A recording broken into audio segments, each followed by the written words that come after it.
says you're live. And I'm going to text some people to ask if it looks good.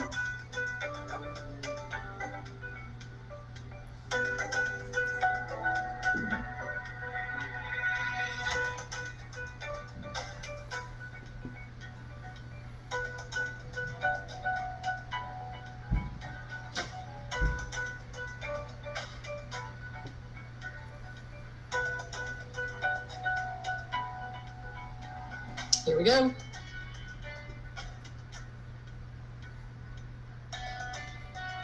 Does it look good on your end?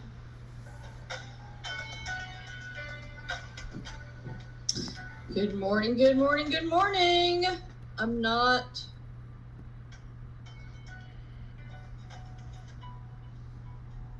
Here we go.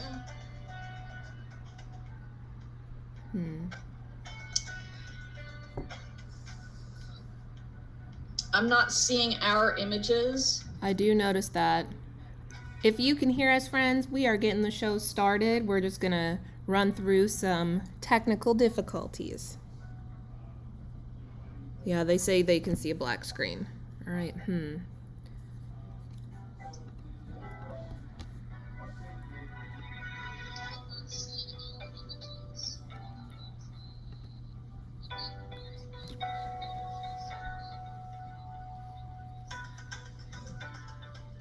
Okay, so my phone is on like a 45-second delay, at least. Okay. I'm going to refresh the meet. Oh, gosh. Hi. Hey. They can hear us on the channel. We see you. Here we go. Can you see me now? Yes. Oh, you can? Oh no. You just left. Oh, no. Okay, I'm hanging up. Maybe it works. Here we go. Can you see me now? We're back.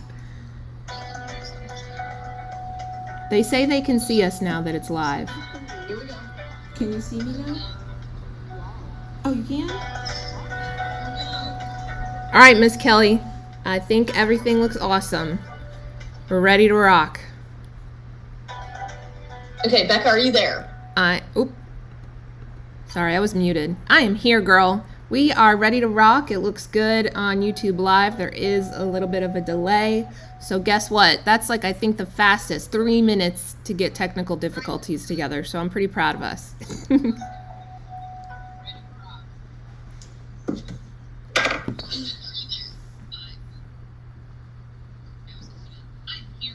Okay, good morning, everybody. How's it going out there? Oh my gosh. Okay, thank you so much for putting up with our technical glitches here. Welcome to the KYGoDigital Summer Splash. I am your guest DJ, Kelly Reno, coming to you from Lexington, Kentucky. I am the library media specialist at Frederick Douglass High School here in Lexington. We have an amazing program for everyone today.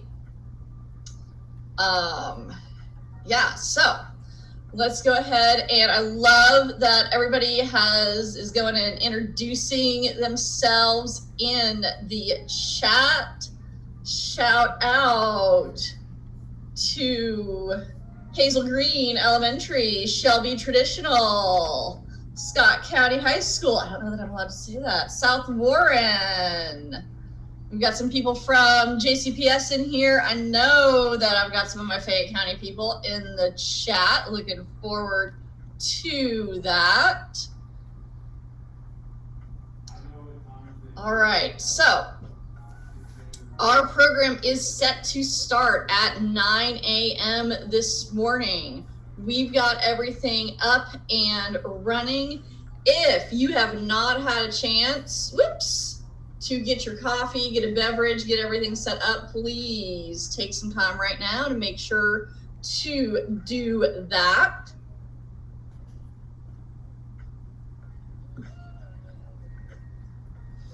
And I'm curious, I'm wondering if anybody is actually coming in poolside. If you happen to be lucky enough to be coming in poolside or beachside or lakeside, go ahead and drop that in the chat for us. It looks like we've got 6% tuning in from vacation right now.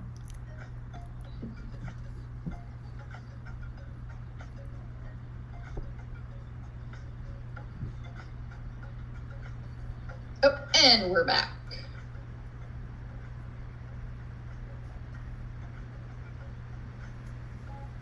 Yes, Nora is at her pool. Nicholas is pool adjacent, and that is perfectly fine.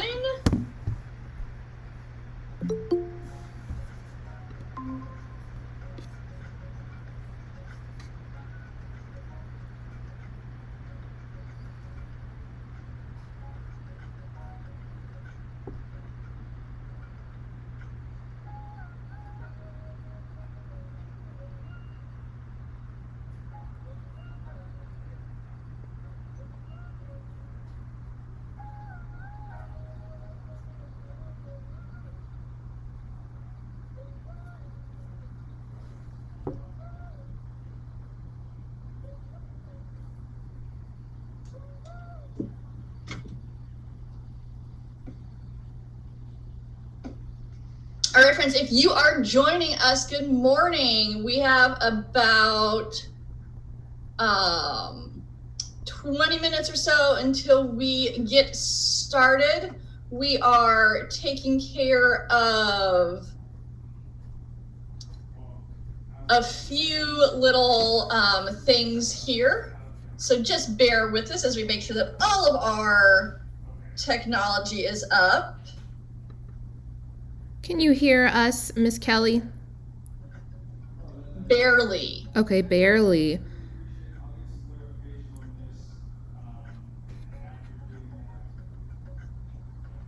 I wonder if you have a tab muted or volume down on something. Hang on. Okay.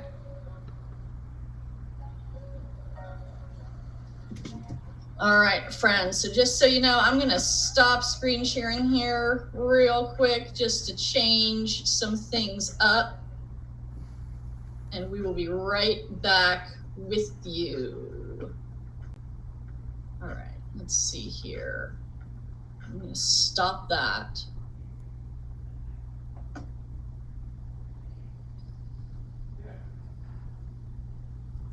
Okay, so I can hear you guys now. It's more, the audio from the meet is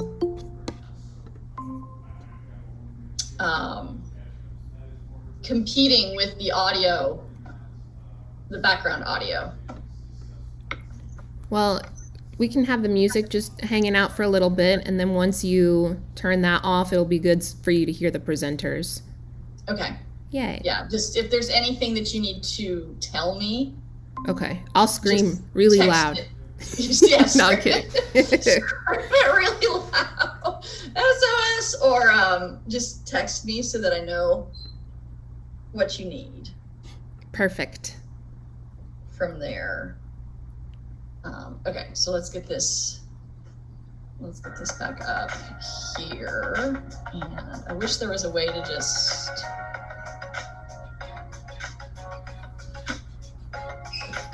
oops.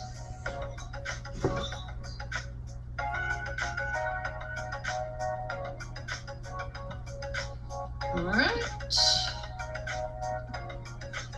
We're back up.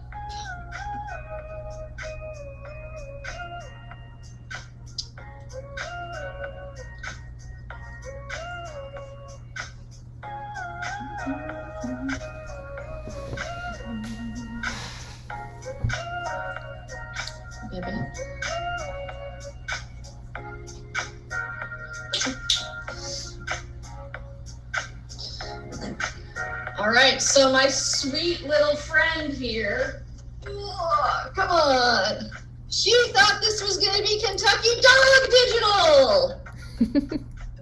Yes.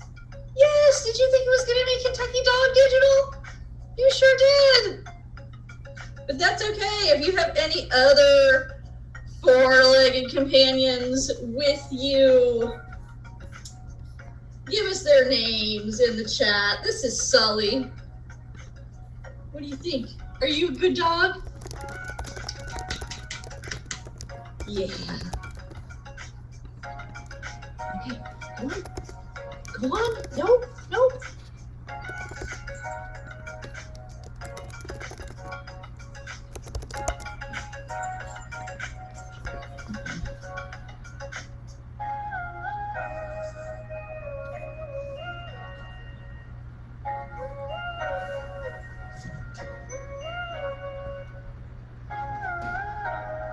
Yeah, there's a great poll up in the chat. What do you have at home? Oh, there we go. There's some of my.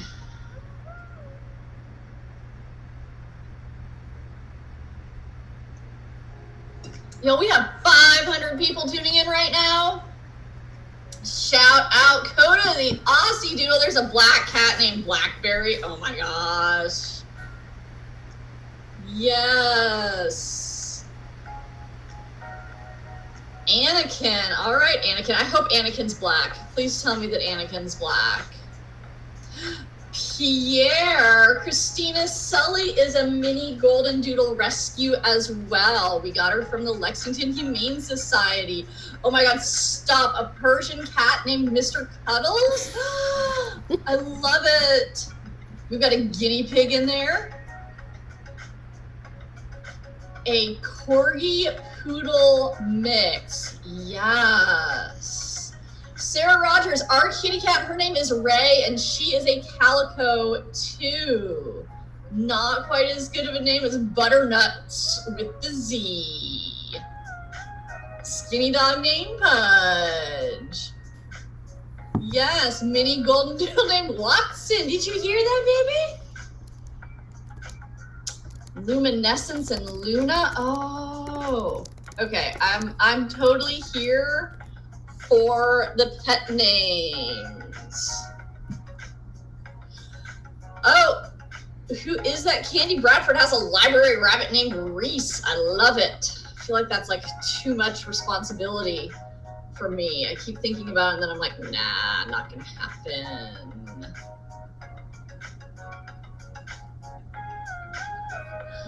Winnie and Ruff. Winnie's a Great Dane. Woohoo!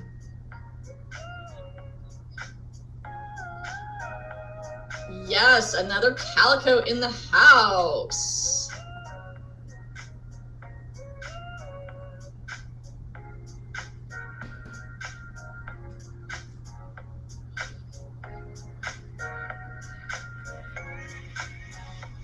I love it. Ooh, let's see here. Kim Scanlon's got a trio of pugs. Yes.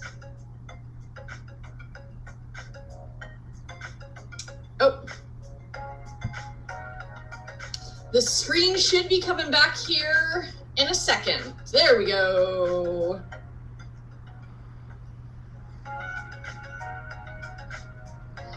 All right, so yes, friends, as we are going on, sometimes due to some of the streaming things, you may see a temporary blackout in the screen. We are monitoring it, and it will be back. Susie Cook has Mushu the Bearded Dragon, yes! Again, really kind of want a bearded dragon for the library, but I don't think I can handle that responsibility. And yes, yeah. Whoop, whoop, whoop, whoop, whoop.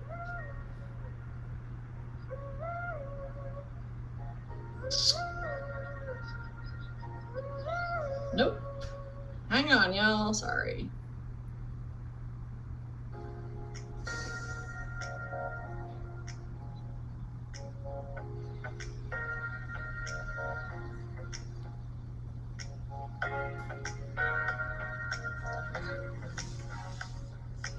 Okay, so we've got full screen enabled.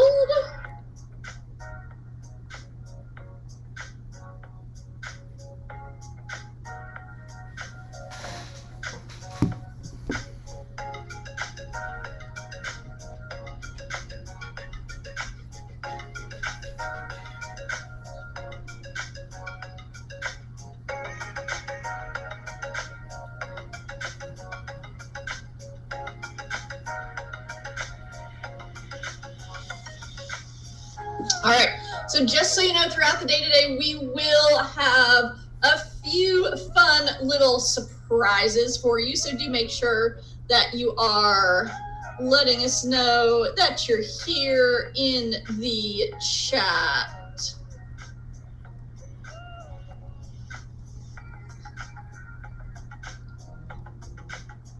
And yes, let's see, Carolyn saying, is there somewhere else we should be signing in, or will you just get our names? We will get your names as you say good morning, and we will talk about this once we begin at 9, but there will also be a shareback form that you will complete at the end of the day today that will serve as your official registration for the day.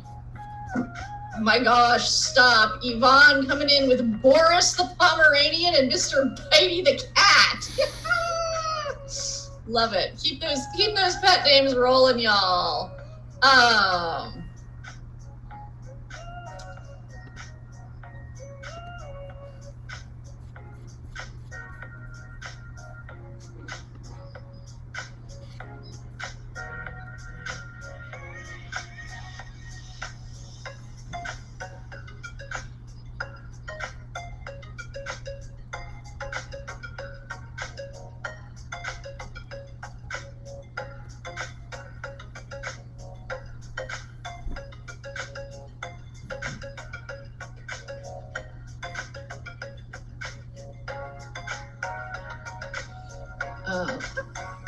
lost my chat.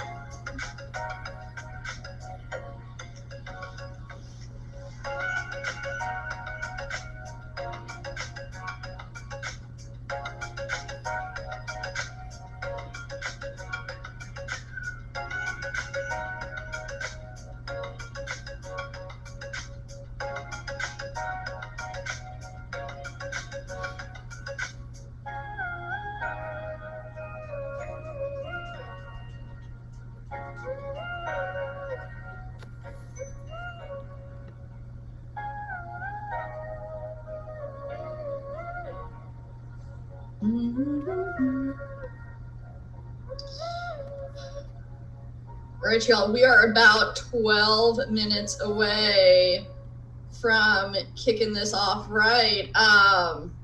Because we are amazing digital citizens here, and we know all about copyright and fair use.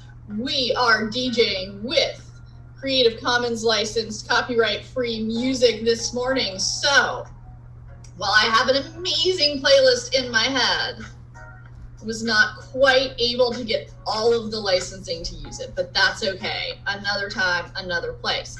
That being said, go ahead and drop into the chat for us your favorite poolside jam, and we can kind of like sing along in our heads. So what is it when you're out on the beach, when you're poolside, when you are out on the deck of your houseboat, if anybody rolls like that, what is it? What are you pumping up? Beth, streaming from Gulf Shores today. Beth, what's jamming on the radio in Gulf Shores?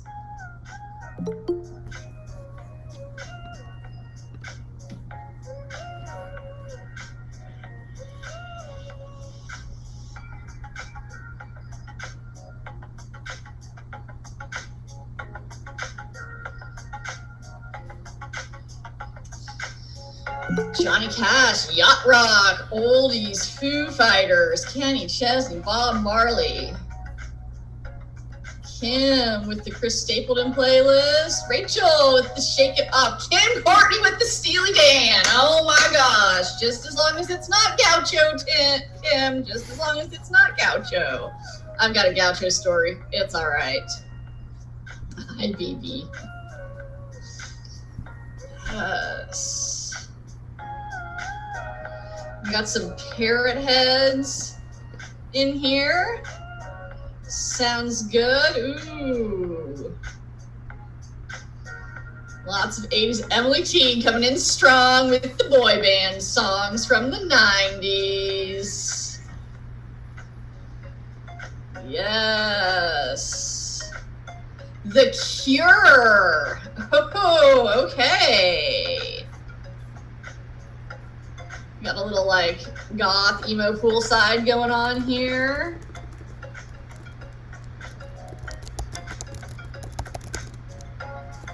Right? The True Queens, Dolly, Loretta, and Patsy.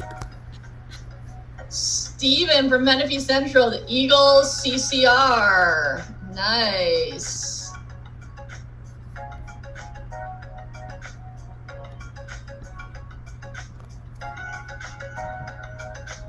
Some Bruno Mars and some Justin Timberlake. Oh, some Bob Marley. Yes.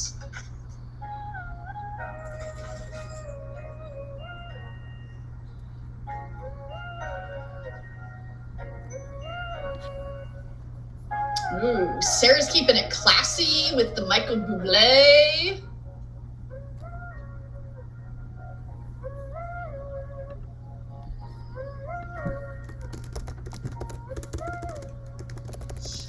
All right, y'all, we're almost there. I don't know if this is going to age me or not, but my first concert was the Eagles when they came to Lexington for their Hell Freezes Over tour in like 1995, 94, I don't know. Oh, such a good time. So you remember, if you are watching, well, of course you're watching, the agenda for today is pinned at the top of the YouTube chat. And let's go ahead, y'all. We're going to do our first giveaway. Shout out to Carol Hawkins. Carol, wave to us in the chat. You have won a KYGoDigital t-shirt. We've got medium, large, and 2XL for you. You can, I don't know if there's a private chat, up to you, but you can let us know what size you would like. Carol was the first person, when I scrolled back through the chat, she was the first person that I saw on my chat. So shout out to her for being a super early bird and getting in on the fun.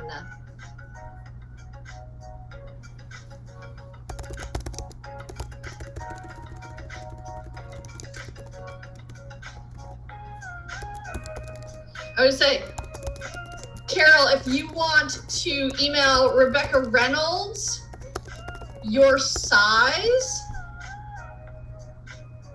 I'm going to have Rebecca drop her email in the chat. Oh, it's already there. Because Becca's the GOAT.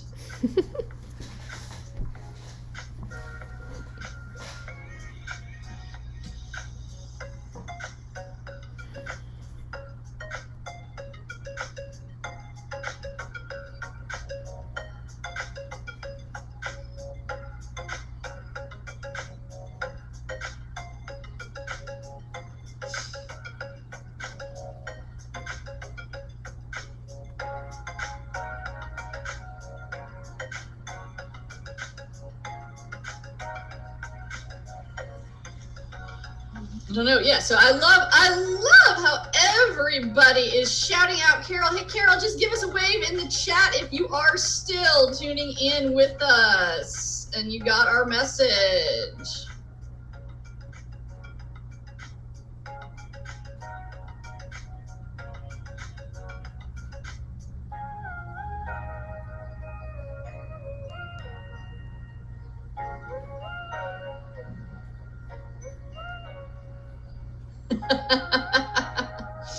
All right, don't worry. We have a couple more little trivia pieces to do today. We'll be giving out a few little pieces of swag as we go on through the morning.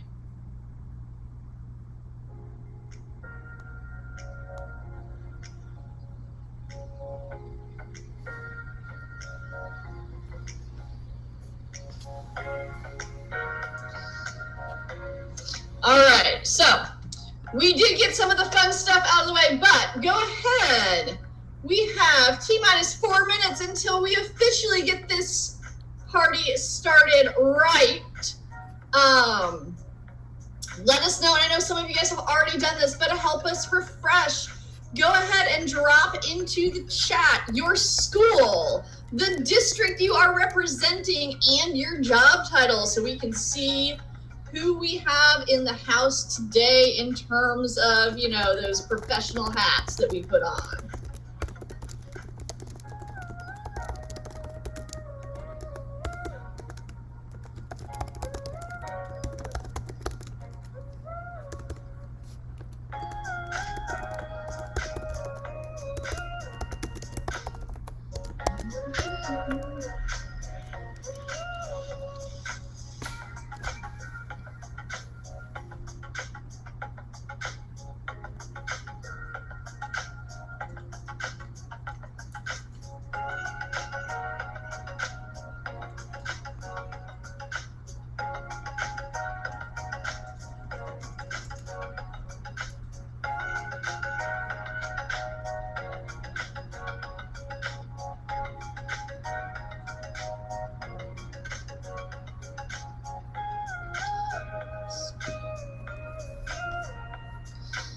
Who are we shouting out? Oh my gosh, my chat is blowing up. Yes, love it, love it, love it, love it, love it. Lots of JCPS coming in strong. Kenton County.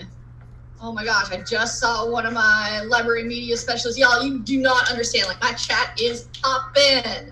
Cannot even like read going so fast. Kenton County, shout out Fleming County. Wheatley Elementary, Foley Middle. We've got Wilkerson Elementary in Jefferson County, Summit Elementary in Boyd, Elkhorn Crossing School, Meadowview Elementary, Dawes High School, North Hardin High School, Corbin Primary, Garrett Middle, more Kenton County, more Hardin County. Murray Elementary School. Man, Murray, you're up early. You go. Rowan County coming in. Whitley County. Carla, first grade in Whitley County. Pathfinder School of Innovation has a whole cohort here from JCPS. Shout out that. Pathfinder. Donna Forsyth is on here, librarian extraordinaire at Warren Central High School. We've got Augusta Independent coming in. We've got someone from the Newcomer Academy. All right. Radcliffe Elementary. Shout out Radcliffe.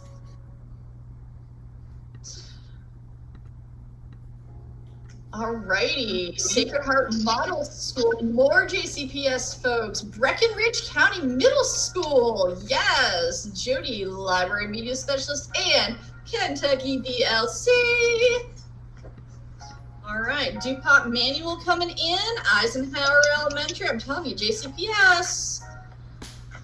You're rocking it. Bullitt Central High School, yeah, Chrissy, hey, what's up, girl? All right, y'all, guess what? It's 9 o'clock. You know what that means? It's time to kick things off right. Hang on for just a second. I gotta turn my music down here.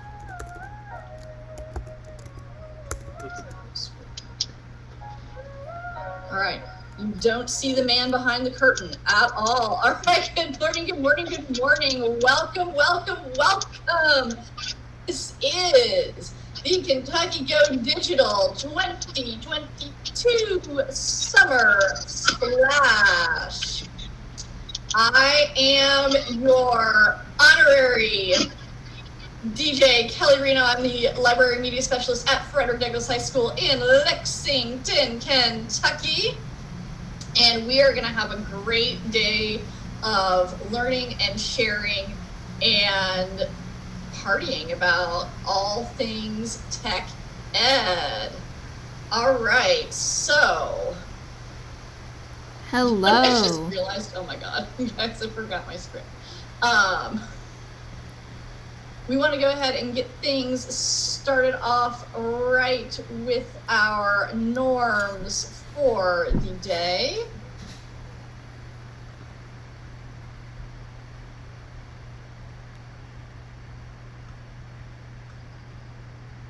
We want to welcome our team. All right, so you guys have already introduced yourselves in the chat. We've been sharing some amazing stuff. Let's go ahead. I'm going to turn it over to my friend Elaine to talk a little bit about what we do here at Kentucky Go Digital. Thank you, Kelly. Hello, KYGoDigital out there in Twitter and YouTube. We are so glad to see you. We have tons of people across the state, and it's super exciting to see all of you. Make sure that you introduce yourself in that YouTube chat. If you're not seeing the YouTube chat, make sure you are signed in to YouTube. Let us know what district you represent and what role you have. We're going to use this chat throughout the event and ask questions so that we connect with you and others across the state, because together we are brilliant. We are brilliant for sure.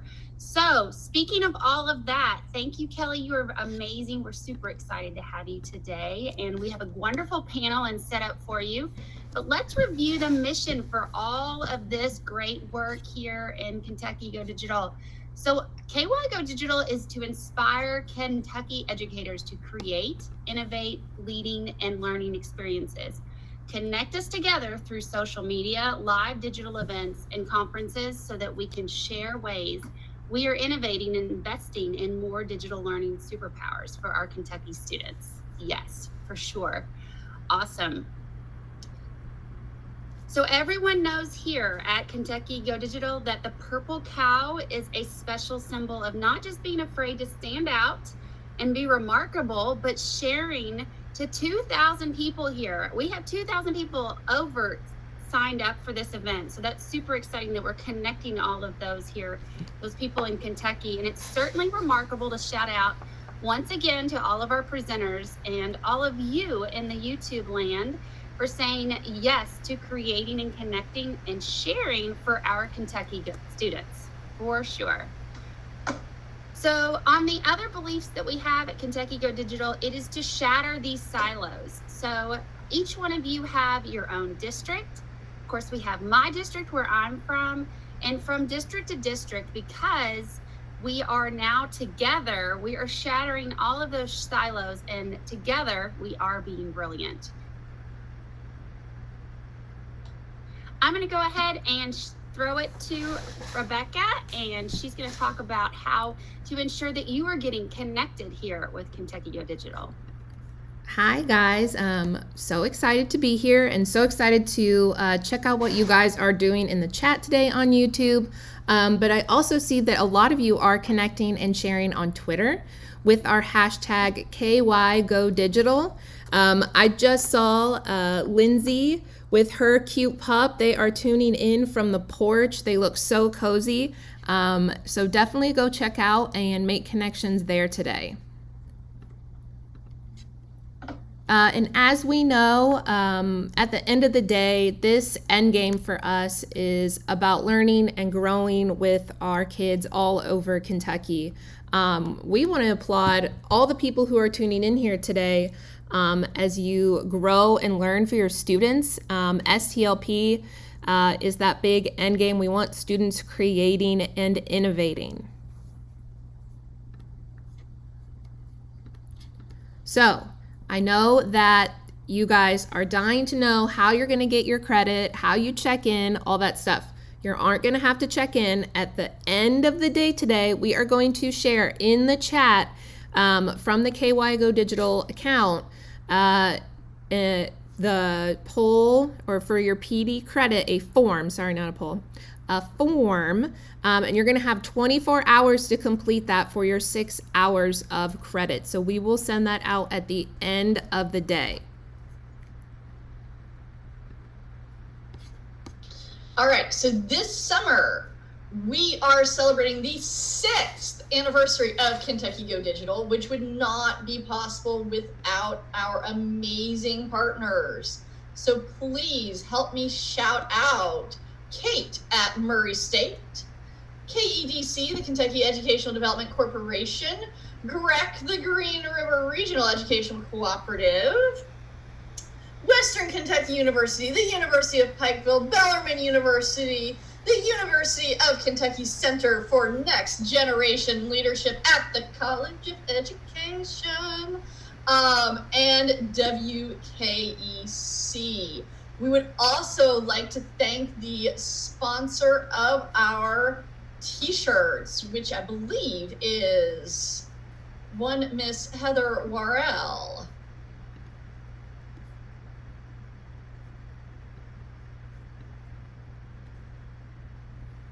All right, so we have an amazing day for you today, and a huge thank you to our keynotes for this year's KGD virtual event. We are so excited. We have Joel Cotti in the house this morning with us, and this afternoon we have the one and only Willie Carver. If you all have not heard these two teachers and educators talk, you are in for a huge treat today. They are some of my absolute favorite people. So traditionally at our Kentucky Go Digital regional events, if they occur in person, we introduce you to your tour guides. We are doing learning guards poolside with you. They are ready in the chat to answer your questions. We have got Angie White representing the North Central District, Rebecca Reynolds for Central Kentucky, Danielle Washburn representing Central Kentucky, Dana Dowdy in Western Kentucky, Courtney DeRossett representing Eastern Kentucky, and the one and only Heidi Neltner up in Northern Kentucky. So if you have any questions, reach out to one of our learning guards for the day today. Again, the schedule for the event is pinned in the chat. We are running a little bit behind, but we are going to kick it off here with Joel Cotti in just a second. And from then you will see our schedule of presenters. I will be back with you as we transition, just to keep everybody pumped up. But we have a great slate of presenters today, so we really do hope that you stick around throughout the day and joining us in this amazing learning. So without further ado, it is time to introduce our morning keynote. Joel Cotti is an experienced secondary English teacher, elementary school principal, and district administrator over alternative schools. Throughout his career, he has served students of all ages in both urban and rural settings. He's served the most at-promise students as well as the most gifted. Currently, and sometimes those two, they're the same.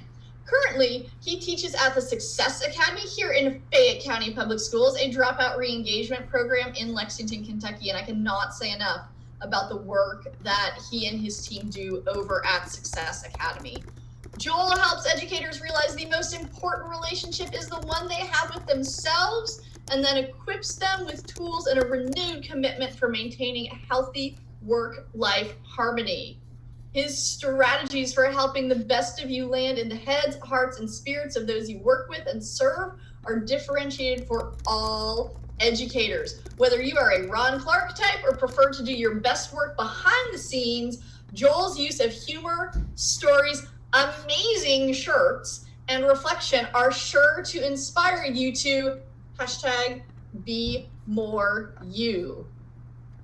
So let's go ahead and give it up for Joel. I'm going to stop sharing and I'm going to let him bring up his presentation. Kelly, can everybody hear me? I cannot thank you enough for the introduction and the music and the vibe. It was like a perfect volleyball set, slamming it. We're here on the beach. I really am Matt Foley living in a van down by the river, like for real.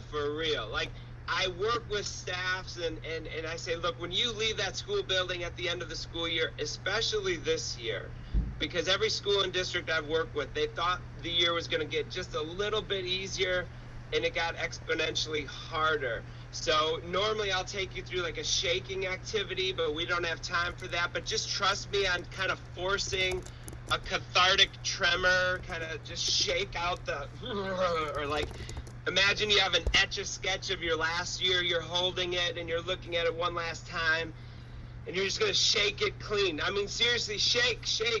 I'm not making that up. I want all 2,000 of you to be shaking out the trauma and the tremors. It's actually a proactive thing that you can do. Like, imagine eating nasty food. For me, it's like clams. So I would naturally just, like, that's research-based. I want you to shake it off and just kind of shake off that year.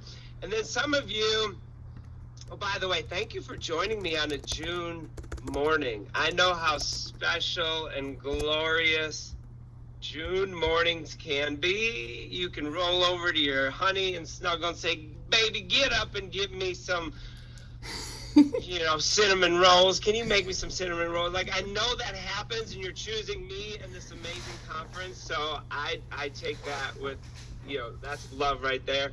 And I know some of you are like, wait, what?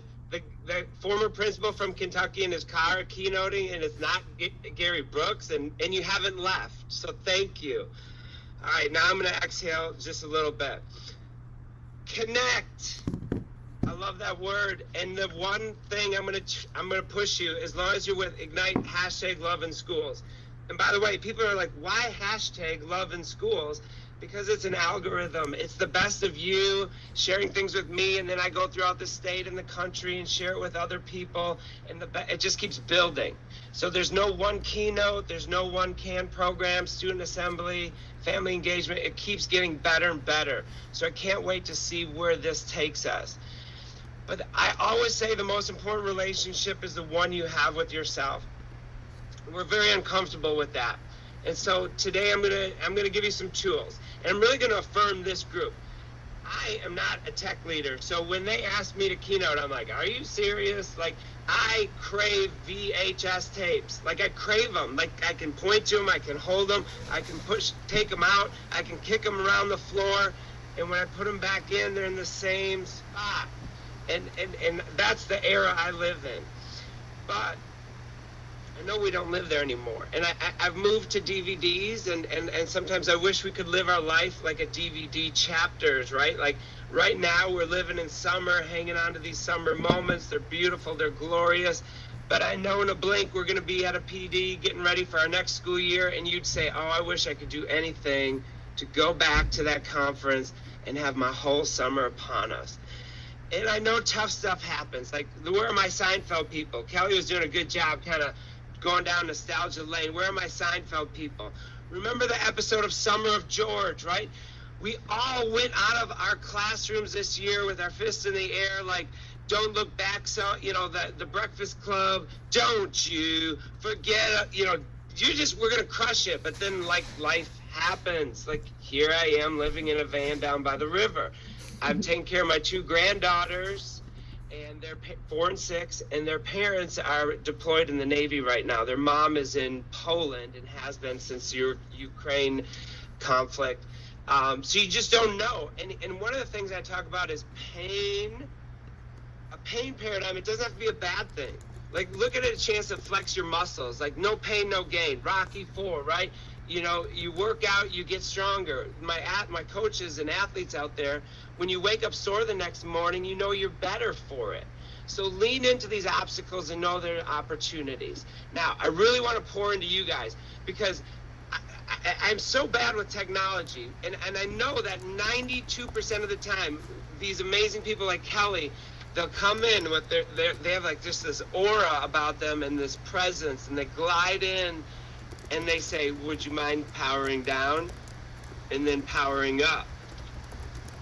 And 92% of the time it like fixes things, and it's like amazing. I don't know why I didn't just think of that, but we are the same way.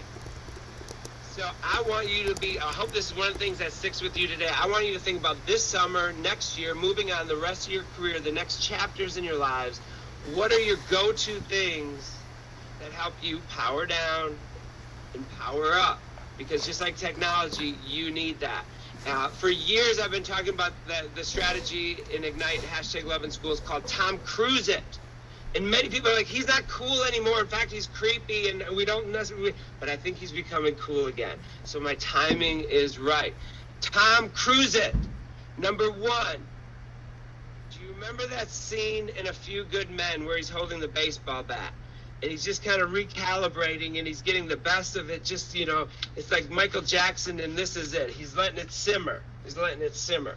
But what is your go-to object that you can hold or touch or see, or just sort of like, it just sort of recalibrates you and brings out the best in you? So that's the first part of Tom Cruise It. The second part, Kelly did such a good job getting the vibe going, but everybody needs that Jerry Maguire, Tom Petty, free-falling song in your car, going to work. When you're crushing life, celebrate it. And that's part of sharing. That's part of sharing it. Don't just be like, yeah, a little fist bump. Yeah, like teachers are really bad. I was a hiring manager for 12 years, and I can't even get you guys to shine and be your best and just go all in interviews when it's okay. And a lot of times people will give you a compliment, and you'll be like, oh, thank you.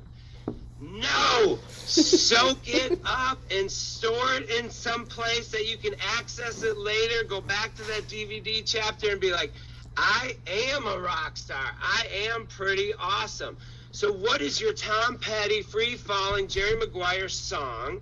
And play it on your great days and on your bad days. I was driving to the Success Academy, and I was having, everything I teach, I do. Okay, so I'm not just pulling it. Like, I practice this, and it brings out the best in me, and I hope it helps bring out the best in you.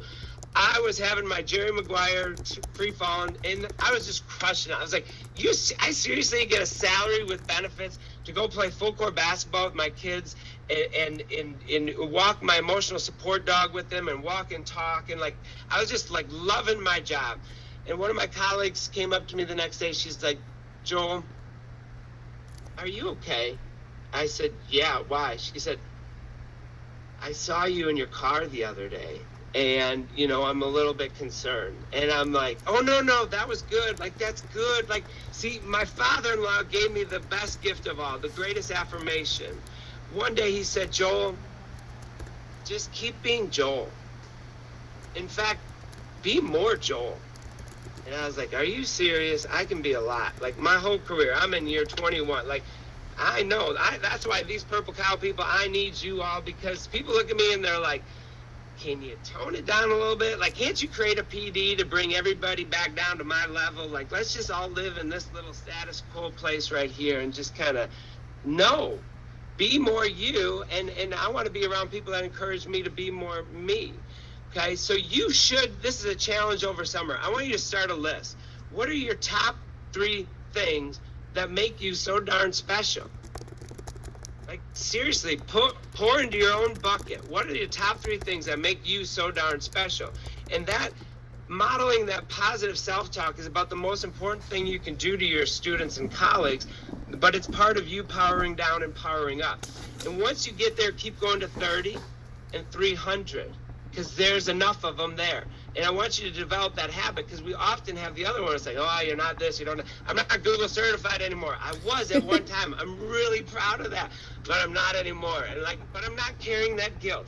I'm just not. That's not my thing. I can't do it. I confessed in a keynote recently, like, I've really faked my way through Excel sheets and sheets, like, my whole career. But there's amazing people like you that you can do that. I want to figure out the things that I do well, and I want to do those well every chance I can get. Now, I do want to grow. In some areas, I'm a 4. I want to get to be a 5 and a 6. But look, I want the best of me to go wherever it can go. So here's another thing I want to pour into you about you all. This is what I love about you. You know how to say no. Many of you know how to say no. A lot of educators don't. We want to be everything to all of our students, our colleagues, our principals, our families back home. But this technology team, these technology people, I watch you. you're able to say no. And you all have your own style, and that's okay. Some of you send out this vibe or energy or like that. But honestly, if you have like this aura about you that you can fix technology, people are coming at you like, hey, can you just admit, I need you. And you have the grace and the poise to prioritize and manage your time and be respectful. And so that's one of the ways some of you out there, you need to work on saying no. Saying no is okay. And tough love is still love. You know, sometimes we enable and we do things for people, but it's like, no, seriously, I can teach you to power down the rest of your life, or you can catch a fish and power and call me. I don't know. You can do some of these things. So saying no and building capacity is something you do really, really well. Here's something I want to do. I want you to be a fan of each other. Talk about sharing. I want you to celebrate each other. And I have to give this shout out to Ann Brewster, because I give her a shout out all throughout my keynote season. Ann Brewster just messaged me, and she is not going to be starting her 60th year in teaching next year. But think about that. That means she's been teaching 59 years. And that's amazing. And so I love being a fan of Ann Brewster, but one of her secrets was every 3 to 5 years she would do something different. Not necessarily a new teaching role or a new job, but challenge herself to do something big, new, and different. Coaching, advising, something, and I think that new learning is important. So even though I'm saying go do those things you do well, you have to challenge yourself and be adrenalized by new learning and new experiences and leadership roles. But here, going back to being fans of each other, I want you to be fans of each other just like you would the UK team or the Louisville team or the Cincinnati Reds, because we need it. We're tough on ourselves, and we often look across the hallway and look, well, he's not, she could be doing this, and like that. But I also want you to be a fan of yourself. Don't be tough on yourself. Okay, there's so much I want to do. I've only got 7 minutes. By the way, you're all invited to my 5 to 10 years from now, I'm going to set the world's record for the world's longest keynote. It's only like 90 hours, and you don't have to be there for all of it. But like, come in and do what you're doing, smiling, give me some head bobs and fist bobs, and let's do fist pounds. Let's do it. All right, sharing. I come from the 80s. And we did it differently then. So our music was on our shoulders. The bigger the boombox, the better. And we played our music and shared it with everybody that could hear it. And we pulled them into our worlds. In fact, we break dance. We collected refrigerator boxes and we broke them down in our garages so that we could break down and break dance. And we invited people into the experience, and like, we need to move more that way. I know we're in our AirPods and on our devices, and we used to be afraid of public speaking. We used to be afraid of dying. We are now more afraid of face-to-face conflict and conversation. But I want you to be boom-boxing it, right? That say anything moment, John Cusack holding that up. Open up your heart. Let people in to that. So the creating part is, I want to share one of my strategies, which is ignite the artist way. Ignite the artist way. We've kind of put the science into teaching ahead of everything, and the artist way is putting more of the art back into teaching. And if I only had a few minutes with you or an elevator speech and people said, what is Ignite? #love in schools.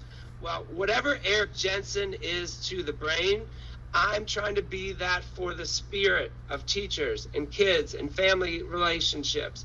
And so the art is one of the best ways to tap into that spirit and find your voice and find your place and just create and embrace the mess and finger paint. And so many of you are this. You are the leaders of igniting the artist way. So as you plow through the technology roles in your buildings and connect it to your learning, you're also bringing your passions and purpose outside of your work into your work.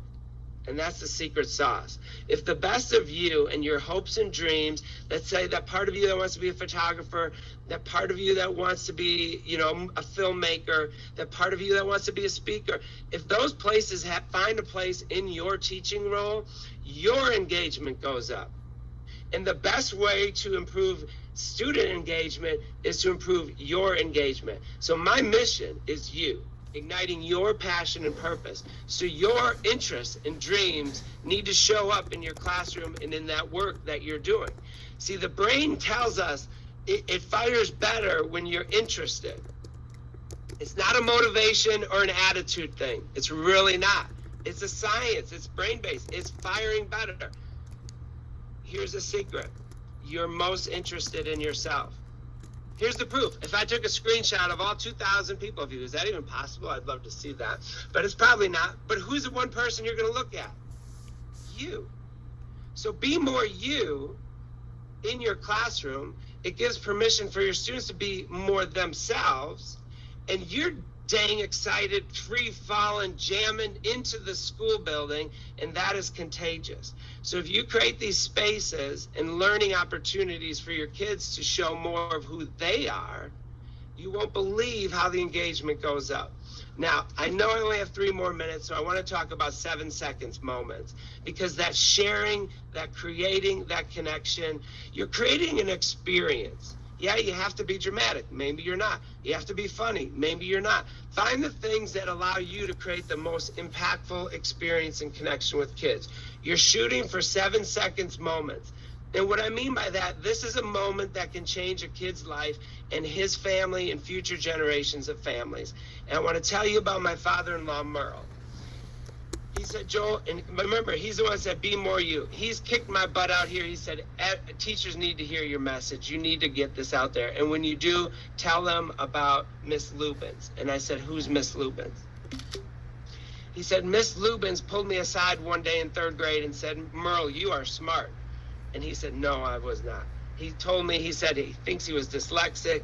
He had a very tough situation at home, took some abuse from his dad. And he had this rolling tape in his head that said, I have a garbage brain, I have a garbage brain, I have a garbage brain.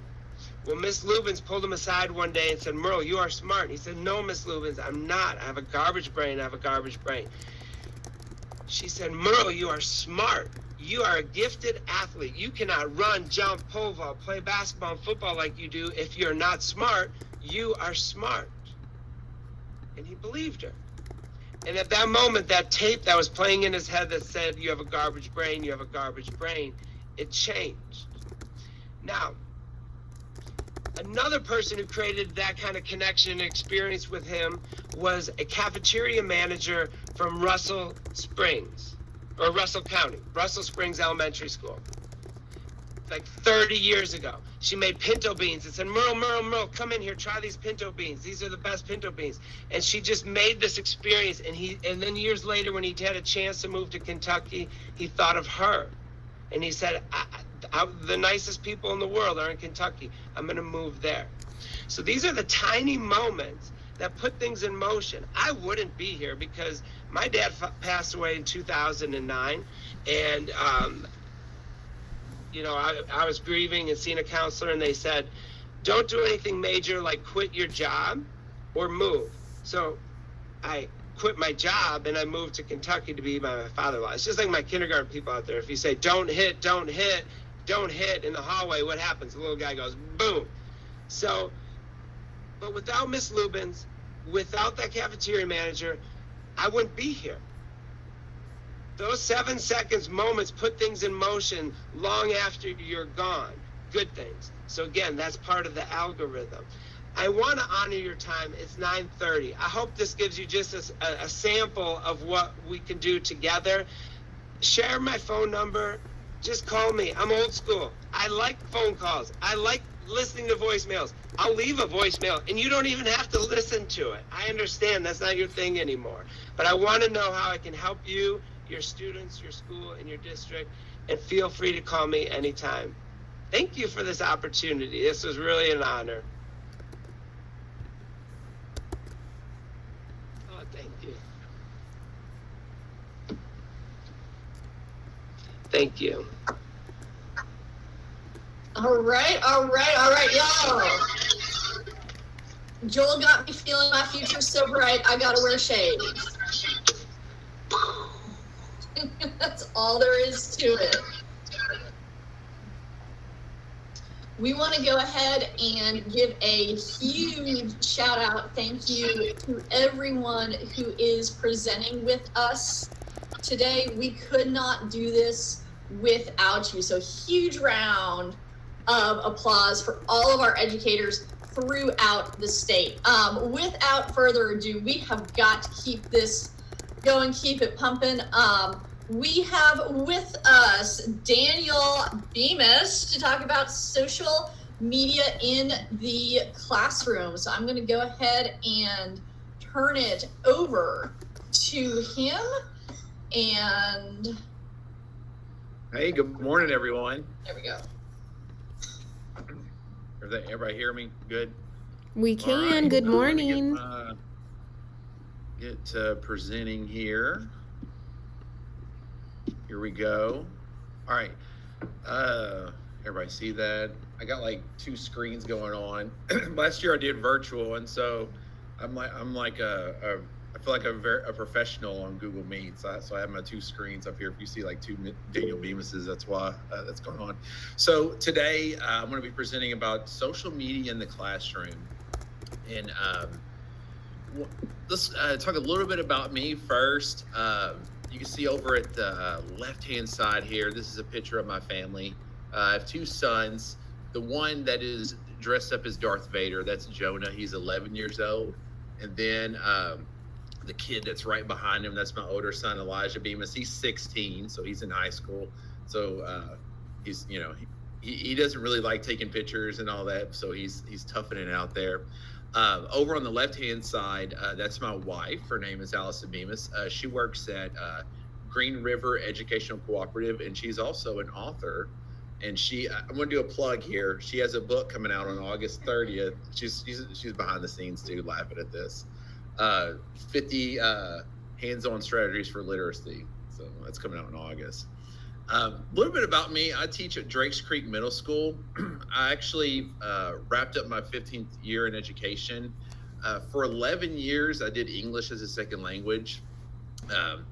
Started my career at Warren Central High School, did a couple years there. Then taught at Carmelo Trace Elementary School for 6 years, doing ESL there. Then I made the switch over to Moss Middle School, doing ESL there for 3 years. And during those 3 years, my background is I'm a history teacher. And so I was teaching history to ESL students, and I loved it so much that I decided, hey, I would like to teach history full time. And so for the past 4 years, I've been at Drakes Creek Middle School. So that's a little bit of information about me. So what I'm presenting about today is why use social media in your classroom. So if you saw at the beginning, like I'm on Twitter, I'm on TikTok, I'm on Instagram, and I'm on Facebook too. And here's some of my 4 main reasons of why I use social media in the classroom. I have teachers ask me all the time, like, I want to get a social media account, but I have no clue what to share. And so this is a really good presentation to kind of show you what are some things that I do, and you can use that and adapt that in your classroom. Number 1 is I share information with the households. Here in a second, I'm going to get into like how I do that, but I'm constantly sharing information with the households and my students. Another way to use social media is share your students' work. Everyone in here is rock star teachers. You're doing awesome things, and you want to promote what you're doing in your classroom, and your kids are doing awesome work. And so you want to share that with the world. Another way to use social media is build connections with your students. Like let them get to know you, and I can show you several different ways to get them interacting on social media. And then also collaborating with others. I mean, there are on social media, like I've met so many great educators, and so this has been a wonderful opportunity. And I'm just going to share some of the strategies I use to collaborate with others. All right, so let's jump right in here. So sharing information with households.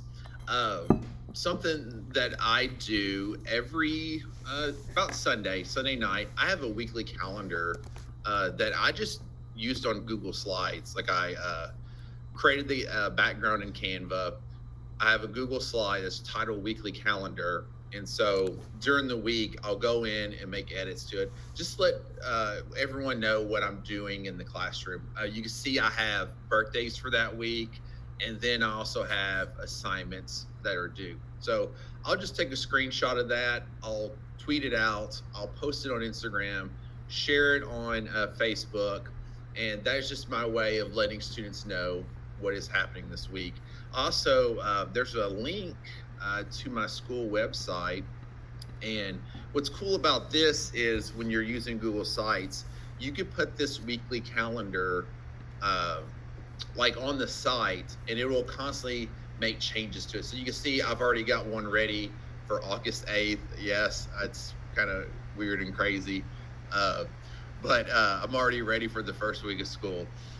So you can make changes in Google Slides, and it'll automatically update in the Google site. So I don't have to worry about that at all. So that's something that I do every week, is just having the weekly calendar. And for like kids that don't have social media, we always share this on Monday morning. I'll have a student read the calendar to let everyone know what's happening in the classroom, okay?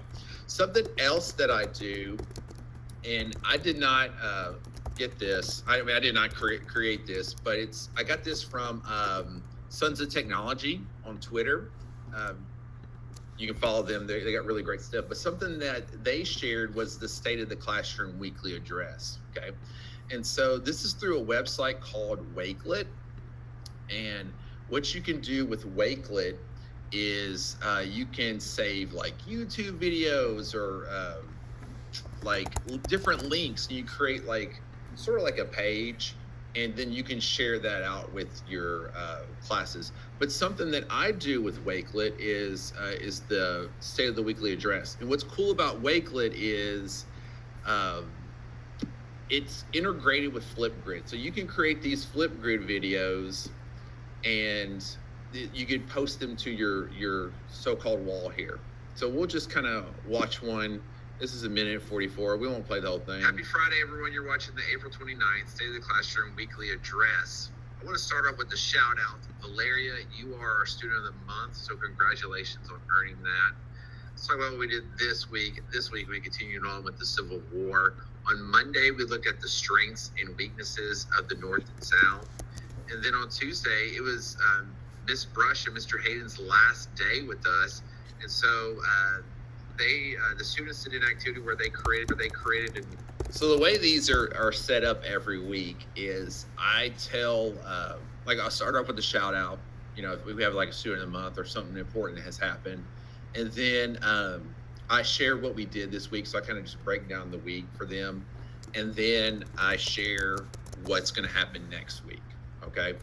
You know, it's not like I just tell them, like I don't have like if I don't have an idea of like what we're exactly doing, I'll just say like, oh, we're going to be, you know, talking about Reconstruction and some of these topics. Like I don't have to have like a exact lesson what we're doing.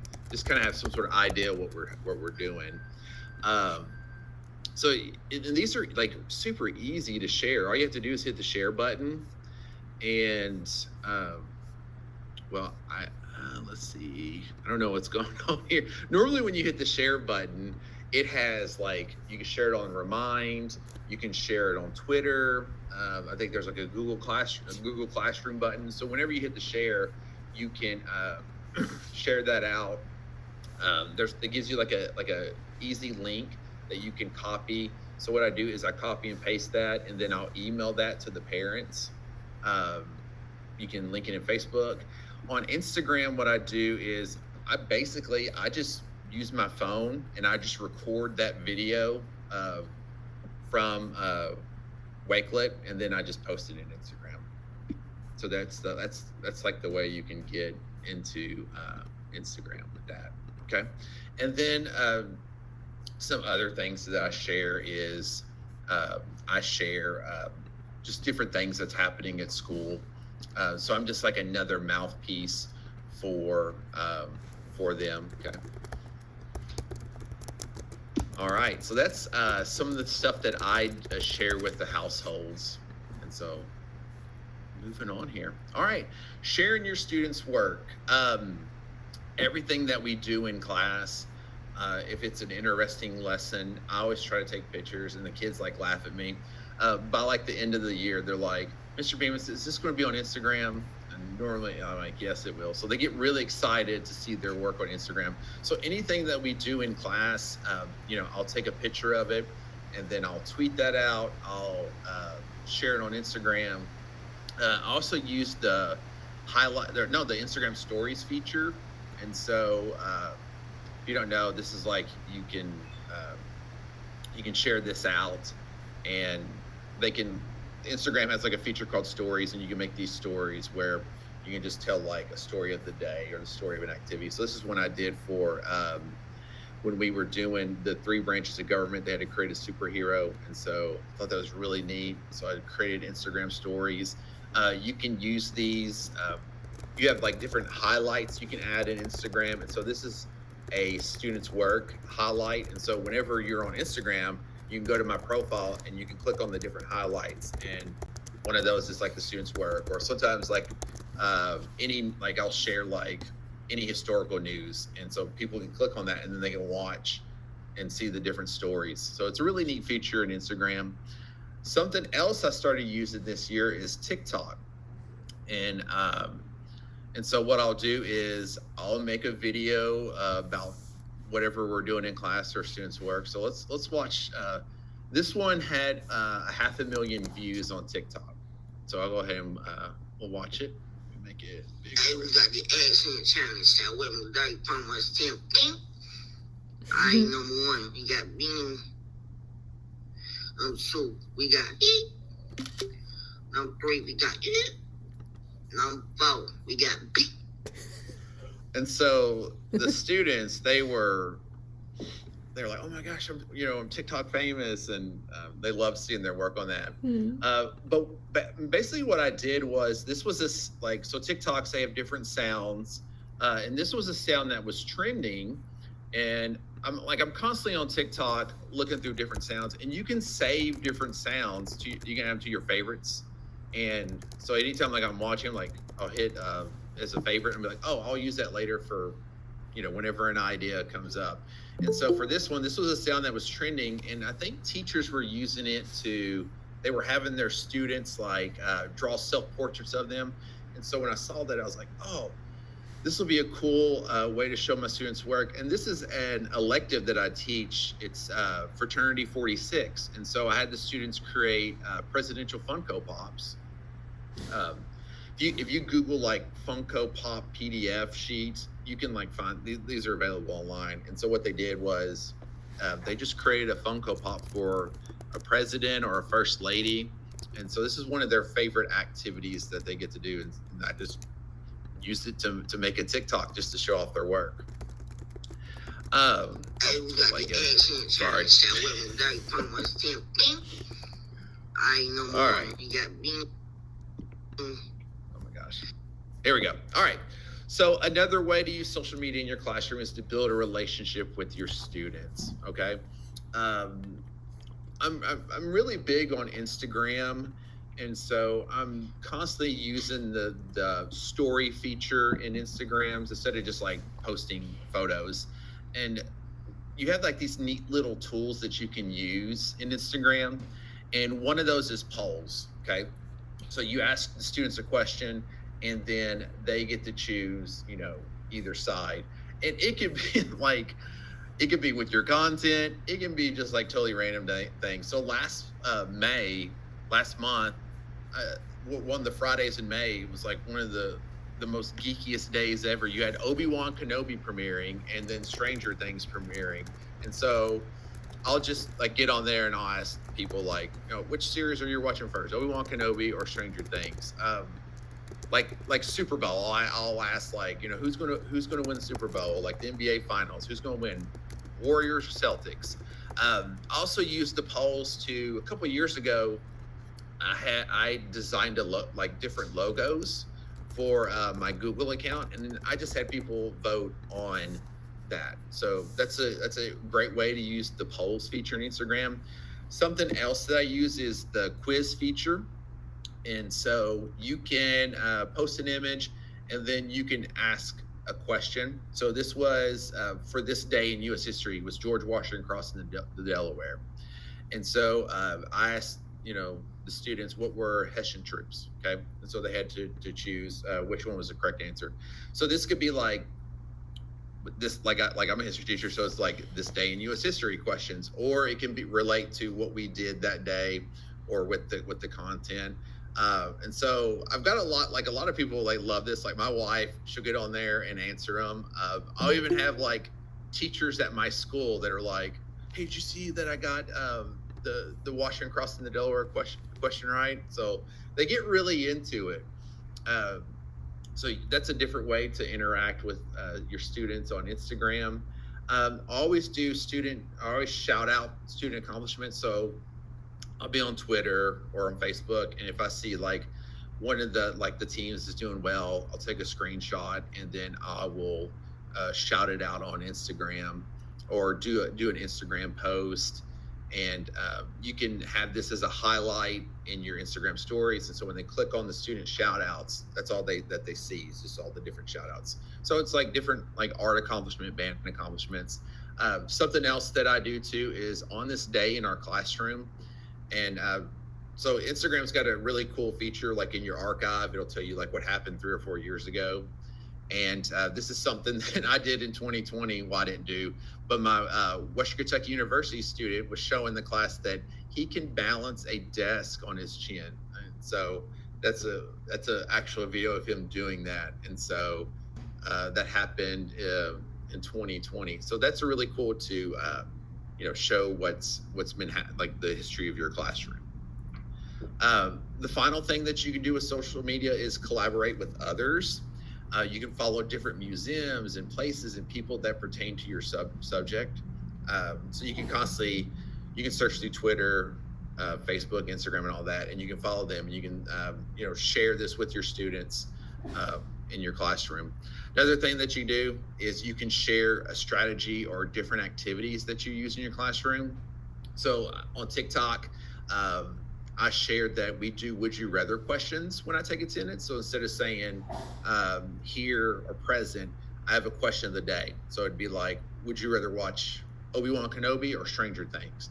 And so students, instead of replying here or here, they just answer the question. And so I did a TikTok video on that. So that's just some different ways that you can share what you're doing, because you're all doing great and awesome things in your classroom. Finally, here's some responses I've had from students and households about using social media in the classroom. Every quarter, I do a Google form, like a survey, how the quarter went. And so the fourth quarter, I asked my students, what are your teacher's strengths? And over in this Google form, it was good at communicating with students, always sharing things, what's going to happen. I mean, this was just a repeating theme over and over in these Google forms. So I was like, well, they're really getting something out of following me on social media. Okay. Let's see. But when I was doing this day in our classroom, I had a student come up to me last month, and he's already graduated high school, and he came in, he's like, man, Mr. Bemis, I love seeing what we did in our classroom when I was in middle school. He's like, I'm always I love it when you post pictures of what happened in 2018. So that was really cool that they're still seeing what's going on in our classroom. I've had parents over and over coming to me, tell me that they love the weekly addresses that I showed you at the beginning using Wakelet. I mean, they felt like they know what is going on in our classroom. And then finally, during my evaluation, Mr. Woods, our principal, when we were going over the evaluation, he was going through the form, how over the lesson I went, and he was telling me that I don't have to worry about what's going on in your classroom at all, because I follow you on Twitter. I see that you post the weekly calendars every week. I watch your state of addresses, so I don't have to worry about what is going on in your classroom. So I thought that was some great reactions from students, parents, and then your administration. So, all right. If you have any questions, feel free to email me. I'm at daniel.bemis@warren.kyschools.us. I got multiple Twitter personalities there. Daniel Bemis EDU. That's more of like the PD side of me. I share like different tech tools and all that. And then Mr. Bemis History is like the classroom side of me. I share what's going on, what my students are doing. Well, TikTok at Mr.Bemis, Instagram at Mr._Bemis, and then Facebook you just search Mr. Bemis History Teacher. And so that is it. Hope you all enjoyed it. Thank you, Daniel. We wanted to interrupt you because you have a couple questions in the chat. If Okay. Kelly, you want to read some of those, and I'm going to keep searching because I know we had something from Elizabeth. And she said, what about individual interaction with students or parents? And I think she's talking about your social media. What are like some individual, is it in the... It's from Elizabeth Lacey. Lastly, this is nice for like sharing. some of the reactions? Is that Possibly. what it was? I mean, they seem to really embrace it. Like the students, like they want to be on it. I do respect like if students like they don't want to be on it. Also have a list of students who have to opt out. And so like it's not a lot of them, but I have it like memorized in my head, and I will always respect that. Try not to take any pictures of them.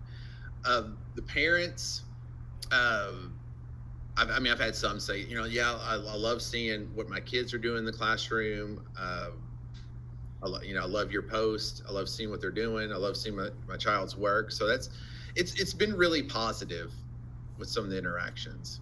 Hey, Daniel, do you have any negative interactions between students? And if you do, how do you handle that on social media?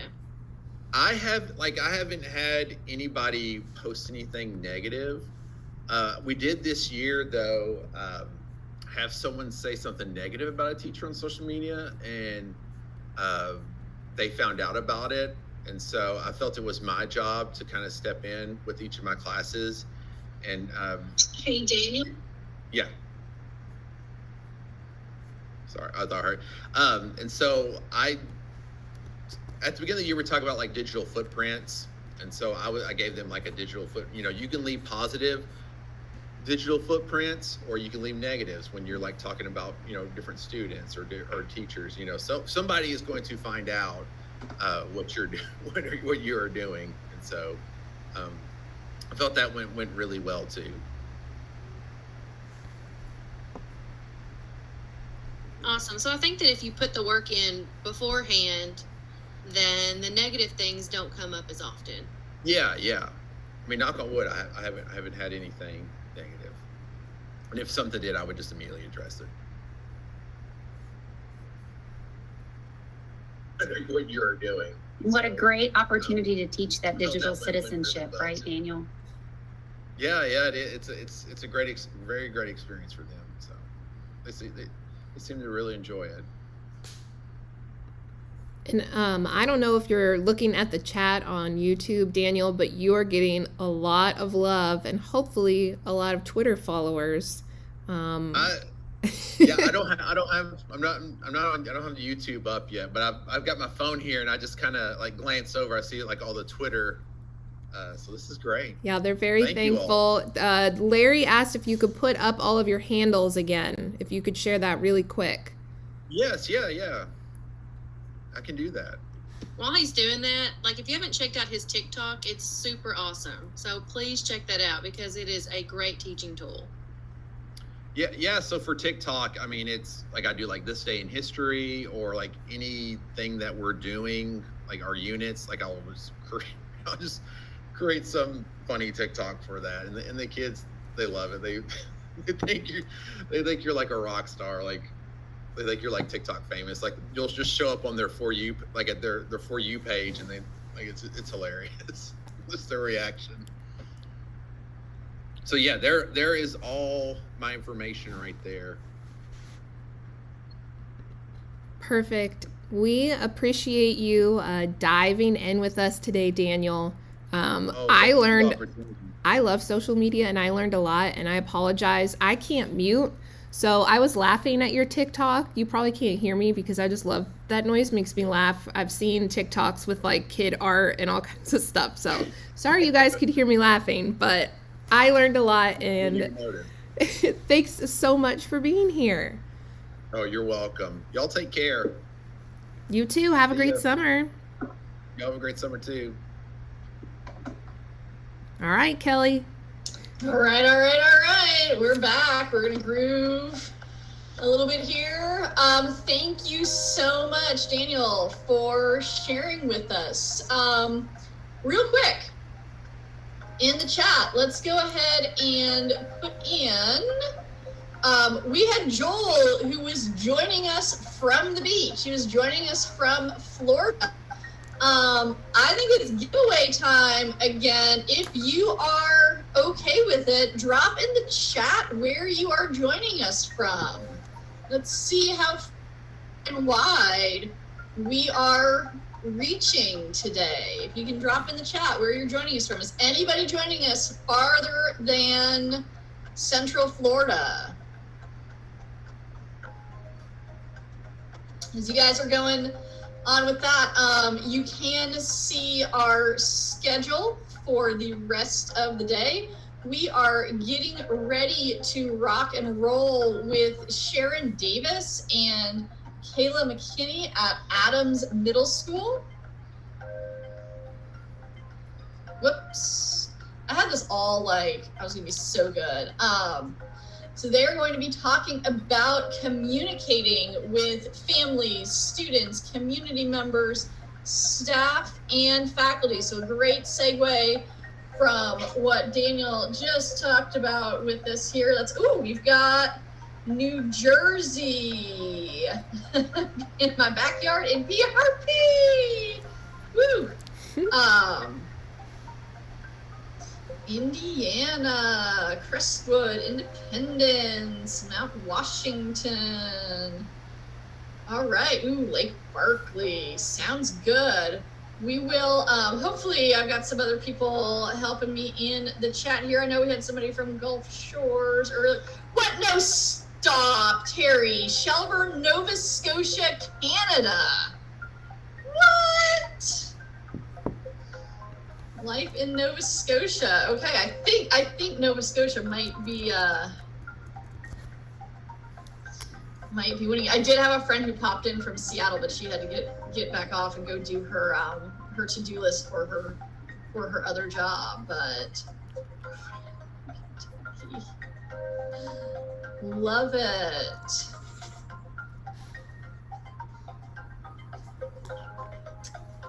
Yes, Kim, kick back and recliner. That's kind of my favorite location as well.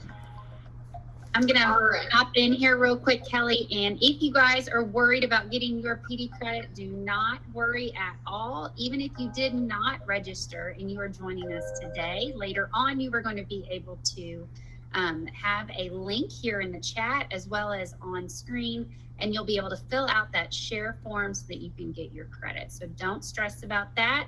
And we are in for a wonderful treat for the rest of the day. So buckle down.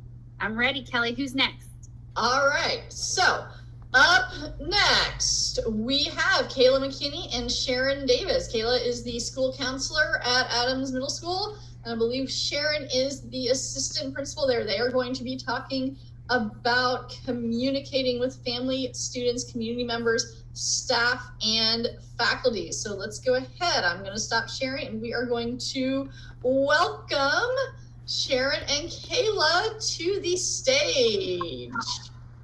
Good morning. Good morning, and I'll add I am in Okaloosa Island in Florida on vacation. So quite a ways away from Kentucky. Having my morning coffee at the beach. I'm jealous. Yes. Awesome. Guys, I'm going to share my screen and bring the presentation up for you, and we'll go ahead and get started this morning. Thank you guys for having us. We're really excited to present today and just talk to you guys about how we communicate within our school. As she said, I am the school counselor at Adams Middle School, and Sharon will introduce herself, and we'll just get rolling on that. Yes, I'm Sharon Davis. I'm the assistant principal at Johnson County Middle School. Kayla and I are in neighboring counties, and we have been collaborating to do this presentation today for you, and we hope you gain a lot of information, and in some way you can find this helpful to you. Anyway, Johnson County is in eastern Kentucky. The city seat there is Paintsville, if you've ever heard of that. We're in the heart of the mountains, in the Appalachian Mountains.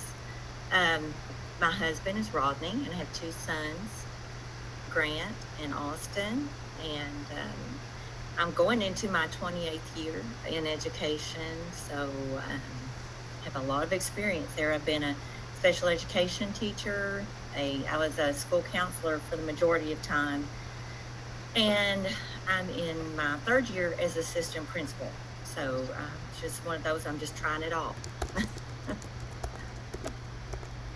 All right, Kayla.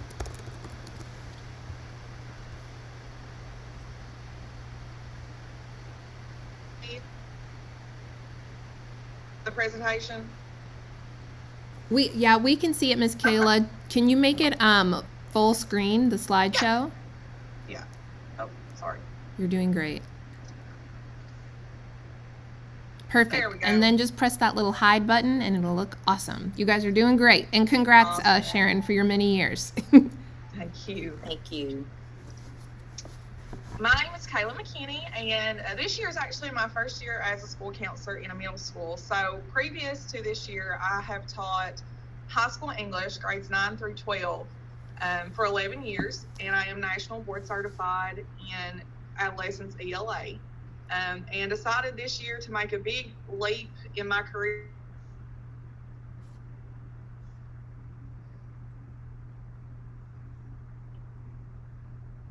Yeah, I've really been blessed with the change. It's been awesome. And I've been here for a year, and hopefully will be here for years to come. I'm married and also boy mom of 2. You can see my 2 heathens there, Cash and Carter, and they're T-ball fanatics. So they keep me going along with my job as a school counselor.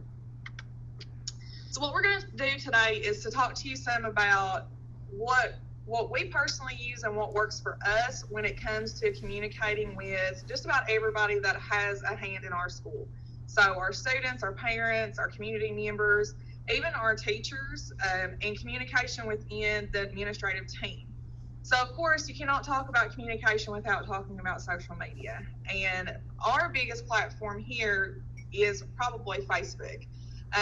Now Twitter is becoming a lot more popular. You know, a lot of the kids like TikTok. I don't see as much the school utilizing that, which is something that I think I may work on in the year to come. But definitely Facebook is one of our most powerful tools that we use. So I'm just going to go off this for a second because I had a couple of outside links that I wanted to show you guys. This is our school Facebook page, and so our school is really small. We're the only middle school in our county, and we have 3 grades. We've got around 300 kids, and so this is just a post that was made our 8th grade field trip. And one thing about our Facebook is we share a lot of what our kids are doing in our school. So it's not just an informative, you know, here's this, or we like to share the kids on there. And again, the presenter before us, you know, he was kind of talking about he's got his opt-outs. We also have that too. So you have to protect yourself. You know, we have them sign a form every year that says their pictures can be published. So if they don't sign that, that's something, kind of keep a list. And I've learned over the years to have that on a Post-it note somewhere so that when you get ready to post pictures or, you know, you're doing the yearbook, you have that. But this is a post our 8th grade went on a field trip, and this has reached 3,654 people. We only have 300 students. So for that to reach 3,000 people, that's pretty impressive. Once they see those pictures and you rope them in, then we can provide them with some information. Like, of course, this summer we've been posting a lot about camps. and things like that that's been going on. Our 8th grade got to Zoom with Gatton Academy, and I offered parents to join that. That was 2,000, reached 2,000 people. So really Facebook is, our main way that we reach people. And we do have, I have a personal Twitter, and our principal does, and that's mostly our Board of Education follows that. So I think that's kind of how they keep up with what we're doing, and they share a lot of things on there. But I don't see a ton of parents and kids on there. It is a great way of communicating, but I just don't see a lot of our population utilizing that. So here we did Step Up, and what we brought up our 5th grade to our school to tour, and we had posted that. We had some people reach out that did not go to our feeder school, said, hey, my child will be coming there, can they come? So, and they saw it on Facebook. So it's just a really good way to put it out there. We love to put videos on here. I think Sharon's going to talk to you guys some about Canva, which I use it just makes everything prettier. If, visually you want it to look well. And then you can post your Google Docs on here. So our county, we are huge on Google. And that's going to be the second thing I'm going to talk about, how we communicate. Because really, when I thought about, okay, what in the world am I going to talk about here? Communication, what do we use? Those were the 2 major things that came up in my brain, were Facebook and Google, because really that is what we utilize the most here at Adams. So Google, our entire county basically runs on Google. Google Classroom is utilized in every classroom. And just everything Google. When we were virtual in 2020, we did Google Meets, which I think Google Meets are great because you can record them. So anytime I need to record something, that's usually kind of my go-to thing, or if I have to do a meeting or something like that. One thing I love about Google is there's so many free resources out there. This is one of my favorites. It's called Slidesmania. And if you use this, you know how awesome it is. This does have some that you have to pay for, but a lot of them are free, and it just makes it very visually pleasing. You can come on here, right there is end of the year scrapbook, and you can go in there and you just edit it. It's very easy to use. Go straight to Google, you edit it how you want to, put your stuff in there, and then you can share it. So that's just one of my kind of go-to hacks. I use Canva a lot, and I use Slidesmania a ton. Even when we present to our teachers in PLC, I will use a Slidesmania. They're just like kids are when you present to them. They don't want to come in for a PLC and we're going through this PowerPoint and it's black and white, and it just kind of gives it a little bit of flair if you throw one of these in there. So that's one of my go-tos. Here's a slide that we had shared at our graduation and also had shared it on Facebook, and I just made it through Google. And one thing about your slides that you make, if you want to share them, you can actually publish to the web.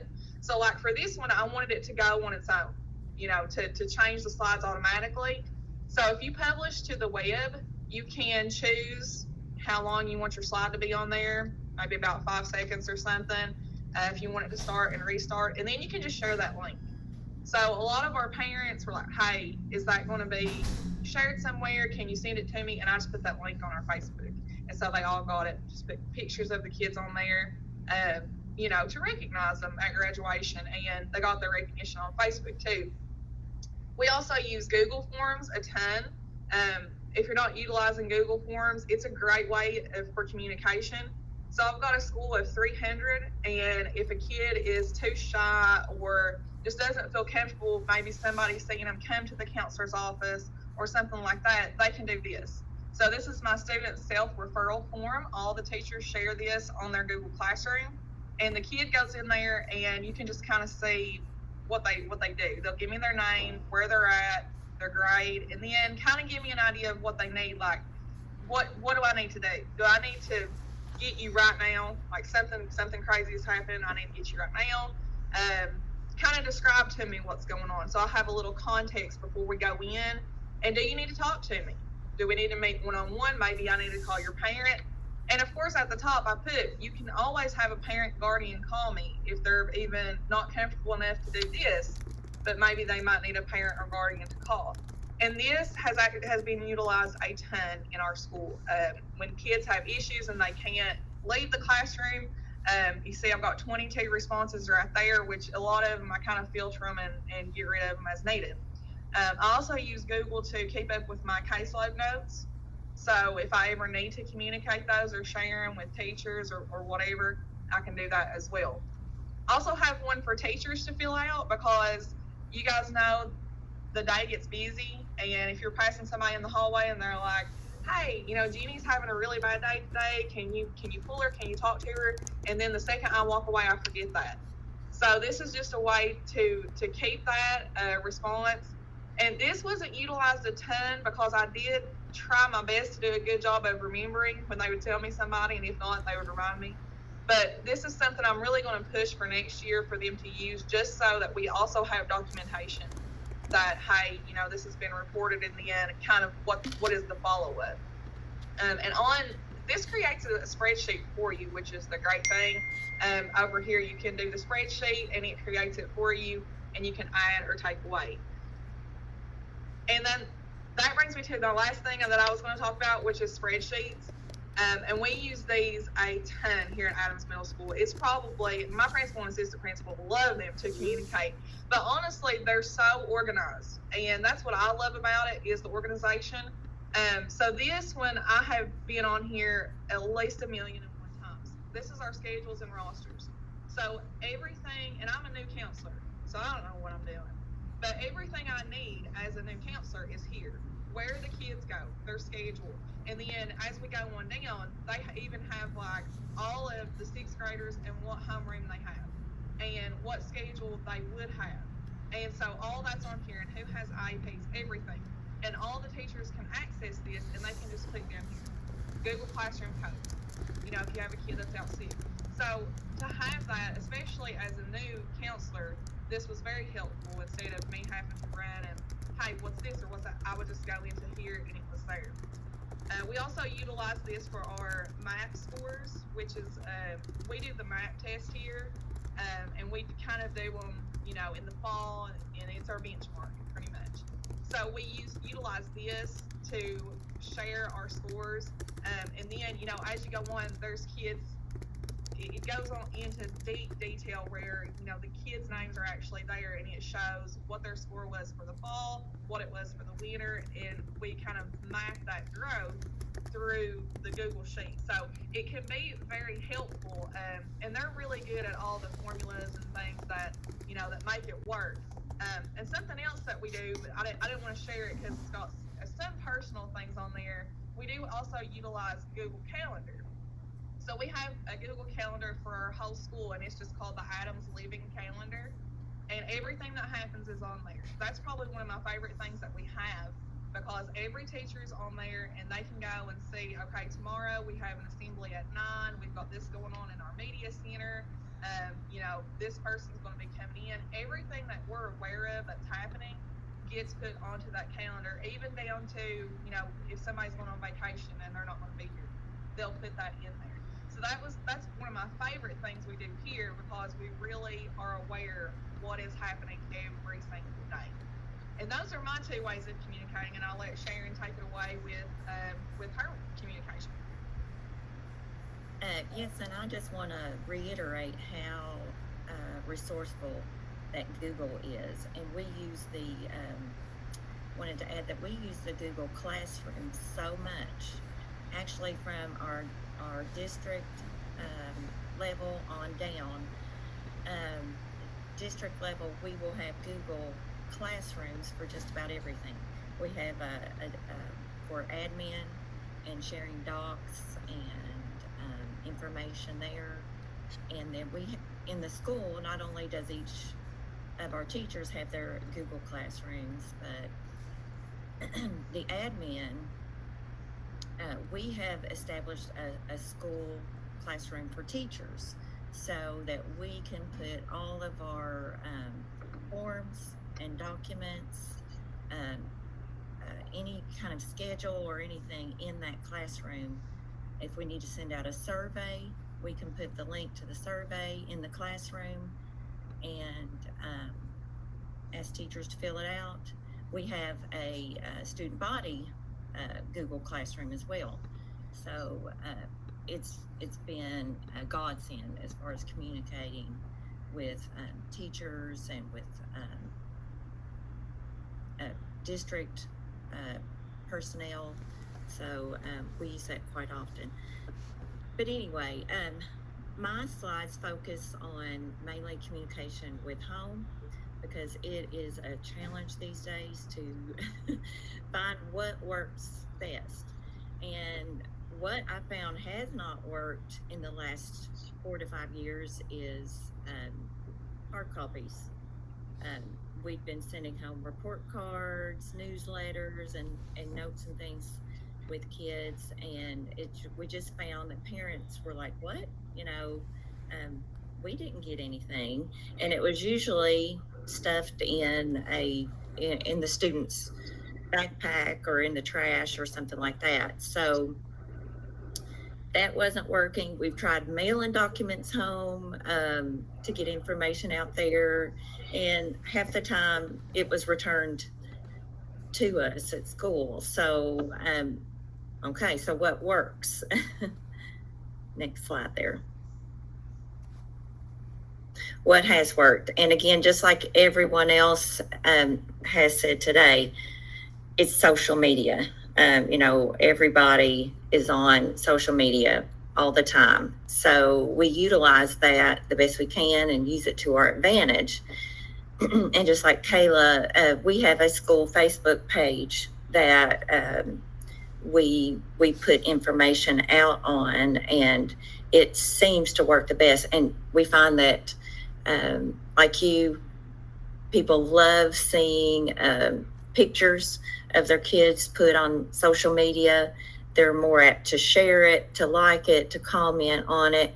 The more, traffic it gets, the more it gets shared, and so on. And so you're not only sharing with parents, you're also just getting that out into the community, information about your school and good positive things about your school, which is what we want and where we probably have lacked in the past. We can put videos on there. We can put ball games, positive things that our school has accomplished, and it's been very successful that way. We also have Twitter as well, but also we don't get as much, traffic from parents there. We do have some kids that are on Twitter, and teachers do have some professional Twitter pages, but we're still back to, we're kind of stuck on Facebook. So Facebook is the top one, and then Twitter. And also, just like Kayla was sharing with you, Canva really is a good, useful tool. And I don't want to overstep, because I believe the next presentation is going to be all about Canva and how to make your presentations colorful and lively, things like that. But Canva is great, and they do something special and have some free things for teachers to use. So definitely, I highly recommend Canva to use for your posts. Pic Collage is also one that I use quite often. I use it personally and professionally, just to add a little flair to those posts to make them more colorful and so on. Also, another thing that we have done is we've used some texting and apps such as Remind. If you've ever heard of that, you can search that. Remind, you can make something like a group. Sometimes even our athletic teams will create a group in Remind. A teacher will create a group, and it's just a good way to get information out in the form of a text to parents or whatever audience is that you're trying to reach. My school system, Johnson County, also uses One Call, which is an automated phone messaging system. If we have, we don't use that very often, but when we do, it could be the principal or myself, one of the admin making an important announcement that we need to reach everyone. So this call will go to all the phone numbers of students in our school and call them. I think it will call several times until it reaches them. Say, for instance, we are getting ready to have our beginning of the year orientation, and we really want to make sure that everybody attends.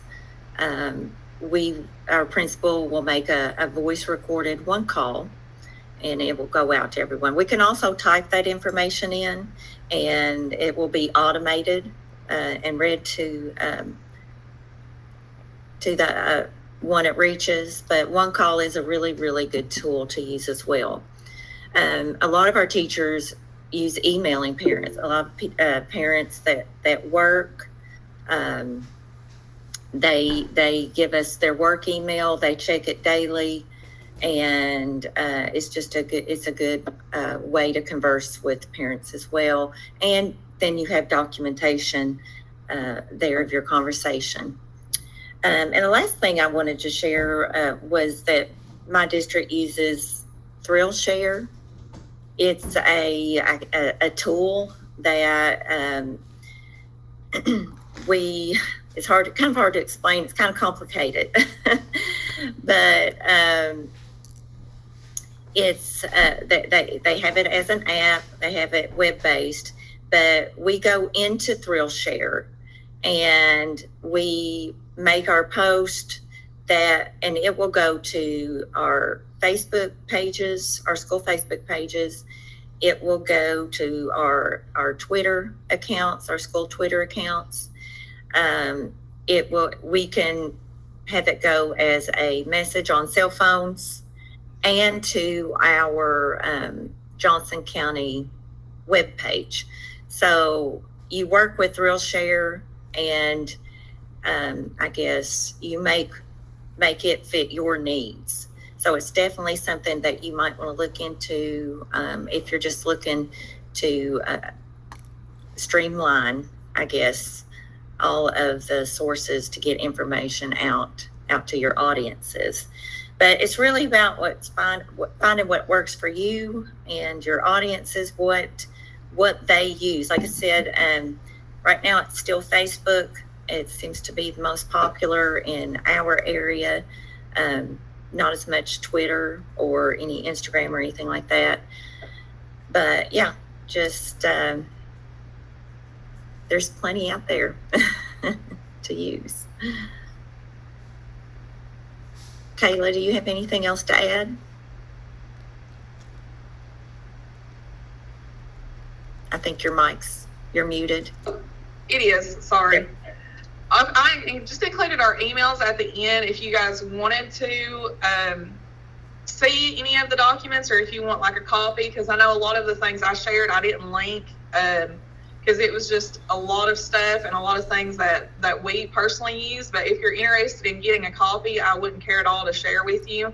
So my email is the first one there, and Sharon's is the second one.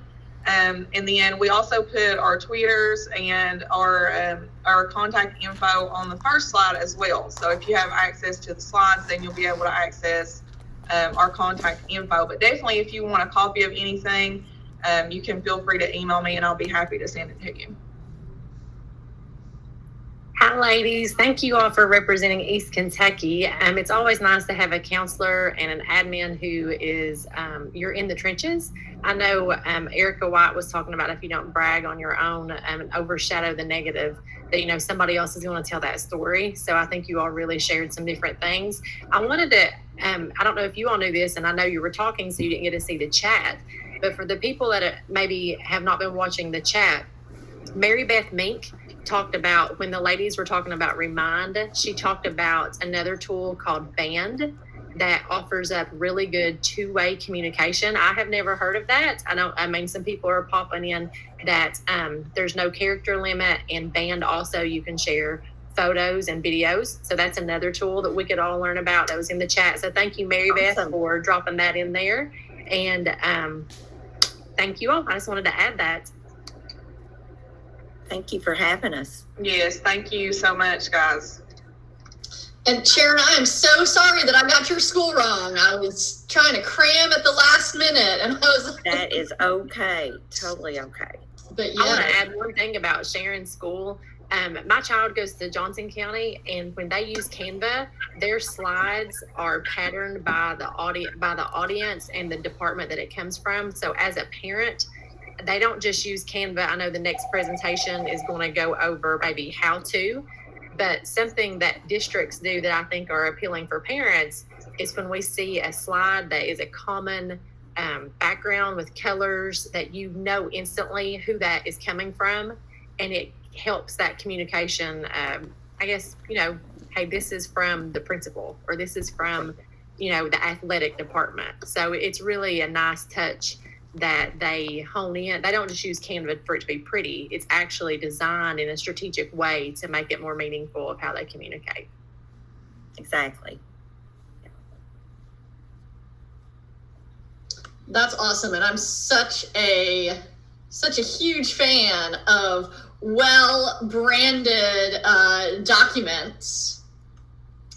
And so we are getting ready here to talk with Miss Emily Ty from Fayette County Public Schools. She is one of our amazing digital learning coaches here in Fayette County. We are so lucky to see her. So just a few reminders for you all as we get started. I'm going to put in maybe a little bit of music in the background here. Remember that at the end of our time today, we are going to give you a shareback form, so you will be able to fill that out and let us know your thoughts on this amazing lineup that we have put together today. As well, the schedule can be found linked in the YouTube chat. It is pinned at the top. So if you do have to run and get somebody to practice, or you want to, I don't know, eat lunch because it's summer and you have more than 20 minutes to scarf your lunch, you can absolutely do that. I hope, congrats to Terry Ray. Terry Ray joining us all the way from Nova Scotia, over 1,500 miles away from, I'm doing it here in Lexington, so from where we are here in Lexington. So Terry, if you are still on, email Rebecca. We've dropped her email in the chat, and she'll get you some swag. Don't worry, we have more swag coming up in the second half of our program today. But with no further ado, it's almost like the people who organized this event looked at the presentations and were like, oh, hey, we can create nice natural segues. Imagine that. We do have Emily Ty here to talk about Bob Rossing your document. So take it away, Emily. All right. Hi, guys. Oh, whoa. I got too many things. Let me mute this real quick. Can you guys hear me okay? I know we had some sound issues a little bit earlier.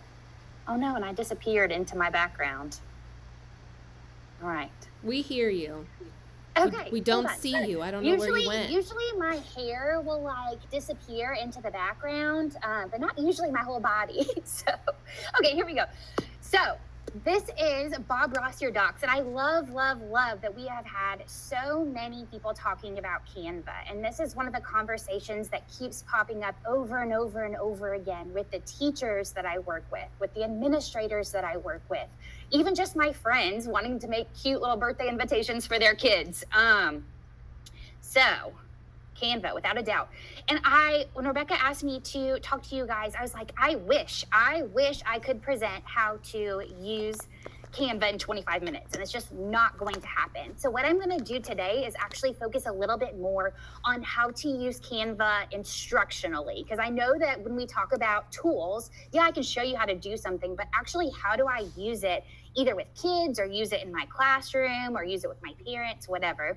And then I'm actually going to give you guys some resources on how to bring some of that stuff into your classroom. Hold on, let me make sure that you guys can see my screen.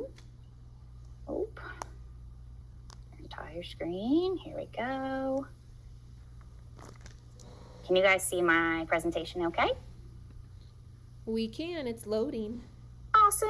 We lost you. We lost you in the mountains, but we can see your presentation. Okay, well, you'll just have to listen to my high-pitched voice. Sorry, guys. Perfect. All right, here we go. So, Bob Ross, your docs. Once again, my name is Emily Ty. I am a district digital learning coach. So I just work with teachers, but I taught 7th and 8th grade science before I came into this role. And I got here just by saying, like, gosh, there's got to be an easier way to do some of the stuff that I do not like doing, so I can find more time to do the things that I like. I would love if you would follow me on Twitter, not just to get followers, but I want to follow you. I get some of my best ideas from other teachers, from other administrators, from other counselors. So if you follow me, I'd love to follow you, just so we can kind of work together and share some of those resources. All right, so you're probably like, oh my goodness, why on earth Bob Ross? Like, he's kind of weird and crazy. But Bob Ross kind of reminds me of Canva and when we're working with stuff, because he kind of takes these really complex looking pictures and paintings, and at the very end, it looks so beautiful. But he kind of walks you through every single little step, and it's really not that hard to make something look beautiful. So that's why I feel like Canva is like that amazing tool that helps all of our stuff look beautiful. I think there's an artist hidden at the bottom of every single one of us. Bob Ross said that, and I truly believe that. I have one coworker, and she's like, Emily, I just can't make cute slides. I'm sick of using Slides Mania. I'm sick of using Slides Carnival. It doesn't look like me. It just looks like I used a template. Well, by using Canva, we were able to brand her stuff. She feels like she's represented in her training materials and her materials that she uses with her students. So Canva really makes it super easy that our products that we're using with our students, our administrators, our parents look like us. Okay, so what are we going to talk about today? First of all, what is Canva? We're going to be talking about templates. So templates, Canva has all these beautiful templates. I'm going to show you what to do, how to use them. And then I'm going to show you a little bit about how to use Canva to teach. And then we're going to go over, last but not least, some of the lesser known Canva features. So things maybe I learned last minute that I wish I knew. And then we're going to go over, I'm just going to always give some resources at the end of my stuff. All right, here we go. So what is Canva? Canva is a free graphic design platform. And yes, I said free. And I know some of you are probably like, yeah, it's free, but some of the features, but you have to pay for whatever. No, you as an educator get a free premium teacher account. And I'm going to show you guys how to do that a little bit later. Why I also love Canva, it is a drag and drop format design tool. So instead of spending a ton of time and a ton of money learning how to use Illustrator, learning how to use Photoshop, all that shenanigans, drag and drop, what you see is what you get, and I love it. It is also web and app accessible. So if you're on the go like me and you're wanting to create some designs on your phone for a Twitter post, you can't keep all what you have to say in those 280 characters or whatever. You can absolutely get, oops, sorry, you'll see me. I'm trying to turn it, oh wait, we're fine. You can make some graphics, put it in there, and then add your text from that. And then you can actually really quickly print and get stuff out from Canva. It makes it super easy. All right, moving on. I'm going to go as fast as like humanly possible. Okay, so that free premium teacher account that I just talked to you about, it has all of these templates in there. It's actually branded towards educators. So when you're searching for templates, there are lesson plan templates, there are presentation templates, there are poster templates. They even have templates for like the cute little plastic drawer organizers that have labels. You can edit all of them. You as a teacher also get access to millions of those premium images. So if you're a person that you're like, yeah, it was free, but I don't have that, you do get access to that. And you get access to that by going to canva.com/education. And when you click on the purple teacher button, it will pop up. You just sign on with all the other googly things and you'll get a free premium teacher account. It's beautiful. All right, moving on. So those templates that I talked to you about, when I go to create a design in Canva, you can choose an education presentation, an educational video, educational infographic, and with that free premium teacher account, these are going to be some of those things that are included in there. Look, a Google Classroom header. If you're wanting to brand your classroom for next year, go ahead and start looking at that. There's templates in there for that. You can see down here on the bottom, those are those cute little drawers I was talking about. Google Classroom headers, like you can see it. If you want it, it's in there, I'm sure. But the beautiful thing about all of this is if you create it one time, you can resize the templates within Canva. So if you see something that you like and you're like, this is cute, but I don't want to spend a lot of time making 2 of these, well, I can resize them. So what I did for Twitter, I wanted to tweet about my session today. All I had to do was I took my first slide that I made in Canva, and then I resized it into a Twitter post. And all I had to do is click resize, change it into a Twitter post, we're good to go. There are classroom kits in there.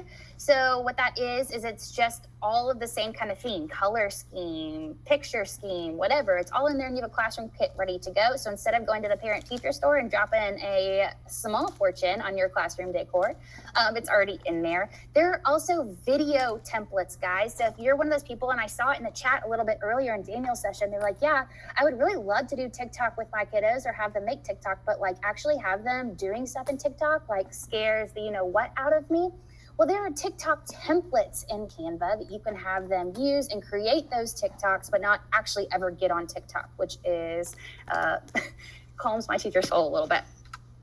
All right, so cool. Canva, we got Canva. Once again, I'm not showing you how to use Canva, but teaching with Canva. So Amanda Fox just came out with this beautiful book called The Canva Classroom. And why I love it is she doesn't just teach you about Canva, but she shows you how to use Canva instructionally with students. And what I love, and this is just like a sample, I recreated it over here, but in her table of contents, she has all of these templates and then tells you what DOK level it applies to. So she has a Pear Deck template. So if you're wanting to use Pear Deck with your kiddos, but you're wanting to design something in Canva, she has templates already in there, and this hits DOK level 2, DOK level 3, and it's on page 110. So what I really liked though, is she kind of talked about how these different DOK levels are just like different TV shows. So we have those DOK level 1s, which are just our call and response question. So it's Jeopardy. You want to do that? Great. Well, there's a Jeopardy template in Canva that looks beautiful and it's in there. Okay, well, how do we pump this up a little bit? How can the knowledge be applied? Well, it's kind of like MasterChef. So they have the ability and they know how to cook, but now we're going to apply it. So there's a MasterChef template on how to take that to the next level. There's DOK level 3. So how can we solve problems and strategic thinking? Well, that's Lego Masters. And then how can the knowledge be extended? Well, that's Shark Tank. Our students are creating presentations. They're actually presenting them and they're extending that thinking. And of course, I would never just leave you with this idea without some resources. So these are all templates to those Canva templates that Amanda created. And these are either the actual ones that Amanda made, or they're ones that I've kind of adapted to fit this theme. So you can use Canva. It's not just a way to make things pretty. It is a way to have students expand their thinking and take their learning to the next level by creating presentations, sharing what they learned with other people, because that's how the real world works. And that's what we are hopefully teaching our students. All right, my goal for you is to just try one new thing with Canva this next year. And here is a list of how you can do that. So if you're wanting to try and do maybe just your bell work in Canva, well, when you're searching for templates in Canva, what I want you to search for is good morning quote, or virtual classroom, or class schedule, work today. These are different keywords that you can use to search through the templates that someone named Janelle Lee, I don't know how to say her name.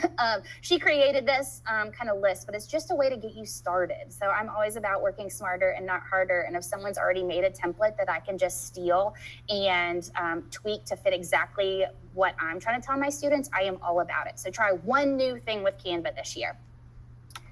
All right, so here we go. And I do have 10 minutes, but I'm going to try and give you 10 lesser known Canva features in 10 minutes or less. And while I try and fix my camera really quick, Rebecca, did we have any questions in the chat or anything we can go over? I'm gonna try and turn my camera on really quick. Video. You're getting a ton of love and just people who are excited about your approach. No, they're just really excited. Good. Okay, and you can see me. I'm sorry for all the background back here, but I just switched to a different camera. So here we go. All right, lesser known Canva features, 10 tips and tools in 10 minutes or less, and here we go. Moving on. Okay, so the first one is the info button. So I always love in Canva when I'm making stuff and I find a beautiful graphic, but I'm like, okay, now I found this one that I liked, but it doesn't look like the other things that I want. Well, there's this tiny little info button here, and what it does is it brings up all of the other designs from that author. So you can see right here, I found the Canva logo. Are you sharing your screen, Miss Emily? Oh, sorry. Oh, no, sorry. I hate interrupting you because you're doing a great job. No! Hold on, let me share it again. I tried to fix my camera, and this is what I get. Your entire screen. Where'd it go? All right, are we good? We're good. My camera went away. Sorry, guys. It's okay. I'm a Zoomer. Sorry. Okay. So the info button that's up here. So here's my Canva logo. Well, maybe I want some other Canva logos. I want to see what they have to offer really quick. I click the info button. I can click on the author right here. I can also, from that info button, star certain elements. So if it's something that I want to use over and over again, and I want to have a quick shortcut to it, I can star it from there, just like in our googly world. Sometimes we want to star some of those things. You can also add it to a folder. This is a newer feature that Canva offers where you can add things to a folder that you want to save for later. And then you can see more like this. So it's going to pull up things that are like that. So that info button saves me all the time, just like this graphic in the bottom right-hand corner. Sometimes I just wanted to search for a gold number 1. Well, if I search for gold number 1, it's going to come up with 50 gold number 1s. Well, now for number 2, I want to find the same author, that same whatever, number 2.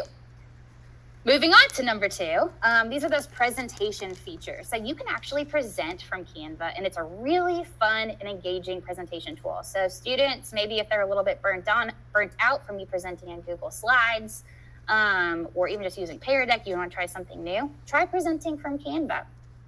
You can blur from Canva. You can have little confetti pop out of it. You can have a drum roll. You can have a wonderful, cute little mic drop. You can have bubbles come up. You can have it say quiet, and it actually makes like a shh noise. You can have a curtain come in and out. One of my favorite ones is you can pop up a timer. So if I just push the number 3 on my keyboard, it would pop up with a 3-minute timer. So instead of having to Google a 3-minute timer or anything like that, I just push the number 3 and I have a timer in there. And then of course, if you forget any of the shortcuts, you just click Shift and then the question mark and they'll all pop up. But I love that you can have all of these fun features built straight into your presentation just by clicking one key on your keyboard. It's really fun. I feel like a lot of teachers aren't utilizing these presentation features yet, so you can kind of be the first one and keep some students engaged. All right, the next one is Tidy Up, and I use this all the time. So you can see right here, I have all of these images. I have these 5 images, and maybe I just wanted them straight in a line in a row. If I click all of my images, and I can select them all at the same time by holding down Shift, and then I just click Position, and then Tidy Up, guys, it evenly spaces all of my stuff. So there's no more having to like eyeball to see if it's all evenly spaced, whatever. I just click that Tidy Up button and it does it for me. It is beautiful. All right, on to the next one. And this is the one that I use every single day. You as a teacher tell a story. Your personality, your kids know you, they know how you write, they know what colors you like, they know just kind of how you are as a person. You are a brand. So utilizing that and having it and celebrating it is huge. And so you can build that in your brand kit in Canva. And so in our last session, they talked about how different newsletters, they know that it comes from certain schools. Well, you can very quickly make your designs look branded by utilizing the brand kit in Canva. So on the home page, on this left-hand side, there's the brand kit.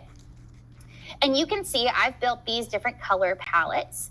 And these are the color palettes that I use all the time. So my Office of Instructional Technology, this is our color palette. Fayette County, here's our exact color palette. Lafayette, that was one of the schools I worked with. There's their color palette, and then STLP. These are things that I use all the time. So by building these in here, I can very quickly take one of those templates and change those colors with a click of a button to match those. And it's super simple. There's even a shuffle button. So if I click on styles and I find my color scheme over here, I just click shuffle on my color palette until it looks the way that I want it to. There's also different brand fonts. So if you're someone who loves your fonts, you use the same fonts over and over again. This is a great place to store them. So most of my designs that I make use these fonts. Hopefully one of yours is not Comic Sans. If it is, I forgive you, but it hurts my soul a little bit. But in that brand kit, so you can see over here when I'm making a design, all of my fonts are already programmed in there. So when I add a heading, it's already going to be this Lemon Tuesday font size 42. It's already there. It's good to go. Of course, I can always change it, but they know, hey, this is your go-to one for that brand.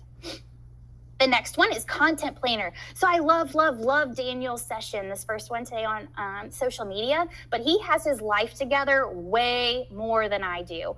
And so I felt like when I was teaching, or even now when I'm working, like I want to be active on social media, but like remembering to post on social media just like is not my thing.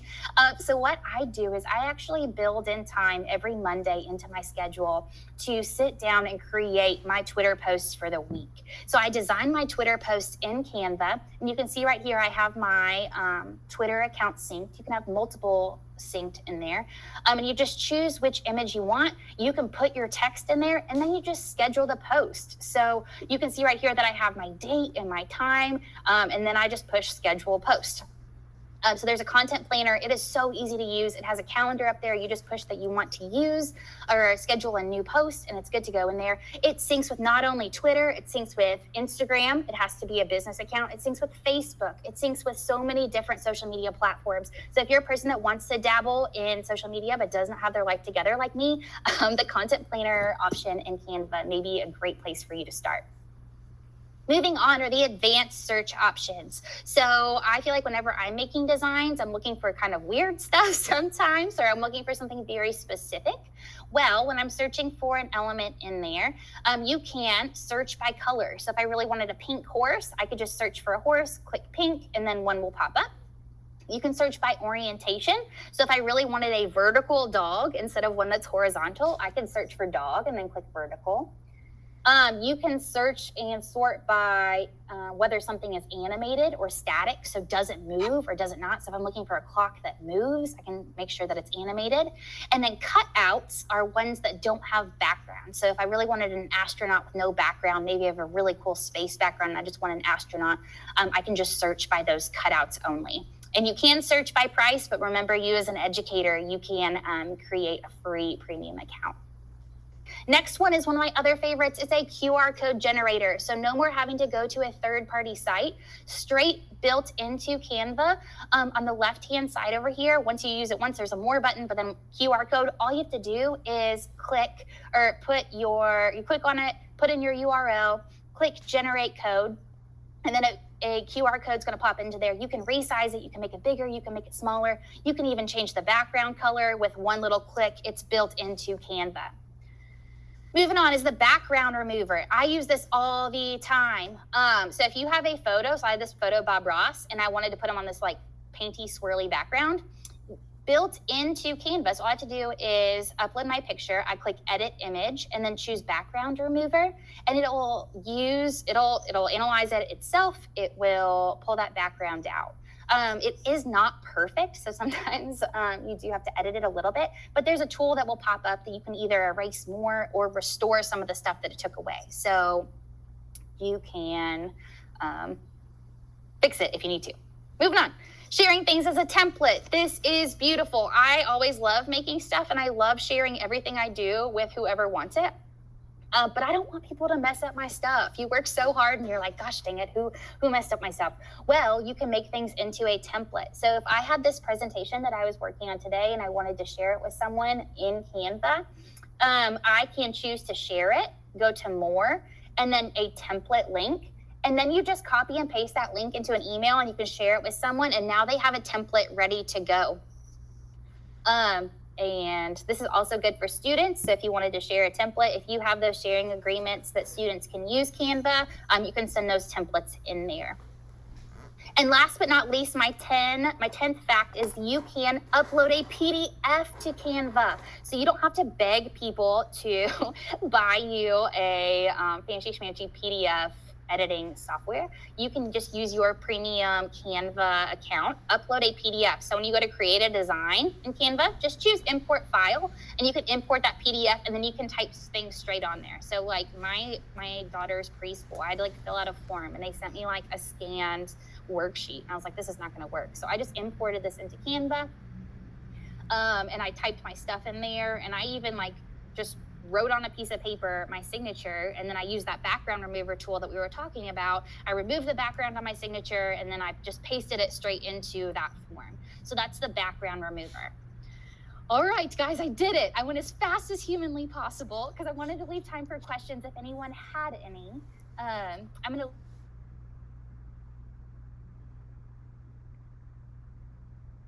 Uh-oh. Can you hear me, Emily? Can our other friends in this meet hear me? I can. Oh my goodness, Emily, Yeah. you were on fire. Sorry. Okay, now my face is here. Yay. Maybe. Goodness gracious, guys, the internet is something today. Did you not listen to Joel? Don't apologize for being awesome. Okay, here we are. Whew. All right, so I did want to address one thing though, because I know that some of you guys were like, I love Canva, but it's not approved for my district to use with students. And you guys saw in my presentation, I did not present from Canva for a reason, because I wanted to share with you all, I love using Canva, making beautiful things, and then bringing it over into Google World. Because yeah, I could now use Google Slides. I can use Google Slides. My parents are familiar with Google Slides. I can store it in my Google Drive. I can share whatever, it's familiar. But now I can take my slides to the next level. And if I wanted to turn it into a Pear Deck, I could. If I wanted to use AutoCrat for a certificate that I made in Canva, now I can. So just because you like using Canva doesn't mean your designs are stuck in Canva. Bring them over into Google World so you can use all those googly things as well. So thank you guys so much. I love doing this. And hopefully you guys try one new Canva thing this year, and I'd love to see it. Share it on Twitter. I was going to tell you, I was so inspired by the first time I saw your Bob Ross, that all these pool slides and stuff I did in Canva. So all thanks to you. I'm looking if there, it says, do you sign up for educators with Google or Clever? I used Google. I don't know how it worked, but I know for Fayette County, they just shifted it over, that now it's in our waffle, our Google waffle. So I don't know how they made that magic happen, but now all the Fayette County teachers can access it through their waffle. And then one more question. Do Yes. students have the same options as presentations on Canva? So students, yes, they can have an account on there, and it actually does sync with Google Classroom. So if you're one of those people that you want to, with your educator account, you can pull your Google Classroom classes in there, and your students would have the ability to use all those Canva features as well. I really do like that Canva is so educator friendly and supportive, that all of this stuff is free for educators, and they make it so easy to use with students. And I know for Fayette County, like if we want to use Canva with students or have students use it, they need to go into Canva via that Google Classroom place. So just make sure that you're talking with your district if you're wanting to use it with students, so that you're using it appropriately with those data sharing agreements. Or just bring it on over into Google World. That's also another way. We have someone who you saved them some money because they were paying for Canva, and they didn't know they could get it for free. Yay! Someone said this is the best session so far, Aw. that they had I'm great. so excited to learn with you guys today. There's some amazing stuff coming up, so I'm excited to learn with y'all. She, Teresa, she said, will all the slides for presentations continue to be available? I can't take notes fast enough. So yeah, they're all going to be linked on that agenda. Emily's presentation is on there with all of her great resources. And I'm just scanning questions right now. They love the PDF tool. They're just saying, love you, thank you, can't wait to get started. Here's my question, Emily. Yeah. Does the planner integrate with Instagram as well, or just Twitter? It integrates with Instagram, but it's for Instagram business accounts only. So I'm hoping that means that it's coming soon. Because I feel like that's kind of weird for them to just do business accounts and not personal accounts. And they're adding new stuff every single day. So I wouldn't be shocked if that's something that's on the horizon. That would save my life. Yes. Yes, I got my Monday posts. I don't have my life together as much as Daniel.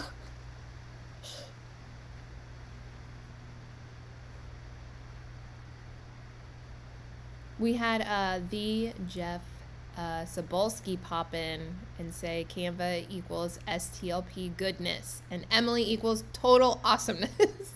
He's so funny. I love Jeff Sobolski. But we totally agree how awesome you are.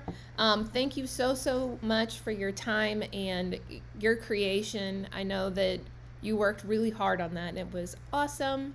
And you're in your purple. We promise we'll get your shirt soon. So good. I had a purple Canva shirt. I was like, how appropriate. Yay. Thank you guys. Thank you. Bye, Emily. Have a good one. Alrighty, y'all. So we are getting ready to move forward in our day. So we're gonna throw up another quick fun poll in our YouTube chat here. So here's the thing. This is Kentucky Go Digital Splashin' Summer Event. We do love our purple cows, but here is a question. Do cows swim? And more importantly, so the answer, I'll give you the answer to this one. Yes, cows can swim. They don't always love to swim, but they can swim. Okay, but we're going to prep this poll for you. All right. During Hurricane Dorian in 2019, three cows were swept away from their home on Cedar Island off the coast of the Carolinas. Okay, here's your poll question. How far did they swim to make it to safety? How far did these three cows swim once they were washed out to sea? Was it 1 mile? Was it 3 miles? Was it 5 miles? Or was it 10 miles? We know how far those cows swam. I think we were going to try to put a poll up in there. 1, 3, 5, or 10 miles. 1, 3, 5, or 10 miles. Yes, and the poll is now launched. And I also want to remind everyone that all of this can be found on these awesome presentations. All right. And hopefully everybody's had a chance. A lot of people, 52% said 5 miles. According to the article by the BBC, it was actually 3 miles that they swam to another island in the Outer Banks where they were recognized as not belonging to that island. But they did swim and they did make it out alive after being feared to have perished during that mini tsunami that occurs. So on that moment of hope, we are going to transition. We have Carrie Cornwell here with us from Simpsonia Elementary. And Carrie is here, yes? Yes, I am here. Hey, Carrie, yeah.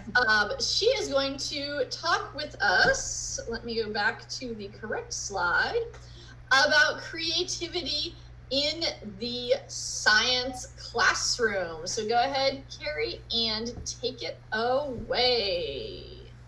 Good morning. All right, can everyone hear me okay? You sound good. Are you seeing my slides? We see an infinite clone of the meat, but now we see your slides. If you just press slideshow and then hide, they look awesome. All right, is that good? Sure is. Take it away. Okay. All right, we are ready.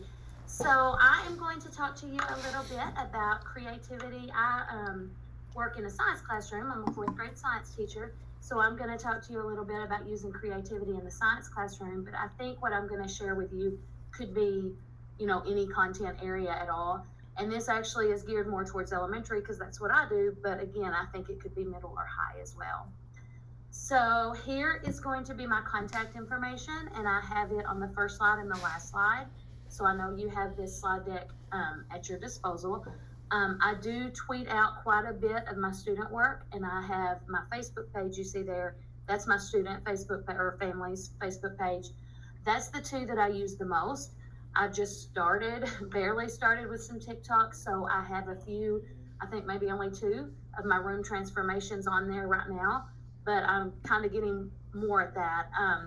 I don't put a whole lot on Instagram. That's actually my personal one. I put some school stuff. I'm just kind of dabbling with that one yet, but that's all my information if you need anything from me. And there's my email. So this tells you a little bit about me. I'm probably one of the older ones here. I'm getting ready to start my 26th year in elementary. I've taught pretty much 3rd and 4th through the entire time. I've taught reading a little, but mostly science. So I'm teaching at Simpsonia Elementary, which is in Graves County. And the next little bullet is kind of important. I haven't always been super techie. I want to spend my year 27 as excited as I spent my year 1 in the classroom. And so I always am just trying new things and things that I see the kids get excited about because it makes me excited, and that helps me. I do not get burnt out that way. I always am wanting to try something new. So just especially after COVID and after a lot of virtual, we're thrown into the techie. Well, science, I like to do a lot of hands-on too. So I've just kind of found a good hybrid approach to that. I just personally think using hands-on for science, plus incorporating the technology that they need, plus using creativity, I think that's kind of a trifecta for our kids. Just those 3 things together have just gotten me the results that I am looking for. So I'm hoping today that I'll kind of show you a few of the things about how my brain works when I'm developing some of these activities, and maybe it's something you can take away as well. I do try to use the technology, which is what I'm focusing on today, to enhance my student learning. I'm trying to do it, so that I'm always getting better, but I just wanted that seamless integration there. I'm learning more, and I'm treating it more as a student-led approach, which you'll see in a little bit, but that's come with some time. That's taken me a little bit of time to kind of let that loose to them a little. And then I do a whole lot of small group station work, and especially when I'm doing that, I usually try to do about half technology-led and about half hands-on. So let's get into this, and I'll kind of show you some pictures and show you some examples of things that I do. So this is going to be our focus. We're going to try to seamlessly integrate technology into the creative projects, or room transformations is kind of one of my big things. So I'm just going to show you, I'm not going to really take you through all the steps of setting up a room transformation or developing a full project. I'm just going to show you how I integrate the technology into those things. And we'll just go from there. So when I talk about my room transformations, I kind of put these into 3 categories: a simple, moderate, and elaborate. I try to do one elaborate one a year. Simple, I do a couple a year. This year I only did one. Moderate, usually just one. If you see here, this was my simple transformation this year. So this was The Floor Was Lava. My fourth graders were loving that show on Netflix, I think. And I mean, anything just to get them moving. And you can see here in the picture, the point is they cannot touch the red. That's the lava on the floor. So they would have to move on the different colored papers, or, I mean, my kids, they're fourth grade, they were good. So I let them walk across the chairs you see here. I would let them crawl across the desk. They couldn't stand on the desk. If expectations are there, and we talked about it, I mean, I didn't have any trouble with it. I mean, their behavior met the expectation there. So I chose Floor is Lava because the kids were interested in it. It gave them a surprise. So when they came to school, you know, the door was shut and I had a sign on the door. And when they walked in, this is what they saw. I set this up as my stations this day. So I tried to do stations about 2 days a week. This day, this was 10 rotations. Normally I don't do that many, but this was a review day. So this was like probably a couple weeks before we took our standardized testing. So I had 10 stations. They were about, I said 7 minutes. They probably were closer to about 6 or 7. They were just short review things that I'll kind of give you a couple examples, just short things they could do in just a couple of minutes and then be ready to move on. So in this station rotation, they've traveled with partners. So it was 2 of them per station. You can see it was minimal to decorate, just throw some paper on the floor. You could use tablecloths, the throwaway tablecloths. They did travel with their Chromebook, and they had a Simple Solutions workbook and their pencil. So that was the only thing they traveled with. So they just kind of kept it to their chest and traveled. Again, we didn't have any trouble. Some of the stations that I had that were not technology, they may have like a lesson in Simple Solutions to do. If you look right here, there's some quiz trade cards where they traded each other. There was a vocabulary matching up here on the stage. But as far as the technology integration, I had 5 of the 10 that were tech stations, if you will. So Simple Solutions, I don't know how many of you use that, but I use it as my bell ringer, and they come in and do a lesson. In this case, they just did one lesson with their partner at a station. And then I have typed in all of the lessons into a Google form. So they take their answers from their book and just plug it into the Google form. And I kind of do this twofold. It was a lot of work for me at first, but once they get their answers here and then they have to transform them, they really have to check to make sure that answer is what they meant to put down. So if it's a multiple choice over here and they didn't have that one answered as a fill in a blank, you know, they could see, oh, I'm missing one of the answers here. And they can kind of self-check as they go. And it's easy for me to grade those Google Forms. I don't take a grade on them every day, but I can see the questions that are most missed. And it's just a good way for me to have that instead of, you know, always just looking right at their book. I don't collect their books or anything. I use the website WordWall for one of their stations, and this was integrating a lot of science. It's like science games. So one is like an airplane that's flying, and you have to move the airplane so it doesn't hit the clouds, and it's all vocab. So, you know, if this was review, I probably picked a set of vocab that I knew they were having trouble with, so like wave, wavelength. So I would find that game through WordWall, and that was one of their stations. We do subscribe to Generation Genius here. Now, most of those videos are like 12, 15 minutes. So I would just take like a little portion of that I wanted them to watch, and I would put that on their Google Classroom. We also use HMH, which is my online science curriculum. So it has virtual labs, and it has activities, and it has experiments, and then it has like a digital textbook. So I use that. I pulled something from that. And then I still do a lot of, YouTube videos based on what the content is that I need. So for doing this one, I would set the timer. It would be up on the screen. You can't really see it, but it would be up on the screen, and they would work with their partner. And then when the timer went off, they rotated to the next one. And I did have it organized where, like, if you were at this back table, then you came to the stage, and then you came here. and then you came here. So it was like a circle. So they were all going in the same direction. So it wasn't wild or chaotic any more than it, was with the floor being covered with lava. So, okay, we can move on to the next one.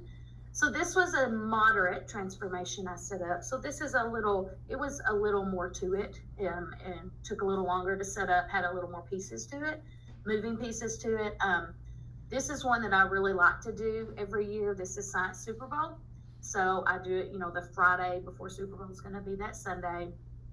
These are some of the parts that you can see that I did as far as the transformation went. I did have draft picks. We had like a coin toss to see who started. This was just kind of the parts of the transformation. But the meat of it, if we want to get into what the technology was that was integrated with it, these were a lot of the pieces that I used. So I use there's different digital, spinning wheels, different places you can find those. I would put the kids' names in there and they would see which team they were on. I used the 2 teams that were in the Super Bowl. So it was just a random, placement there, but it was fun for them. I created a Super Bowl game. You can kind of see it here. This was just through Google Slides, but these were questions that came from my HMH curriculum. They were multiple choice questions that I would pull from like some of our tests or our quizzes that we had taken. And so I pulled the ones that I thought they needed, the most work on. So again, this was set up as just a review day. I pulled from all different content standards there. And so they would have to work as their team and they would answer. And then once they did, the answer would pop up here. And if it was right, I would click this green box and then it would give them a screen where they would see how many yards they got to move, or if they, got a touchdown, and they had some different choices along the way. And then you can see here just some kind of fun things that I added with it. I like to dress the part. So I dressed as a referee. I had, the desk set up with the little footballs here. My stepson plays football, so I brought in his football and helmet and some trophies, and we had a little nacho bar at the end of the day, and just kind of feel the part. But with all of these transformations and the other, activities I'm going to show you in a minute, all of them are highly, highly content based. They're not just fun fluff days. I take my time very serious. My content time very serious. And I do, I know that all of you do, teach bell to bell, but I'm not going to give up a full day or a full day of content just to do something that's just for fun. So for us to do these fun activities, there is highly integrated content in there, and also the technology piece. So this is an elaborate transformation, and this is just one that I would do just once a year. I try to come up with one and a theme or something. I try to do it different every year. I like that to be an element of surprise for those kids, and I like them to be the ones that got this experience. And then next year's 4th graders know they get something totally different.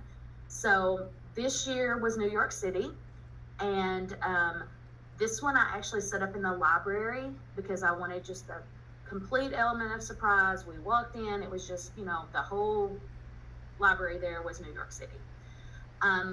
So again, finding things that kids are interested in. I set this one at the stations. That works well for me and works well for my age kid. You can see here, I transformed the entire library here, which I'm not going to really go into all the things to do. I will say beg, borrow, steal. I think I had $25 in this by the time it was done. I bought the tablecloths you see hanging, and then I bought this right here, this little backdrop from Amazon. Everything else, the parents either made, donated, drama departments donated. Everything else I just begged, borrowed, and stole from. Bible schools are good places, drama departments are good places, prom committees are good places to get this kind of stuff. I did set this one up with 5 stations, and for this day, since it's so elaborate and since our stations are going to be pretty big, I use parent volunteers this day. So I have 1 parent per station, and so they're handling their station and what they are doing. As far as the technology integration, a couple of the big pieces that I liked with this one was my station was the Broadway station. And so we talked about, you know, all the lights on Broadway. And one of the fourth grader standards is how light enters the eye. And they have trouble with that, all those steps in order. And so I thought you could see it, but I don't think you can. It's more back there. I had a big poster that I made, and it has all the steps of how light, you know, it starts at the sun or a light source and how it reflects and ends up entering your eye and how that gets to your brain. So I have all those steps. It's like 9 steps I had, and I had them all in a different order on a big poster board. And so when they were with me, they had to use the spheros there, and they had to, you know, they had to run those, and they had to have them go in the right sequence of events. So the first partner would run it, you know, to the first step, and then someone else would have to see what the next step was. And so we did that for that station, and they loved that, loved it so much. I found a virtual field trip off of the Flipgrid Live events, and it was to the Brooklyn Bridge, and we did that about a week after the transformation. But I mean, it was really neat. I mean, it was down there right on the Brooklyn Bridge, and they got to see all of that and kind of get all, you know, involved in that after they'd seen what our transformation looked like. So it was good. They really liked it, and I feel like they learned a lot, and it did well. So if you have any specific questions about room transformations, you can message me later. I have another presentation that I did for someone else that's kind of all the steps of how I set them up, so it's not quite as overwhelming as this looks. But today I just really wanted to focus on the technology integration in these creative projects, transformations that I do. Okay, so here's a couple of more things. Now, these aren't room transformations. These are just things that I've done before in the past. I'm used to having a dissection day. And what I mean by that is I usually use our high school like biology or anatomy class. They'll send 3 or 4, you know, strong students to our classroom, and we'll have a dissection day where I usually get 3 or 4 specimens. So maybe like a frog, a worm, crayfish is one. I think we've done a perch before. And the students rotate through those stations. The high schooler is the one actually kind of doing the cutting and showing them, but my students rotate through all of those dissection stations. And so what I did this year is I found online, and I can't even tell you right now I just Googled it, but I found a virtual dissection where the students could dissect like a frog virtually on their Chromebook before we actually had the dissection day. And I like that, you know, just kind of setting that stage for it. And I mean, some of them would go back to that link, and they were doing that all for the rest of the year. They loved it. So I did that.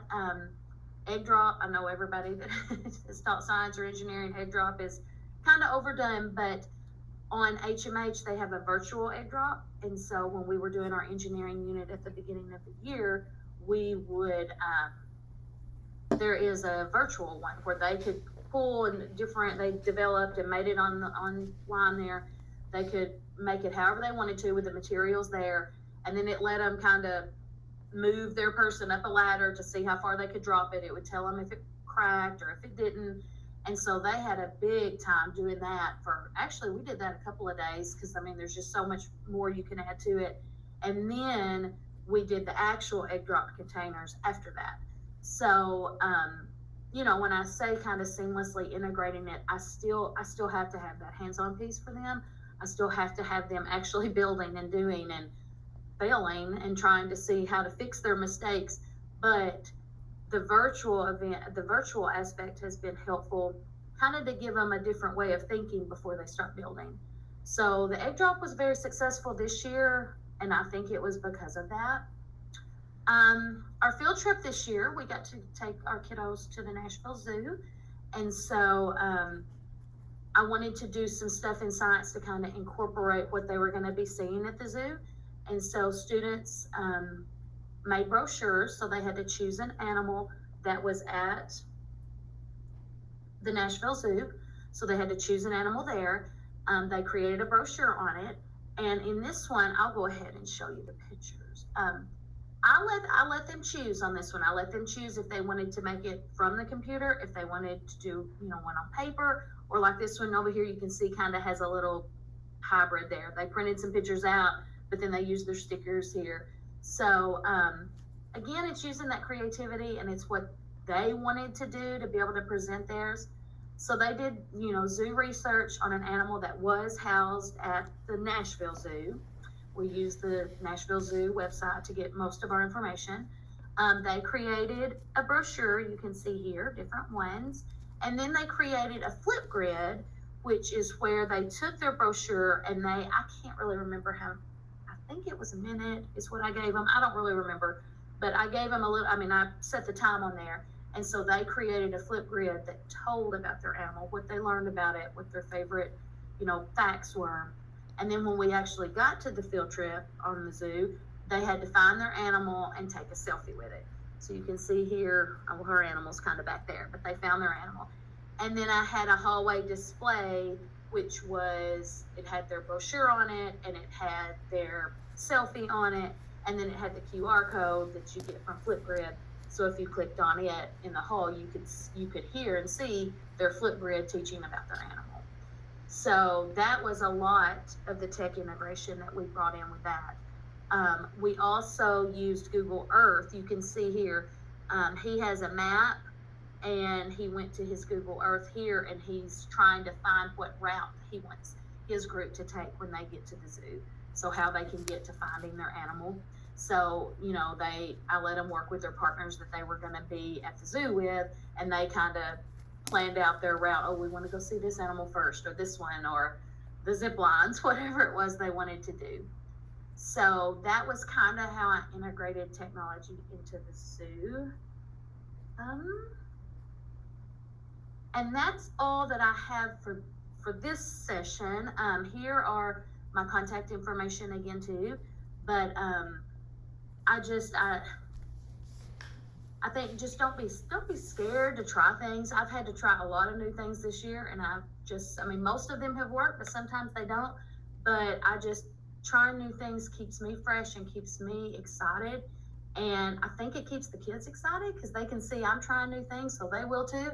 And just like I said, kind of keeping that technology and the hands-on for science, and then pulling in that creative piece that kind of keeps them on their toes. They don't know what's happening next. That's been it for me. So that is about all I have.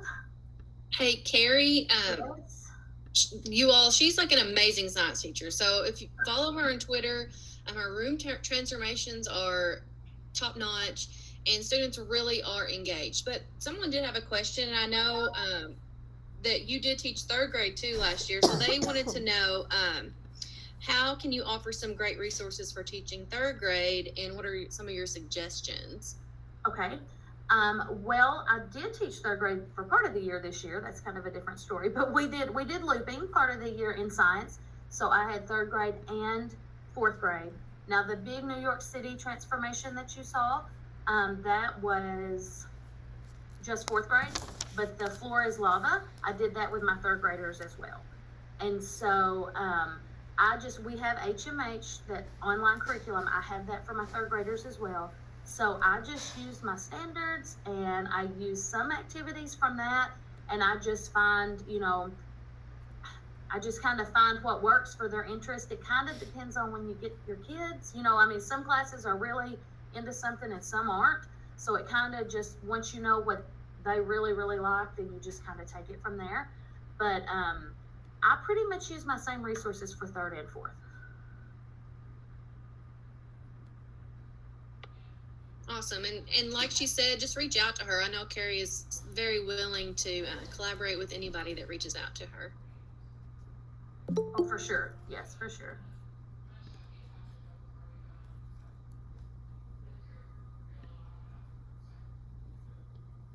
Was there any other questions or anything?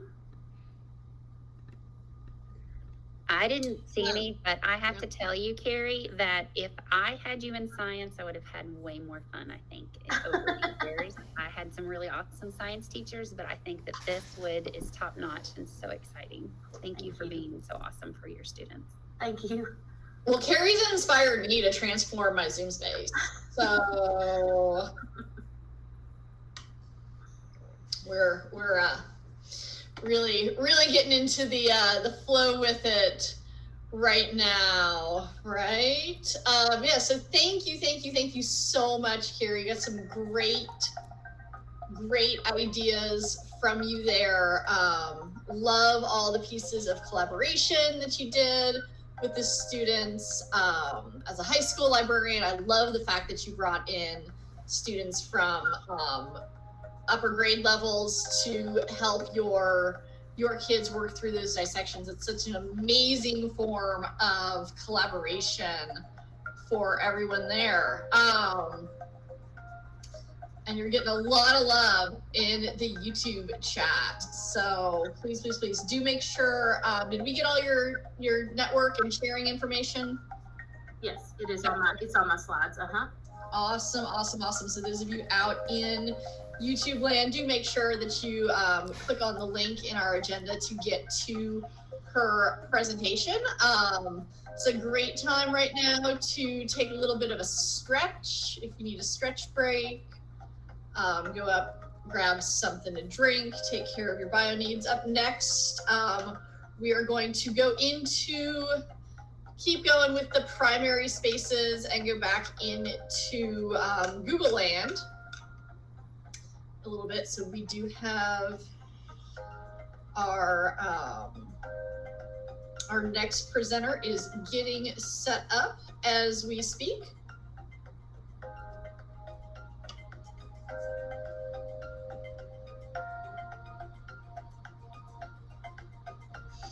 And yes, it is 5 o'clock somewhere. I mean, I don't want to, I'm not going to tell anybody what to do. But as we're getting our beach vibes there, we have some fun. Take your laptop out to your back porch. Get out in the sun. It's not quite 95 yet. It is getting there. I think it's every time I go back to my phone to the weather app, the degree inches up 1. So it just went from 82 to 83. So we are heating it up here with the KYGoDigital Summer Splash event.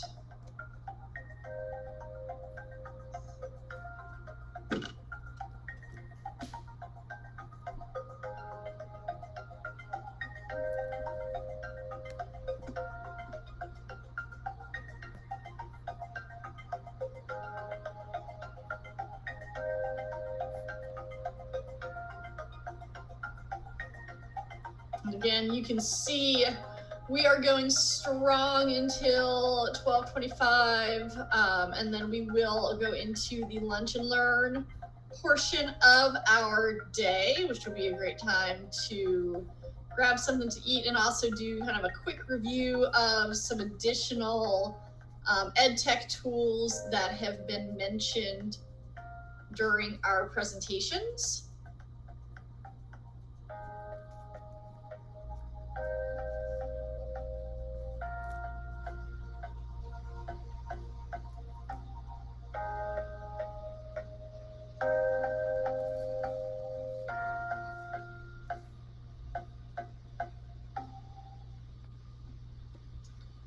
All right, and you guys can go ahead if you have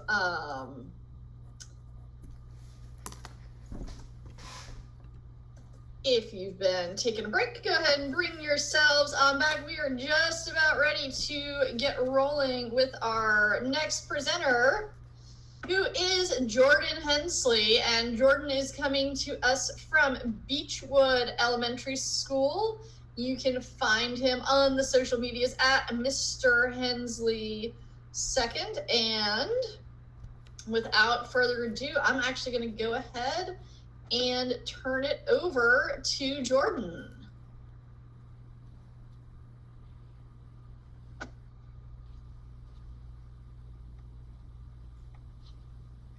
Can you hear me okay? Yeah, you're great. Sorry, I threw you in there a minute early. That's okay. Kelly, thanks for the introduction. I do have one small disclaimer, and I apologize to my former Beechwood people. I'm now in Cincinnati Public, so I am an Ohio person now, as of very recently. So still glad to be here with all the Kentucky teachers though. Let's see, hopefully this works.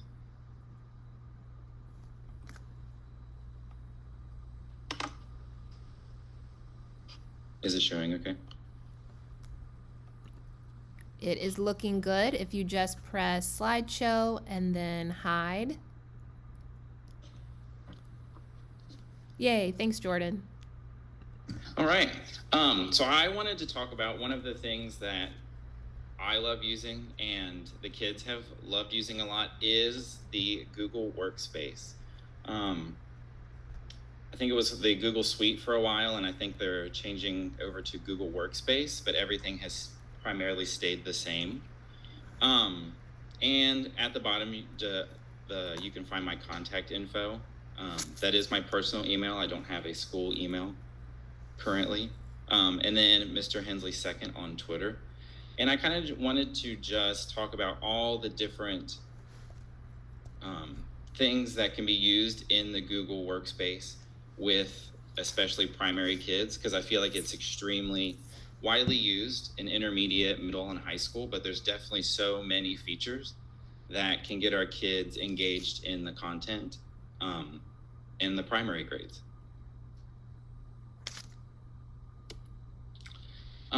So one thing I won't be talking about today is like how to use, like the nuts and bolts of how to use each of the different tools, but there is the Google for Education website has amazing training materials to get that level 1 training.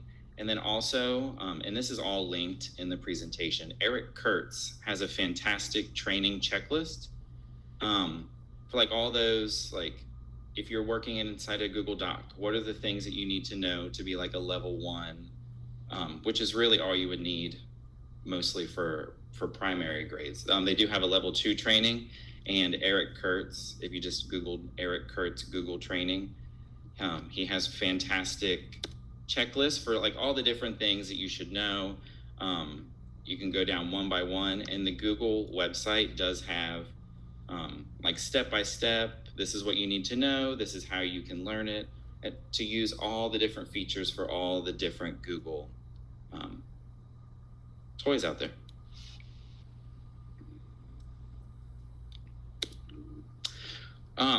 So I kind of wanted to mirror this with the Kentucky Academic Standards for Technology. Definitely did not go through every single one, but just to make a connection with like the Kentucky Academic Standards do have technology portions for primary, intermediate, middle, and high school. So kind of like tying these into what is loosely expected of us with the technology that we have. So one of the things is the empowered learner, and one of the big things for me to take away from this is the reflecting on the learning process over time. And since Google doesn't, Google like auto saves, so like there are so many different ways you could do online journals using Google, Google Docs, Google Slides, things like that.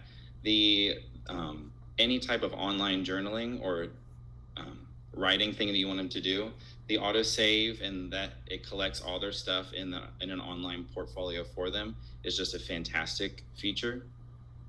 And just and I'll show a couple examples of the different tools that they can add to the Google toys.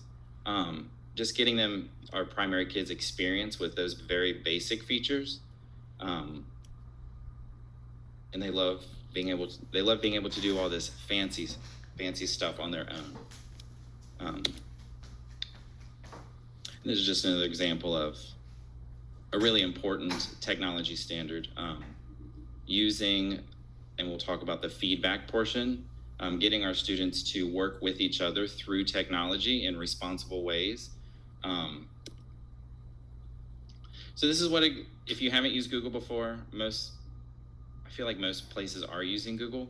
A Google Doc is just your standard, you know, you can do much more than typing, but it's your standard typing program. So to go with an example, I wanted to try to show as many student examples as possible that we've done the past year. So the jellyfish paper was a story, you know, the kids got on their Google accounts. We practiced this very step-by-step, how to log on to Google Doc, how to open up a brand new page, you know, we do like all that groundwork so that they can, like if they were doing a writing assignment and they wanted to do it on Google Docs, I say, okay, you know how to open up a page, you know, start writing. So this was a student example of a writing piece that they did. And I didn't want to use student names, so I did use my example. But you can teach students how to leave comments so they can read each other's writing, or like multiple students can be working on one writing thing at a time. And they can like click, like if there's a spelling error or they have different ideas. We practice like highlighting and leaving comments in different parts of writing so that students can engage with each other on the same project, or if they are just giving feedback. And then one of the learning standards one of the technology standards is like teaching kids all that digital citizenship. So, you know, being positive, being constructive in the comments that they're leaving each other, really kind of sets the foundation for this is how I can use technology, but I need to be doing it responsibly, things like that.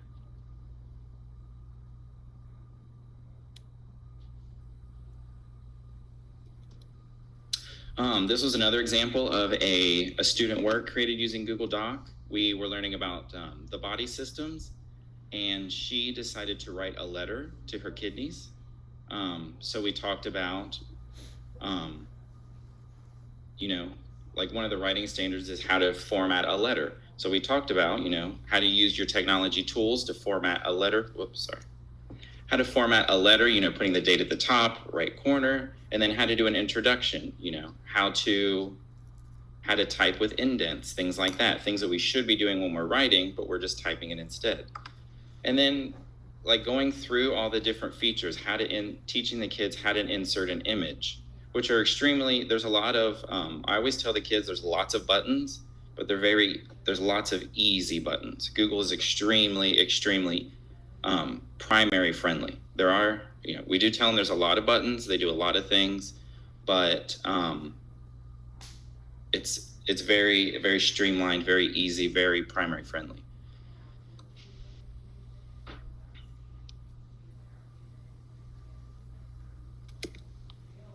And here are just a couple other examples. When we did the Battle of Gettysburg, you know, doing a journal entry there, and letting them use. So if they're inside a Google, I call them Google Toys, but if they're inside one of the Google programs, the images that they're searching are all like open license, Creative Commons. So the ones that they're searching, and it's also like with your school's Safe Search. So if I know that they're inside a Google Doc and they've you know, they're typing something and they want to add an image, nothing wildly inappropriate is going to pop up. So just using, you know, typing, you know, the letter about the Battle of Gettysburg, and then being able to insert image when we were writing about penguins, different types of letter writings, just using that Google Doc to get them thinking of writing not just their pencil and paper, they also have this digital tool, and it's kind of getting them to process like a Google Doc or something like that is just digital paper. They can still draw, or they can still add an image. They could use different features to draw their own image on their devices and add it in, things like that. And again, that Eric Kurtz and the Google training from the website are fantastic for all like showing where these features are, how to use all these different things so that you can feel comfortable sharing them with your kids.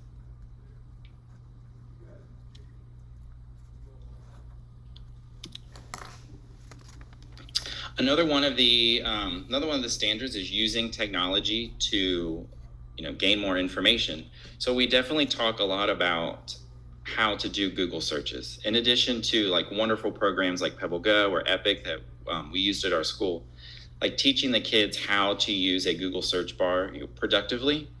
if they have their questions, or if they're doing, if they're researching an animal or like a biome, things like that, how to get the most out of their Google search. Because especially for a lot of our younger kids, if they search something, it's going to be overwhelming what they see. So just trying to like walk them through, how to ask Google your question, things like that. And then like going through the search results that pop up, kind of guiding them through what to look for. And then one of the things we always talk about is the ad that, Google is a company, they do make money. So a lot of the things that they'll see might just be an advertisement. So we talk about that always look for if it says ad, with the digital citizenship part. Just to get them used to at a young age, like sifting through information at a very basic level. Just, I don't want to click the ad. I want to do, I want to look for actual information, things like that.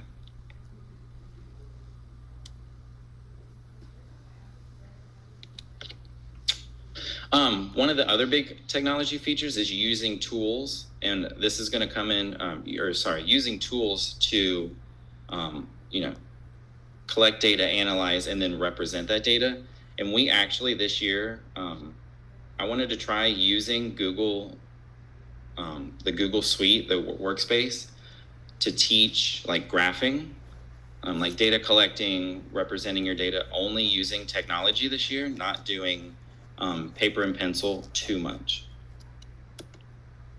So we did some like ground leg work. Like this is what a table is. Like this is the difference between a table and a chart, or a table and a graph. A table is where we collect our tallies, or where we collect our data, things that they will be learning anyway.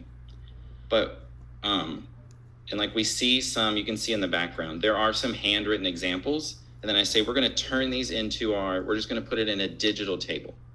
So you can see this activity, we're all doing it together. This was probably our first or second day doing this. And then Google is so streamlined and it's so user-friendly that they were asking, later on through the lessons, can I make my own chart? Can I make my own graph on something? Can I do something like that? Because it's just so user-friendly. But we definitely set up the groundwork doing all this together. We do step by step. All right, close it out. Let's try it again. Open a Google sheet. Go to a blank Google sheet. All right, let's find the first box. Things that we would teach, ways that we would teach our primary kids anyway, just doing it with these digital resources. So then the kids were able to collect all their data, with their information. Like they had their tally charts on their paper in front of them, and then they were taking the tally charts and turning them into the digital ones. And I have some examples later of the digital charts and the digital graphs that they were able to create. So yes, they are still doing, creating their paper pencil charts, things like that. And we'll get into like digital pictographs, all the different kinds of things that they can do with these. So here's another way to use like Google technology to help kids with like computational thinking. Like one of the big second grade standards is adding multiple add-ins together.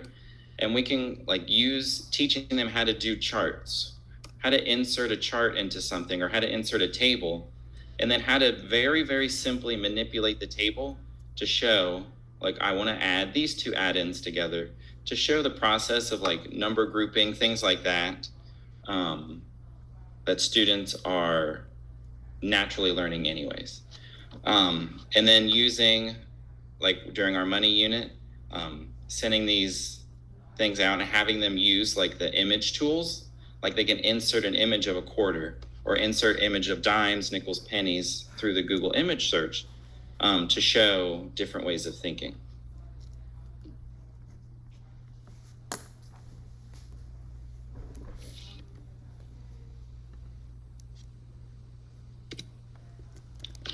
Here's an example of using, like inserting a table in a Google Doc. It's a very simple, you go in, you click the insert, you click table, and then how many boxes you need.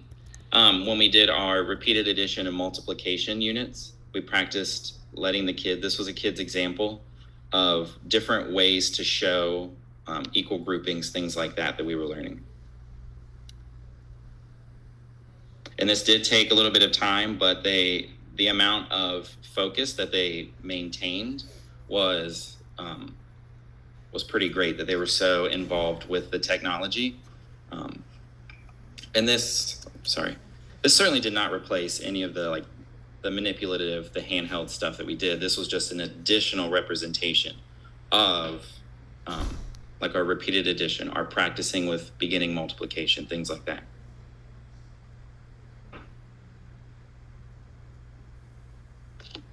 So this was the top here, the favorite ice cream flavor was a digital, like a tally chart that they would make. And we even did, we used like the drawing line features to draw the tally marks. And then we talked about how using time efficiently, things like that, converting tallies to actual numbers, things like that. So getting them to transition from the tally mark system to the number system, but creating this inside of a Google Doc, very, very, very simple thing to just insert a table and have the kids, type in their categories, vanilla, chocolate, strawberry, how to type in their numbers right next to it. It's all very clickable, very typable, and it's very easy manipulated to change colors. The buttons are very simple to teach kids, and they love being able to customize it. So then taking it over, say, all right, we very easily transitioned over to a Google Sheet, which is kind of like Excel, basically the same thing as Excel. But all the Google tools are formatted the same way, so it's very easy for them to transition to a new one. And we talked about how, when you open up a brand new sheet, there are so many boxes that you don't need, but they're there just in case. But we very, very step-by-step practice. I always start with my A1 box, things like that, just to get them used to not being overwhelmed by all the different buttons or the space that pops up. Just getting them set with that foundation of I find my first box in the corner, and that's where I can start typing my. So these are examples of charts or tables that students have made after they collected some of their data. They can even do like the animal example at the bottom. Kids can add pictures, or they can just use the words. Adding pictures is much trickier because you have to insert, resize everything, but it is an option. But just adding the words, the categories going left to right, or the categories going up and down, and then just how to match digitally, how to match their charts, which once they had their chart made, or once they had their table made, it was a very easy transition for them to go to, oh, this is just a digital, this is just what my table looks like online. And then walking them through the features of how to very, very easily on Google Sheets, how to take your table you made, like the spaghetti, the favorite foods or the favorite colors, how to take that table, the data we collected, and then very easily turn it into a digital representation, a graph. And there are different graphs that they choose from. We only talk about two, just because in second grade, we only do fractions and bar graphs. But if you're doing this in an older grade, you could definitely do line plots or line graphs, more advanced, pie charts, things like that.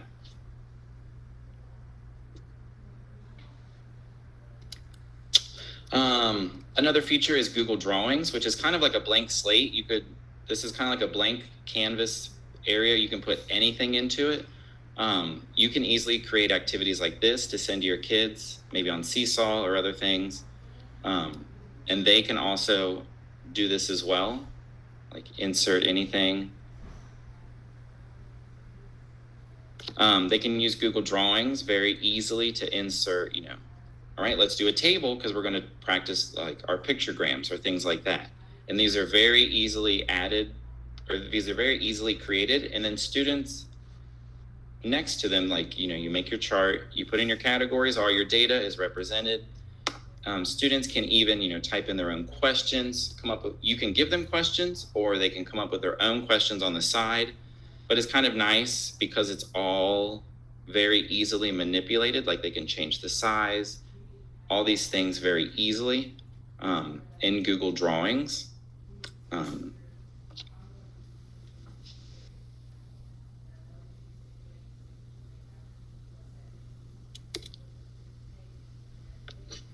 And then something else we didn't focus on it too much, but once we create things like this, using different features like the sum button, because we know what sums are when we do it with regular or with our math and other units, using the sums to find different, or to check our data, make sure it's correct, things like that.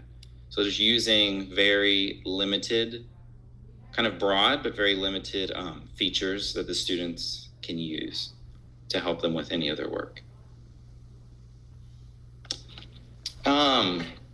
Very briefly, one of my favorite things to do, because obviously Google Slides is just your basic presentation maker. But one of the things that we love to do with it is to create stories, using each slide to show a page or 2 pages, however they format it. But one of the great things is that students can create links on their pages. Like, instead of just page 1, page 2, page 3, you could easily create a link that could take students to different slides or different pages in their presentation, and kids can actually create their own, like, choose your own adventure stories. And like, once you get to page 5, choose your adventure. And if they click, they can set up a link to click it. That way, when kids read their stories, they get to, it'll take them to that part of the story they want to go to. But this example was just a very, very basic, like, how to use it to create, like, pages of a story, things like that. And all these images that are on here were, like, Google searched, insert image, things like that. And it, like, that Eric Kurtz and the Google website training, like, walks how to do all of this. It walks you through very, very easily. Some more Google drawing ideas. You can use Google Drawing to give students, like, STEM projects. Like, you could create a blank Google drawing, and all it has at the top would be, like, their prompt. Let's see if I open this up, yeah, you can just give them their prompt, and then they can use the rest of the Google Drawing space to actually create their, whatever. This is building a fort for a preschool classroom type project. And then they use this space to manipulate and to create their designs. And they can share it with with the share feature that's so easy in Google. They can share with each other, they can share with you, so that you can help them with their work and things like that. I think I got 2 minutes left. Another very, very, very great thing to do, you can do it with Canvas or Google Slides, is, like, have students create their stories on Google Slides. And then our school also uses Seesaw. So once they're finished with creating their story, they upload it to Seesaw, and then they were able to create audio. They were able to read their stories to create captions, because we talk about, different students with like, different needs might need, a book read to them, things like that, younger students, or like audiobooks and things like that. So this was a screen taken from once the Google slide, like, once their story or presentation was uploaded to Seesaw, they're able to add those audio recordings. And that is, I feel like I went very fast. There are so many different awesome features in Google. And a lot of it is just going in, like, I would definitely do the Google Level 1 training. Unless you're, like, I don't know what your school district is doing with like PD and stuff. If you want it, you don't even have to take, like, the certification test. You could just do the trainings to get familiar with the stuff. And it's an amazing use of your time.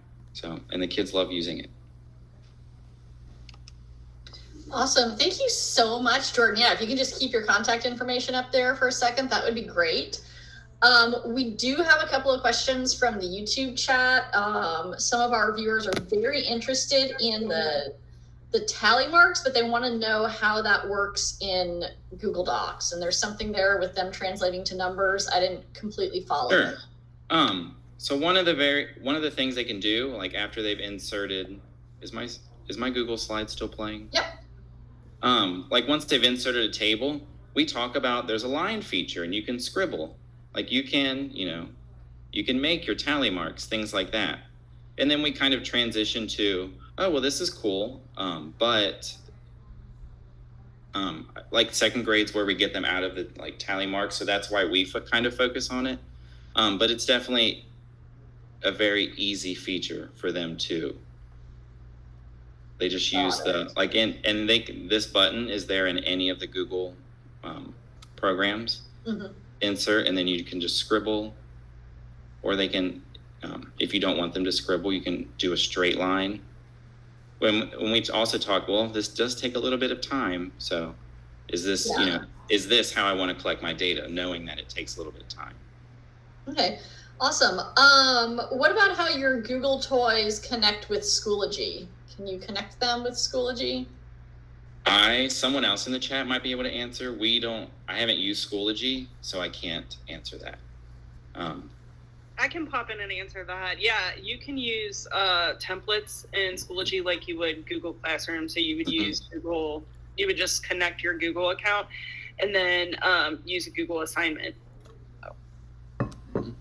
And Jordan, you just changed my life because I've been on the struggle bus with the computational thinker skills for primary, especially looking at second grade with those, like just how to teach them, how to use a spreadsheet because it seems so overwhelming. And when you said, like, you just tell them that we start in A1 and there's a lot of boxes and you don't need them all, like you just blew my mind. Like it was so, I just needed to hear that today. So thank you so much.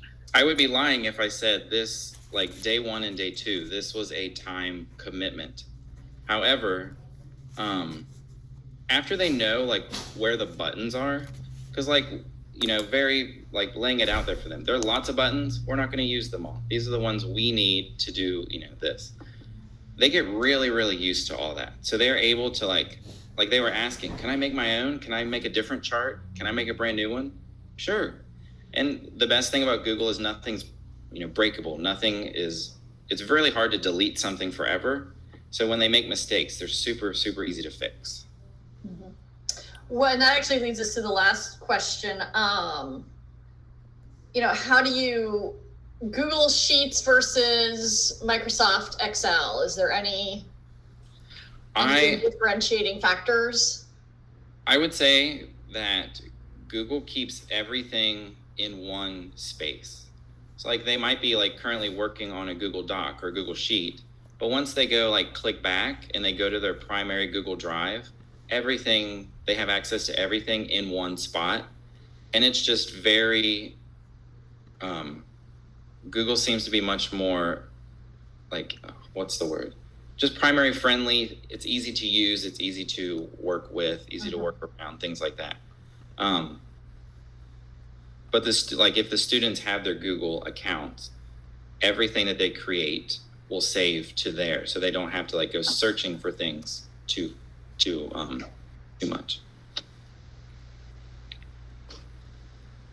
Awesome. Well, thank you so very much for joining us. You made Heidi's day, so I think that in and of itself is that's it. That's all we need is making Heidi's day. So yeah, total success. And thank you all for putting all of this together. It's been fantastic. Yeah, and good luck with your new adventure. Thank you. Awesome. Well, up next, we're gonna kind of dive right on into it.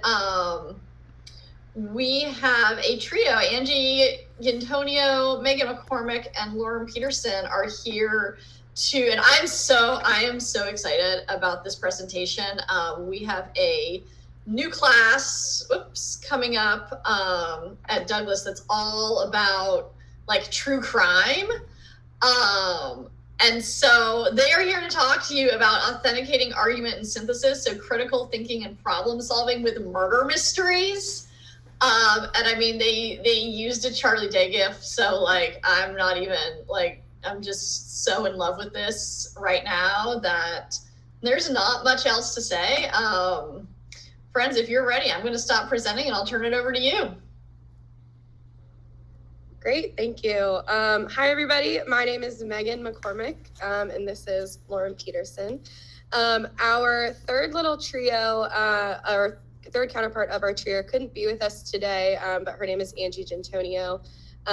So we are going to be talking about, like was already said, authenticating argument and synthesis, critical thinking, and problem solving through murder mysteries. We are at Highlands High School in Fort Thomas in Northern Kentucky. We both teach AP Lang.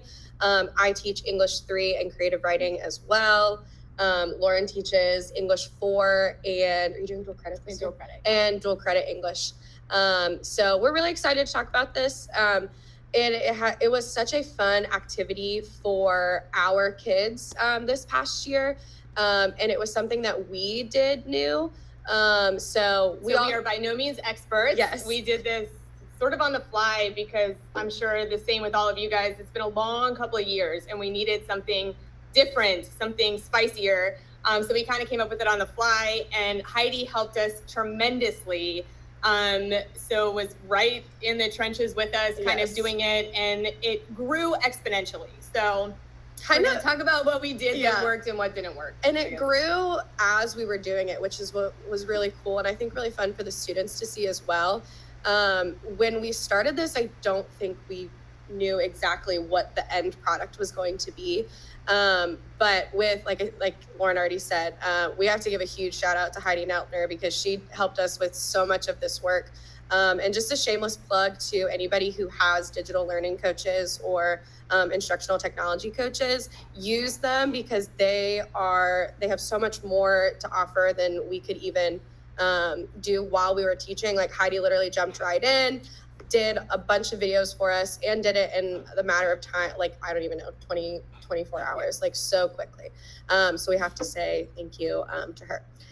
So our kind of plan for today is we're going to take you through the activity that we did with the kids. We're going to show you kind of where we started with them, the initial videos, the initial pieces of evidence, the initial materials that we gave them, and then how it grew from there, and what the kids, and then also the feedback from the students and some student work samples as well.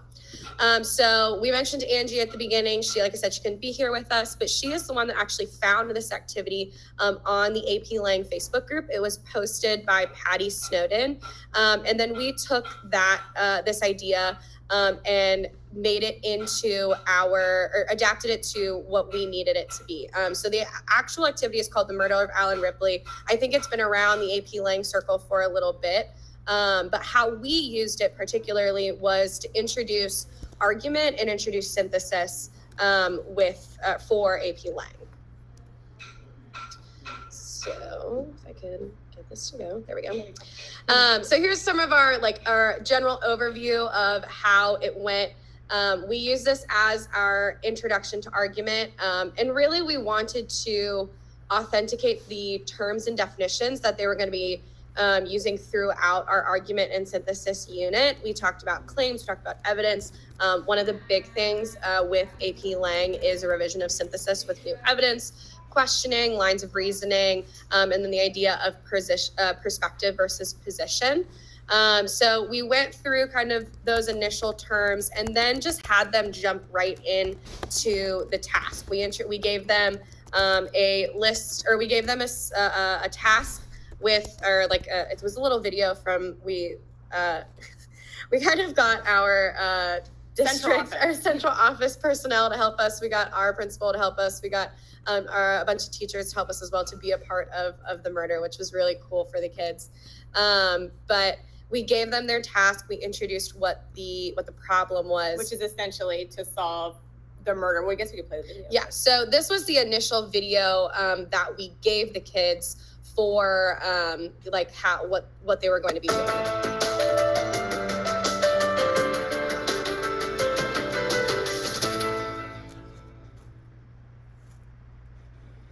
calendar, 70-year-old owner, multi-million-dollar real estate industries, found shot to death in the study of his Riverton, New Jersey mansion. Ballistics show that Ripley was shot with a rare Levinger pistol, which was recovered at the scene of the crime. No fingerprints were found on the weapon. The coroner placed the time of death at 11 p.m. Saturday evening, July 10th. So just a quick little intro, but it gives them the bit that they need to know. Who was killed? When was he killed? How was he killed? And kind of gets their mind going a little bit. So we give them that first, and then what we did is we gave them a crime scene. So I'll get to that slide. We set this up in our library. We really just kind of gathered some random pieces of evidence. Part of the list came from the initial activity, and then we added to it. Part of the things that we added, or some of the things that we added, were some red herrings, some things that weren't necessarily a part of the crime, but having one of the things we wanted kids to do was to get them to see what was important from the crime scene and what wasn't. So they had to observe the crime scene and sketch details from the tangible evidence. They had to trust their group members because not everybody could go into the crime scene at once. So they were in small groups of about 2 or 3. And then 1 or 2 of them would go into the crime scene, look at it, look at the pictures of the body, look at the outline of the body, look at the different pieces of evidence, and then they had to actually sketch it out, take pictures, and then they had to upload that onto their Google Slides that we gave them. While some team members were doing this, other team members were looking at witness testimonies. And this is where Heidi came in and did all of our wonderful videos for us. But we started with giving them, how many witnesses do we have? Maybe 10 or 11. We probably had 10 or 11 witnesses. And all of them were teachers within the building, so kids recognized them. Which I can just say too was a really neat way for students to see their teachers in different environments. The teachers had a lot of fun with it. It became kind of a buzz of the school because we had 10 teachers, we had our principal, we had our assistant superintendent all involved, and they saw a really different side of their teachers. So that was a lot of fun. And again, Heidi made that possible because we were in classes all day and weren't able to get to our colleagues to film them. So we just sent the script. They came with the original document that we do not take credit for. We sent them the script and allowed them the creative latitude to do what they wanted with it. And they really ran with it. I think it was also really cool to see how engaged a lot of our colleagues got. They brought in costumes, they got dressed up, they really played the part that they were given. And so I think it was as fun for them as it was for the kids to see them.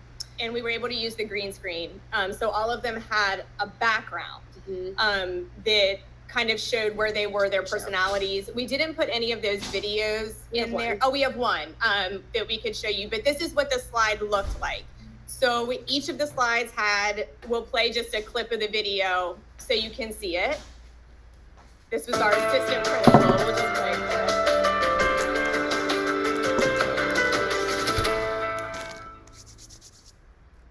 Well, I tell you, there were a couple of shady looking fellers that came by my neighborhood last week. And I saw them walking around and I wondered about them, but I'll tell you what, I will trade that for anything.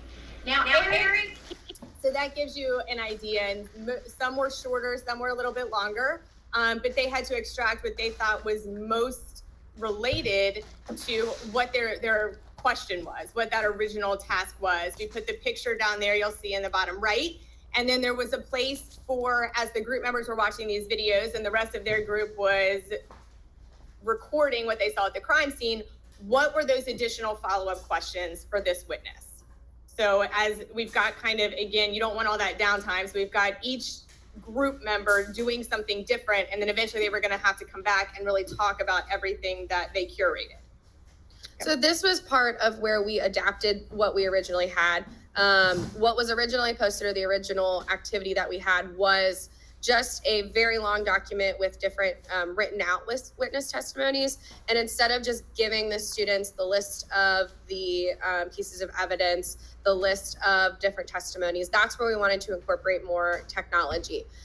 So we used those the written testimonies, and that was what our teachers and our colleagues performed. So this was also where they had to trust each other in their groups, which for high school kids is sometimes hard when they're doing group work, because only some were looking at the witness testimony videos while some were looking at the actual crime scene. And then they had to bring those together and synthesize their ideas of, here's what I saw in the crime scene, here's the information that I got from the witness testimonies, to start figuring out, okay, what is our initial hypothesis? Who could have committed this crime? Okay, there we go. So after they went through all of their initial testimonies and got to look at the crime scene, this was about one class period where we started with just the initial evidence. They had to, like I said, they had to start synthesizing it and then give their initial hypothesis. So this was a slide that we would give them that it said, at this point in the investigation, our hypothesis is that, and then they had to explain who do they think did it and why. While they were doing that, or after they did their initial hypothesis, we also wanted them to figure out what follow-up questions that they had. Based on the evidence that they were given, what else did they need to know in order to have a stronger argument? So we gave them a document, and hopefully, let me see if you can see it. Oh, I don't know if you can see it. I don't think you can see it, but we gave them a document that they could record any question that they had in. And what we did with that is we took those questions, we really pared them down into what were the most important ones, and then gave them some answers. So this is where it really snowballed into something way bigger than what we initially thought it was going to be. And I think we often think of technology as, student choice and them creating something, which is great. And we think of technology as, Google Slides and things like that. But we found our use of technology with this project wasn't just the videos. That was awesome and really elevated everything that we did and forced them to listen and forced them to look at all the information in a different way. But the way we responded to their questions, we could not have done without technology. So we put, should we do the next slide? Yeah. So what we ended up doing is all of this was inspired by student questions. Like we said, we gathered these new pieces of information and gave them new documents, new pieces of evidence. We did not know, we want to be clear. So in the initial activity, there is no right answer. And it's kind of up to what the students come up with. And so we wanted to make sure to kind of adhere to that. So as we were giving evidence, we wanted to make sure that we didn't lead the kids in a specific way, but that we were taking what they were giving us and using that as a guide to give more evidence. So we gave them things like a receipt with a specific time stamp on it, a blueprint of the mansion where the body was found, a sheriff's department 911 dispatch call. Some of these are a little hard to see. Yeah. A ring camera report with some images that were captured with specific timestamps on them. Coroner investigation report to see or to show how they were or how the body was found. Was there any information that wasn't initially given? Vehicle registrations, text messages, some more receipts or pawn shop receipts. My chart with some medications. Okay, that was it. So we really wanted to make sure that what we were giving the students was driven by their questions. One of our standards, in Lang, and for those who teach Lang, or even if you don't, is the introduction of new evidence often requires revision of a claim or a thesis, and especially in a timed writing environment or when you have a bunch of written sources, that gets lost. So we really wanted them to be able to articulate, why did you ask that question? And then what evidence was needed? Was that sufficient evidence? And then ultimately, how did that revise what your hypothesis was. So the hope was that through all of this, and we'll talk about this a little bit more, we went through all of the steps of argument and synthesis and evidence and perspective and position and all of that. And every time we taught that in conjunction with an actual academic source or a text or a paper we were doing in class, we kept revisiting this. Remember when you did this? Now we're going to do it with this. So this became our whole anchor for how we taught these skills. So after they had been given all of the evidence, so we gave them, like I said, day one was initial crime scene, witness testimonies, and then day two is when they got follow-up questions, and then day two is when they got the answers to all their follow-up questions and could go forward with then revising their initial hypothesis. So once they had all of the information, we asked them to create some kind of digital, or they could also do it on paper, but a digital illustration connecting all of the evidence and explaining their reasoning for their revised thesis. So the way we kind of thought about this is like, if you watch crime shows like we do, it's like that crime scene board in the shows that are like connecting one to the other, string everywhere, and they're connecting from one to the next, to the next, to the next, to show all of these interconnections. Because another one of our standards is they need to be able to show how pieces of evidence are interwoven and how different sources are in conversation with each other. So we wanted them to start thinking about how could we show these connections. So these are some examples that we were given from our students. And not all of these were finished. So these were just ones that we had, so you can see what they did. The bottom left one was done using Jamboard. We had very few who did this digitally. Most did this paper pencil and related everything. But the Jamboard was really neat because they were able to color code their different ideas and color code the stickies, what they put on them, and then drag them around as new evidence came up, which was, I thought, a really neat idea. The pictures on the bottom right are student notes as they were watching the testimonies, which was pretty cool. And then you'll see the top two was in the process of connecting the line of reasoning. And what was really interesting, or what I found interesting, is the students left out the evidence altogether, which is exactly also what they do in their writing. They never connect all those pieces. So they really had a hard time bringing in the information from the testimony and the physical evidence that they drew. They couldn't bring all of that together even when they were doing it this way. But creating that web made it so much easier to be able to see the gaps and have them go back and fill in specifically what elements they were missing. Yeah, it gave us a chance to have conversations with the kids about how to revise, not just revise your thesis, but like ask those not leading questions, but more guiding questions of so how did you get from this to this, and make them really think through some of their evidence. Because a lot of the times, like Lauren had said, we see that they struggle to show the connections between evidence. And so if we can push them a little bit further with an activity as like that's something fun like this, something that they want the answer to, then it gives it a little bit more genuine fun, or just like genuine education, really.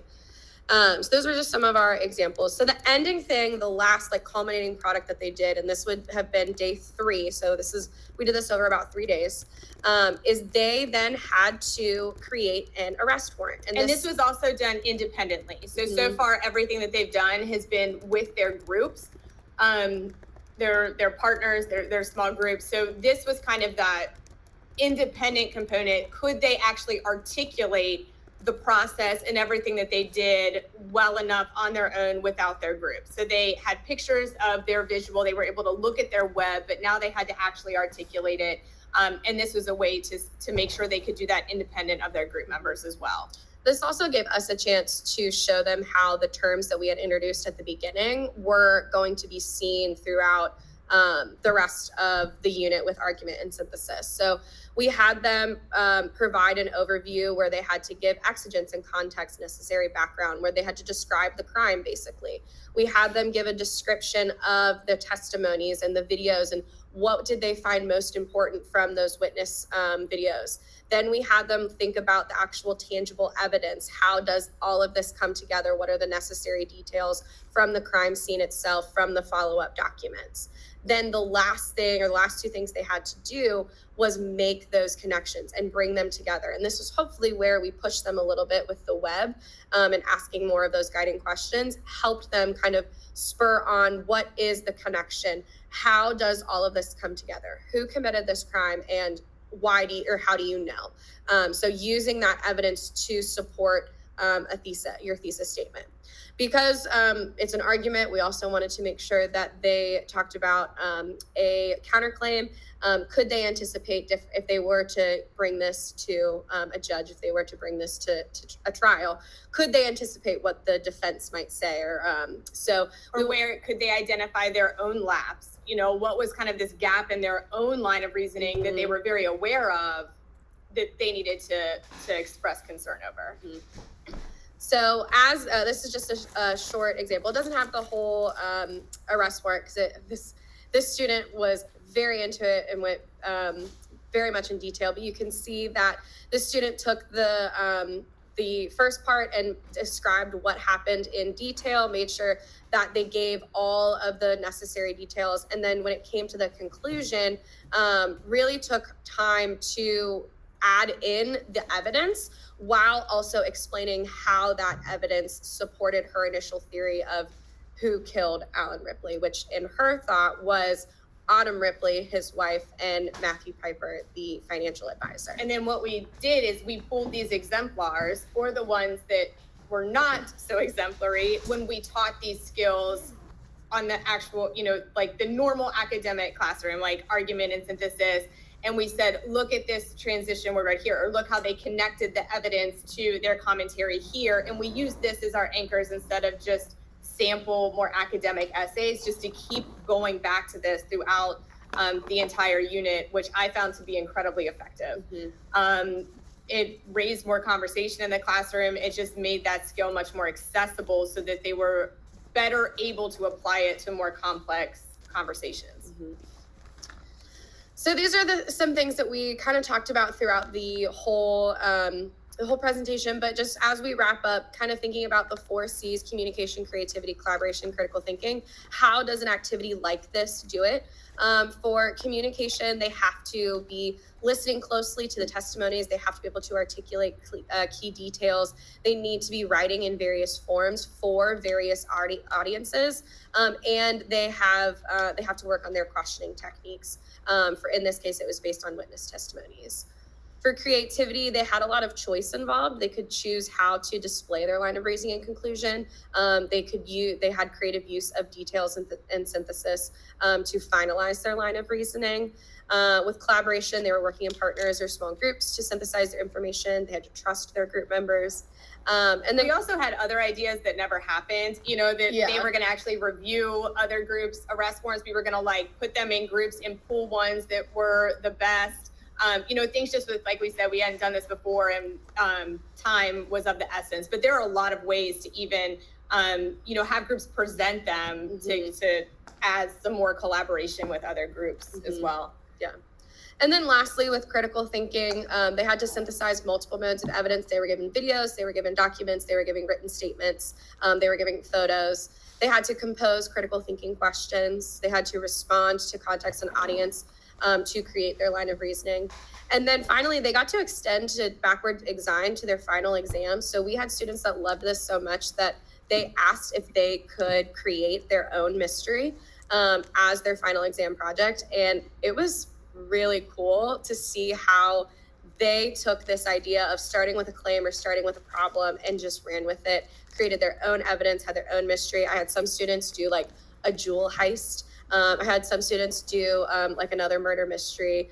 But some did silly ones, based on answer key to a test. So who was the culprit? But it was all up to them, and they got to be the creative ones. And I just want to reiterate, obviously we have been talking about upper level high school students doing this activity, but this is something that can be adapted to any level student and of any ability. If you just have a list of evidence and some witness testimonies, it's something that students can really easily adapt to for any level. And our hope, and again, we take no credit for creating the murder of Alan Ripley. That was Patty Snowden that our colleague Angie found and brought and was like, let's do this. Our hope was just to share the way we use technology to change something that was already great, you know, and just kind of made it a little bit more interactive. We were able to bring in our faculty, which was so much fun. And again, using technology in the way to show them artifacts, you know, and it was silly things. Some of them were like, that's what that kind of email looks like. Or like, you know, we used all of those templates, a MyChart template, fake text messages, Ring doorbells were all things that we pulled using technology, but it really authenticated the experience for the students. Yeah. Feel free, our emails are up on the screen right now. Feel free to screenshot that, send us an email if you have any questions. And we hope that you can use something like this in your classroom. Yay, thank you ladies so much. I have a dying question and I have done some back research right now. Do you guys have Twitter? I do not. I got locked out of a Twitter account a little while ago and I just have not put it back in. I think you have a Twitter, don't you? But I don't use it. Okay. Well, very well. As you've inspired a lot of people in the chat to take on this super awesome strategy for learning, I'm going to challenge you to get a Twitter account, pop on the hashtag. Yes. These guys that come to these events, especially you guys, they love to connect and share. And maybe you could see them doing this same lesson at their schools this year. And Heidi Neltner can absolutely help you with that as part of her amazing Fort Thomas PLN. I know we had some questions in the chat. Your presentation is linked.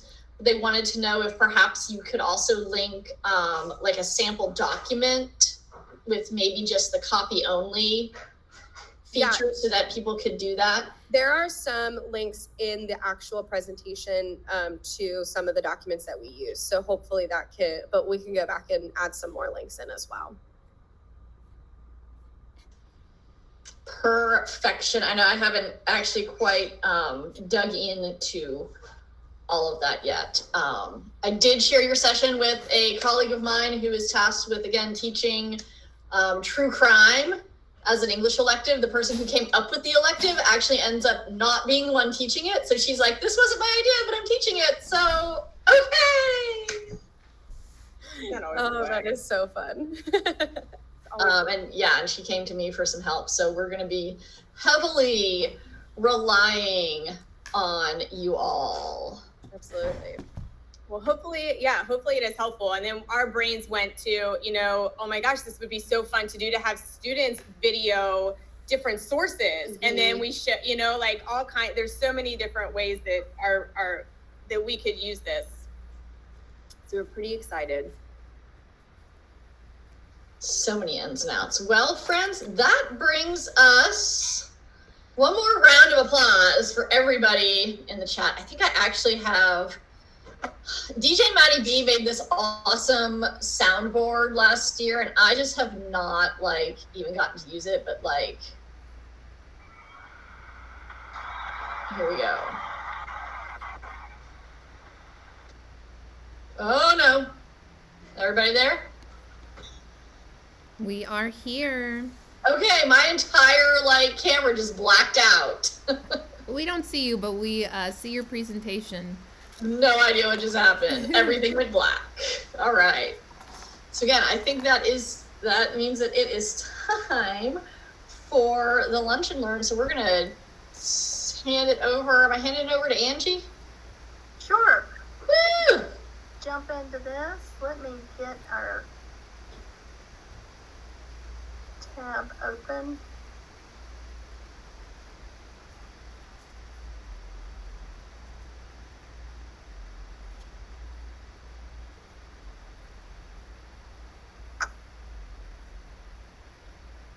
Okay, so these are our slides for Lunch and Learn.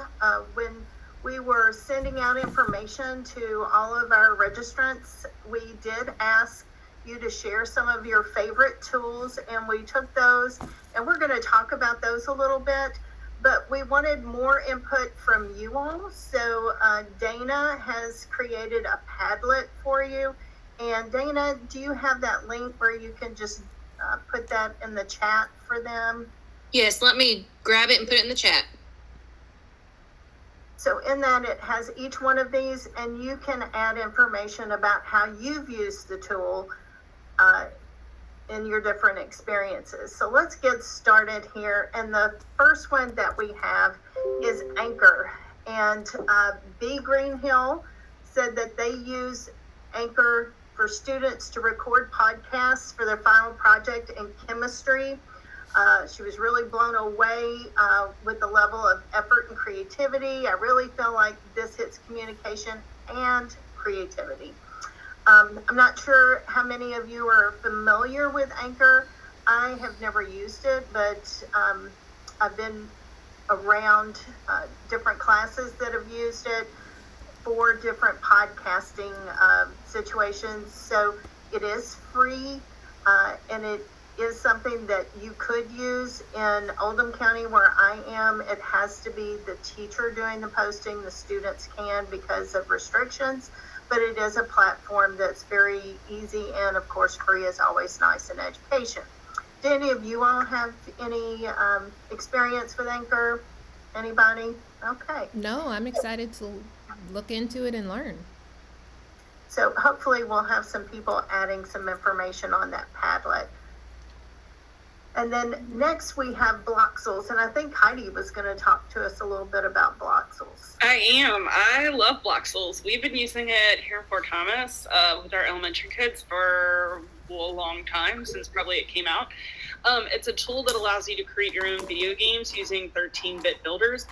You can design them in the application on like an iOS device or on a Chromebook. Or there's like a digital version where you can design it. We have a quote here. My kids love the idea of creating their own games. They started with creating their own characters. Once they'd mastered the basics, they enjoyed the freedom of being able to place as many ogres as they wanted on the board. And I will say that my own son loves Bloxels time. If you switch to the next slide, I also shared that it's a very creative tool, and students demonstrate their creativity by doing things like customizing backgrounds. Really, their imagination can take them anywhere. They can create their own characters in what's called like movement nodes. So you can make a character look like it's running, jumping. You can change, like you can make its hair go up. Like, I mean, they get really creative with this. You can also do design challenges, and in more advanced ways, students can make games that tell complex stories. They have these little like signposts that they can share along the way with details and facts. We had kids a couple years ago do a National Geographic challenge, and they made it to like the big regional event with this game that they made about plastics, and they gave all kinds of really good facts. So it's really something to check out. It is fee-based, meaning you do have to purchase kits, and there's like an education subscription that you can get. But if you have classroom funds, or maybe you can get a grant, it really is something to kind of add to your classroom or your library or your school in general. So it's a great tool. So, and I was just looking in the chat, and we have Catherine, who says that her students love Bloxels. She says she has a few kids in her class, but that they really aren't necessary. She says the app is plenty for them to create from, in her experience. Mm-hmm. I'm not sure if that reflects what you've worked with them on before. Absolutely. Yeah, that's absolutely accurate. Okay. And let's look at Canva.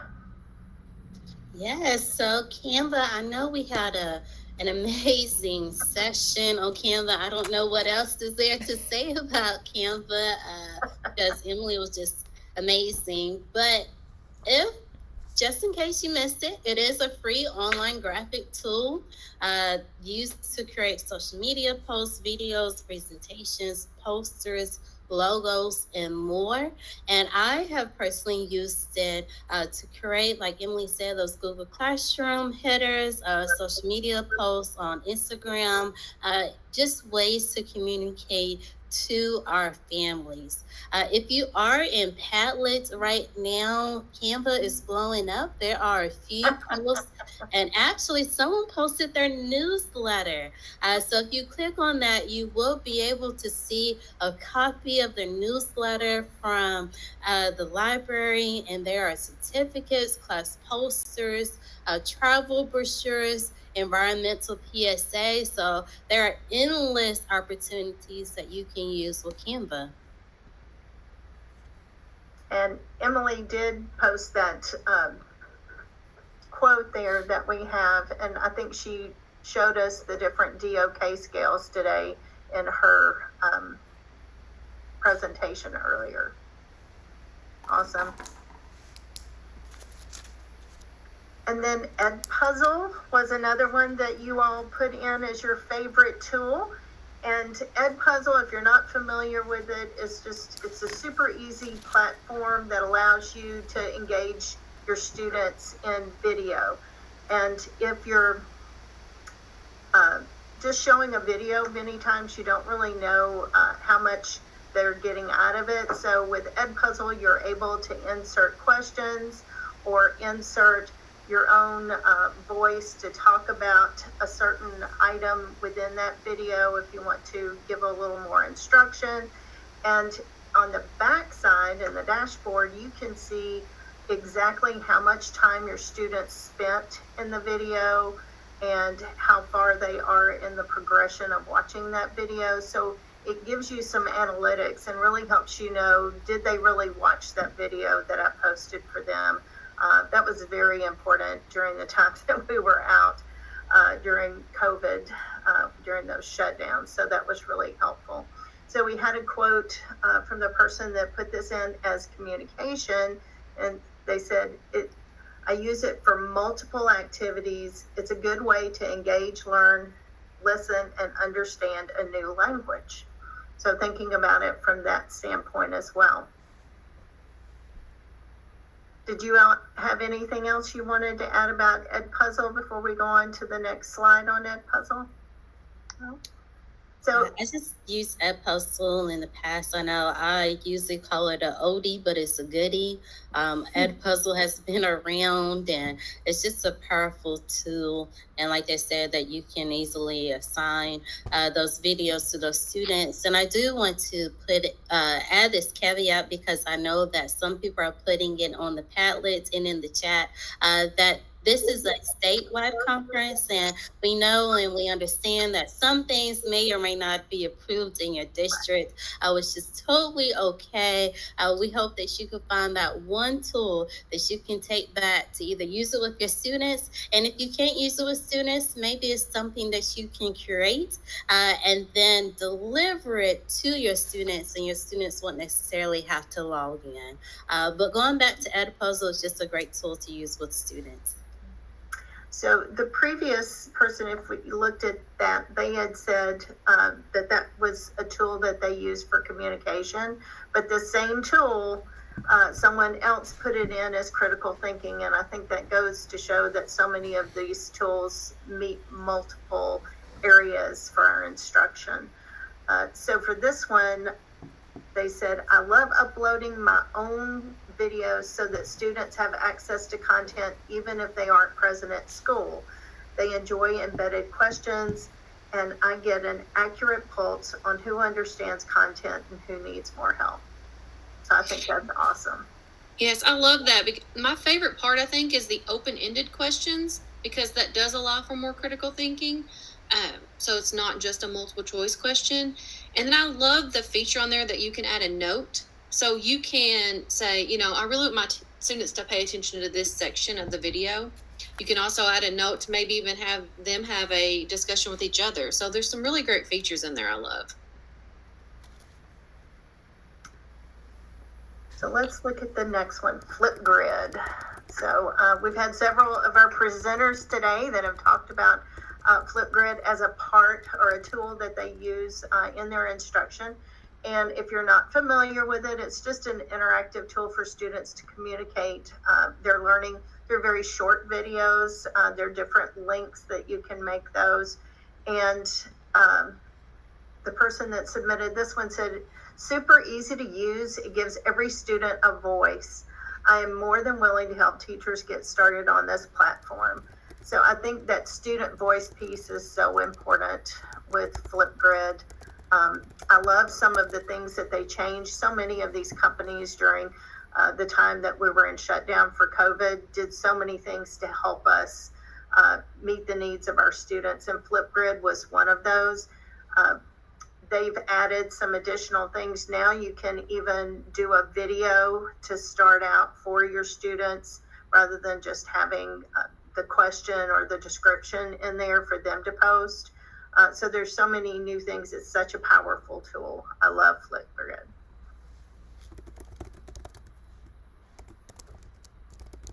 Do you all have experiences?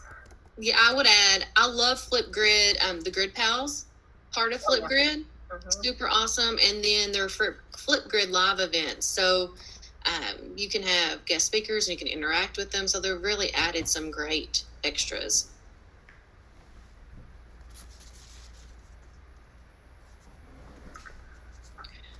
All right, I'm going to talk about GoNoodle, and as a former kindergarten teacher, GoNoodle was my go-to.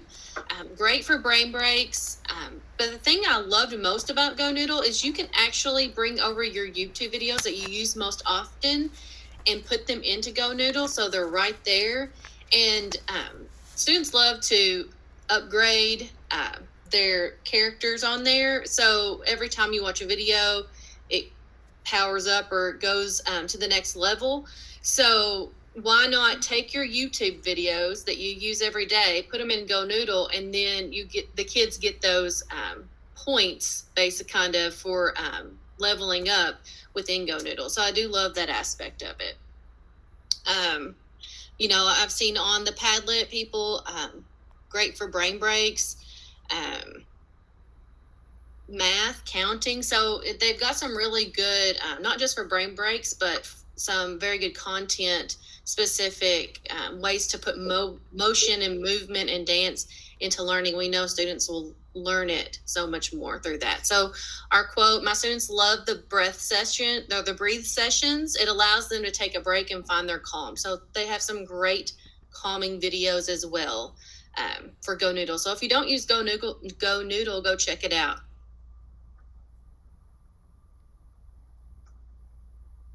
And I've got Google Classroom. It's a one-stop shop. A lot of people are using it these days. It is a great place for you to keep your classroom online. Google Classroom is very user-friendly, easy to figure out. My students are familiar with it and easily integrated when signing up. So I just love Google Classroom myself. You can put all your assignments there, materials. You can organize it how you want, and they're always adding things new every year to Google Classroom to make it better. So it is that one-stop shop. It's kind of like your LMS if you don't use things like Schoology or Canvas. So shout out to Google Classroom. I think it's really helped us this year. And anybody else? And talking about just the changes that so many of these products have made, they were so good about adding in our connections for Meet and lots of different upgrades, and they're still upgrading. Mm-hmm. It's never ending. Yes, it gets better and better. So keep your eye on it for sure.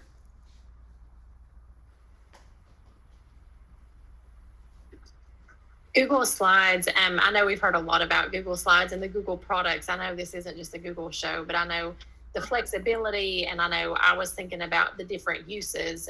If you're a teacher or if you're a parent, if you're a kid, all of Google's tools seem really applicable in the education setting. But Google Slides, a lot of times we talk about communication. I know that one of the first things that I learned about with Google Slides, one, it's free, and we know that it is extremely easy to use, but it's how you can collaborate with people across, your four walls. So as a teacher, you can collaborate But then it's how do we think about using Google Slides for creativity within the classroom for kids? They can create their own. I saw on the Padlet, someone said they liked how that they can give every student a slide deck, but they can also have students create their own.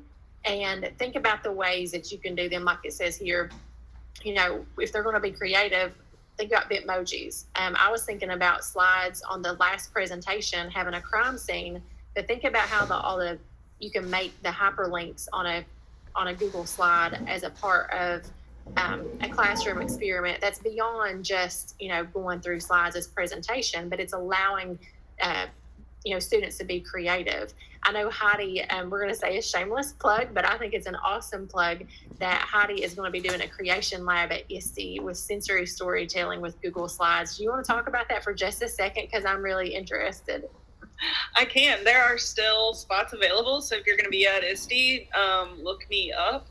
And I'm going to be talking about how you can do things like layered GIFs and sounds from YouTube and create your own images to create sensory experiences and storytelling. So totally like hands-on session. I think it's about an hour and a half that I have, and there'll be lots of giveaways. Also, if you're not going to ISTE, watch Twitter, and I'll be tweeting out my resource page with all of the stuff and all of the lessons. So that is awesome.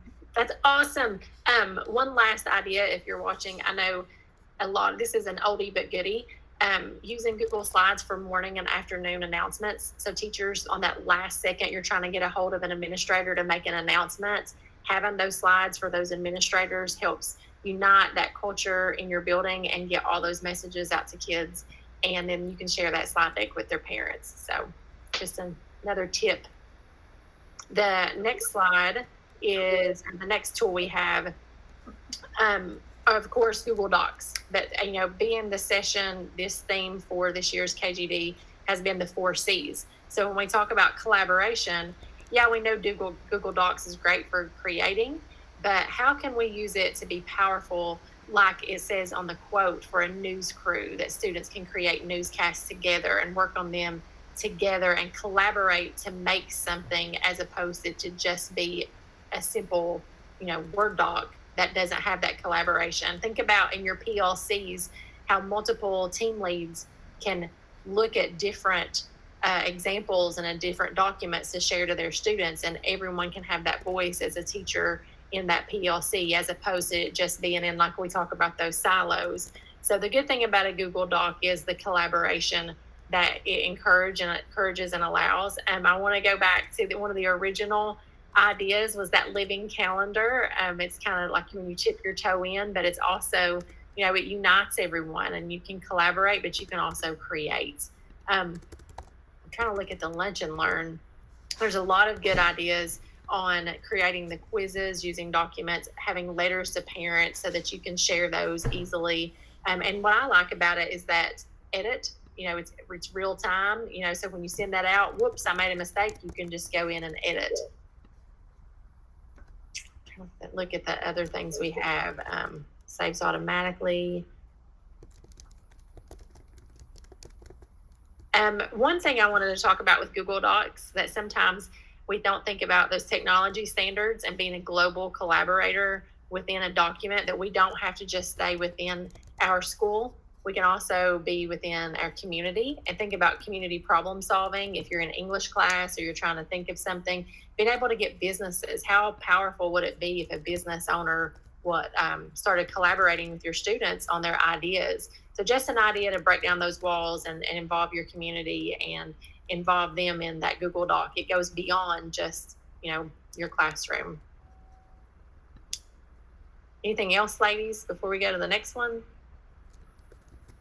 No, I really just think it's all about collaboration. To me, that's one of the really powerful things about Google is allowing that collaboration. Looking back at the Google Slides, thinking about that, and even the Google Docs, just having one for the class or having that slide deck, each student having their own slide, and then students leaving comments to give that feedback live. It's just really powerful. I agree. And the next slide, I signed up to talk about. I really feel like I'm unqualified because I'm not a librarian. However, I will start this off, and my librarian who is looking at me can speak up, because this, to me, the Kentucky Virtual Library, one, is free last year and this year. So everyone gets Kentucky Virtual Library for free. But the great thing about KYVL is not just for the librarian, and it's not just for the English teacher. It is for every content area. And our state library lead, media specialist lead, James Allen, he is a huge advocate. He will help you personally if you need help getting this into your school, getting this into your district. But the resources that it offers for your students and for your classroom is beyond anything. And now that we're in this virtual world and after the post-pandemic, it is the only way to make sure that they have a safe, reliable resource that you know is vetted, and it shows them how to cite correctly. It makes it so easy. But the bank of resources is invaluable, especially for your dual credit classes, my high school people out there, for your college prep classes and AP.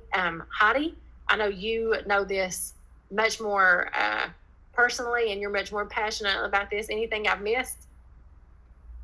I think I love KYVL. We use it all the time. I did post a comment that one of the things you can do is you can go in and search magazines, like really popular ones like Time for Kids, Scholastic. So if you're searching for secondary source to use for your elementary kids, your primary kids, you can find the full PDFs and print those for them, or you can save it to your Google Drive and distribute that PDF through Google Classroom, for example. It's pretty powerful.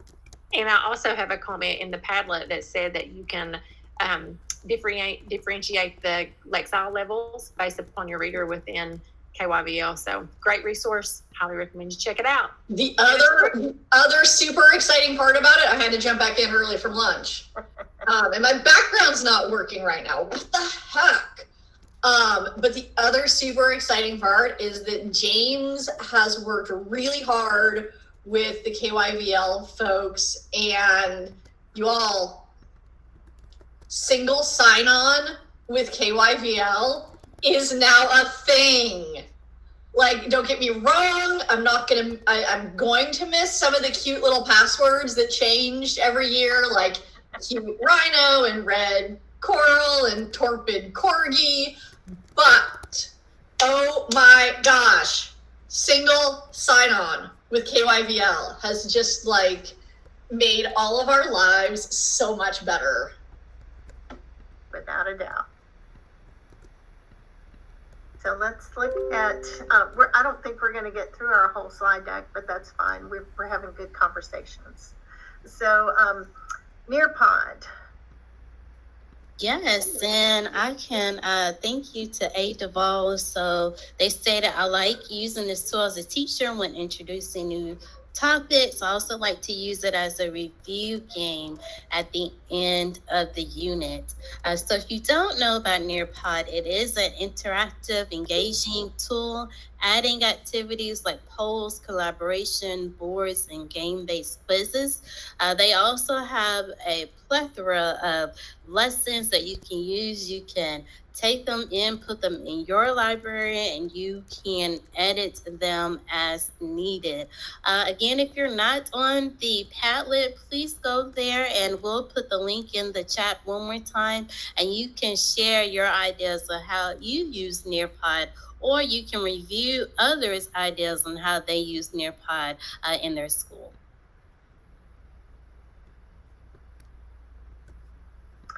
So RAS Plus was something new to me. I am familiar with several of the products that are RAS, but not the RAS Plus. So I had to look that up, and it's more of a learning platform, and it has resources that you can set up for your students based on their current skills to help them improve their reading skills. And we have our quote here, and it says, "My students," their ESL, "practice reading skills using this tool." So do any of you have any experience with this? It was new to me, and I'm not able to just play in and look at the Padlet at the same time without showing the world the Padlet. If you switch to the next slide, we do have our kindergarten teachers use this as kind of an early learning tool for our developing readers. And I think what they love about Raz Plus, and I guess, we also call it like reading A to Z. So I feel like I might be saying it wrong, right? But it can help students improve communication, I think, by helping them engage with high interest level readers. It has like hundreds of thousands of texts. I don't think I'm being extreme when I say that. Students can receive feedback on skill through different kinds of formative assessments. Teachers can assign text. They can self-select text. They can choose by reading level.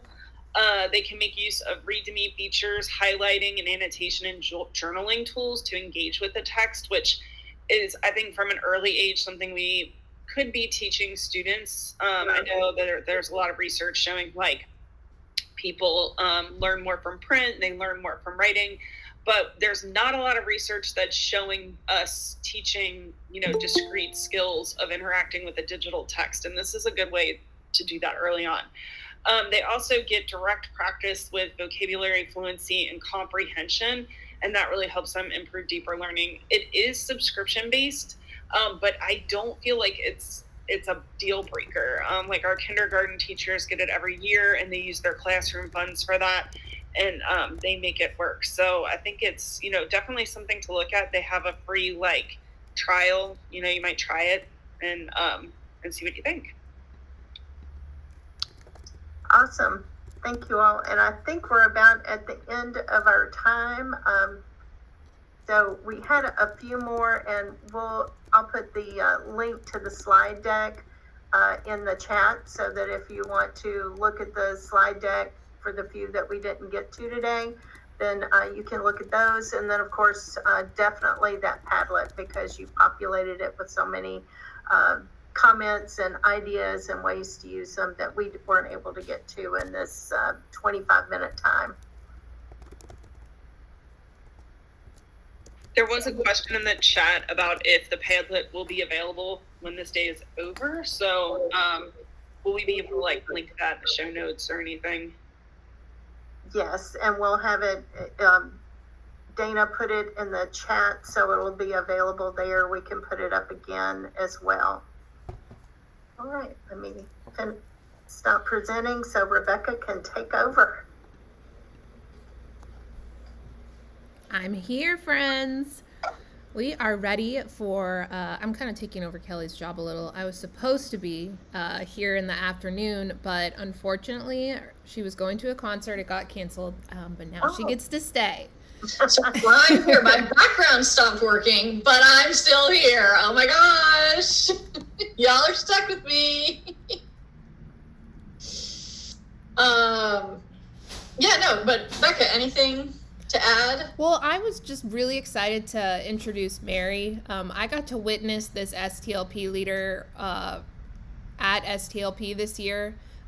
She brought kiddos to Sphero Hero. I got to watch her kids get a bunch of awards. She's just super passionate and so sweet. And we're really, really thankful to have her here today, sharing how STLP has shaped Conway Middle School.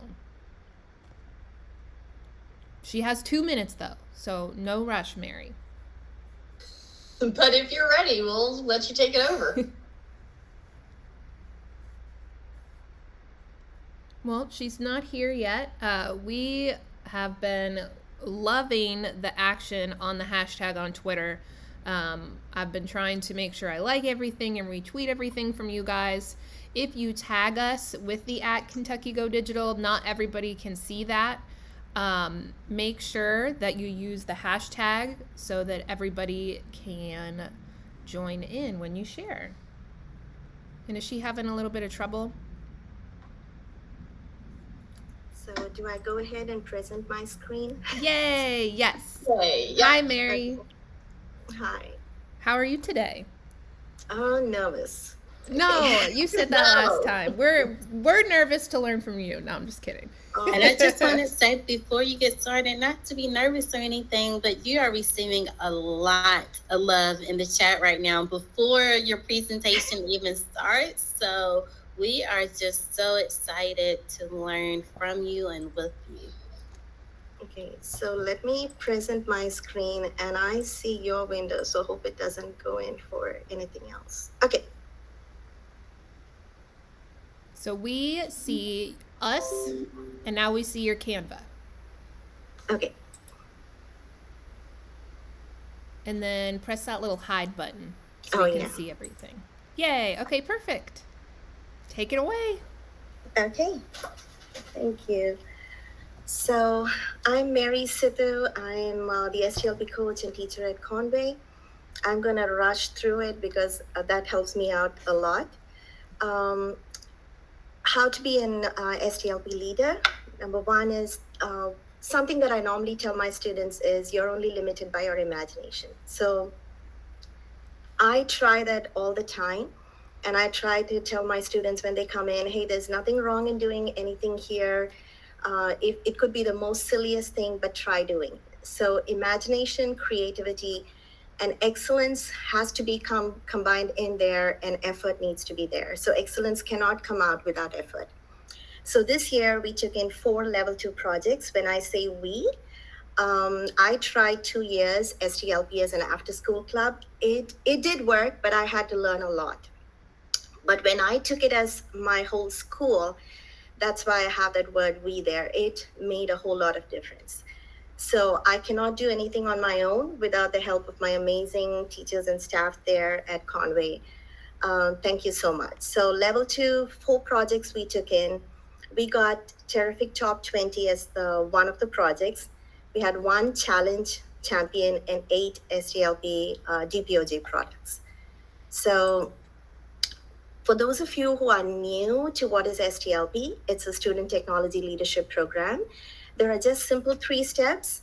The first step is the one thing that you need to start with. If you do not have an STLP in your school, please think about having it. It's something that I really am passionate about. You just need to get recognized. That means you submit your name, your email with school, and it's just for you to get all the information needed to get it started. As well as you, I know JCPS, we get paid for it for a year. I am not too familiar with every other district, and I requested Mr. Jeff, our main person in charge at the Kentucky, to be here to answer any questions. So he's going to also chip in to answer questions if I don't know anything. So this is just my 4th year with STLP, and so I have to learn a lot as well. You get connected. That is whether I've given the link here. So if it takes you straight into the website. Okay, so step 1 is get recognized, get connected. You can share about your STLP on Twitter as well as learn from other STLPs, and then you get involved in it. Now, this part of getting involved is in 3 different ways. You do the projects first, as well as you can be connected with the projects, starting with the projects, or you can be involved with challenges, or you can be involved with digital products. So you can be involved with all the 3. One of the simplest that has always worked is starting small. And so when I started looking at STLP, it was student technology leadership, and I was wondering, what does program, that word come in, doesn't match up perfectly well, but when we do any studies, we go for education program, business program. So STLP starts from the elementary and goes all the way to high school. It's a program that is compact in itself. And if you think about it, if it's there in the elementary, if the students get into a middle school and it's not there, they are losing those 3 years there. And so when my students completed their state program, when they went in for state and they saw how amazing it was, they came in and asked, this is the high school I'm going to go to. Do they have STLP? Can I be a part of it? So if you're in a high school that doesn't have STLP, it's not a big deal. I would certainly recommend trying it out, even if it's going to be a small level. Let me go to my next one. So why am I passionate? Why do I consider the whole school? The data shows it as it is. So my oldest, when she was in elementary school, she wanted to do something on STLP, and I had no clue what it was because we had just entered the country maybe 2 years before that. And I said, okay, go ahead and try it. So she had to write an essay. She did not get through. I was happy because I couldn't provide transportation. She was riding 2 buses, and I said, it's perfect. Don't worry about it. But I had that in the back of my mind. So when I went to Conway, I asked the AIC then, and he said, I'll check it out. And by the next day, he had registered STLP. He had put me as the coordinator. And he said, I will help you all through the entire year. And that's what he did. And so the first year, it was after school program. We had just 5 students. Second year was also after school. That was in 2019-20. And you know what happened in 20. So we had just 15 students then. But in third year, we went in for almost classes connected to STLP. So I'm going to show you how that one worked, because without the support of your admin, the A team in your school, it's really hard. And coming into the first year, this was our project that we did. Second year, we got the top level 2 project. Third year, we were terrific top 20. We had 22 DPOJ products. This is when the entire school approach was taken. In the fourth year, that is this past year, we took level 4 projects. And one of them, if I should just mention this, was providing clean drinking water to people in Haiti through water filters. So we connected with Water with Blessings. It's an organization here in Louisville. And each filter was $75. So we thought we could sell chocolates and raise the money. Unfortunately, with Omicron coming in January, we couldn't go forward with that. So we raised everything online with the support of our teachers and staff at Conway and others as well. And once everything was done, April 20th, we submitted, we got the terrific top 20. It was all done. But then Water with Blessings had their newsletter saying, we need something for Ukraine, but these filters are going to be small. So what we did was I approached the students and said, hey, you promised you'd sell chocolates. Can we try it with Ukraine? They need, and these filters are just $20. So before your testing period comes, let's try to finish it within that time. So they raised around $250 selling chocolates, and $100 were raised online. And so out of $350, we were able to send 17 filters to Ukraine. So that is something that I saw the passion in them. And believe me, all these students who did all these projects presented it, added their products into their backpack tiffins. And the passion with which they shared, most of the teachers told me, that was one of the highlights that they were able to do, share their projects with passion. And we took in 37 DPOJ, 34 semifinalists, and 8 championships and 1 challenge. Coming to how does a collaboration work in a school? Yes, I shared about being recognized, being connecting, but once it comes into the school, how does it work? So after my 2 years, I approached my principal, then Mr. Fair, and the assistant principals and the coaches and the counselors, and I told them, hey, I would love to have 1 year, a year-long STLP class, one for the 8th and one for the 7th. My partner in crime is Mr. Stovall. I've added their names because I want to recognize them.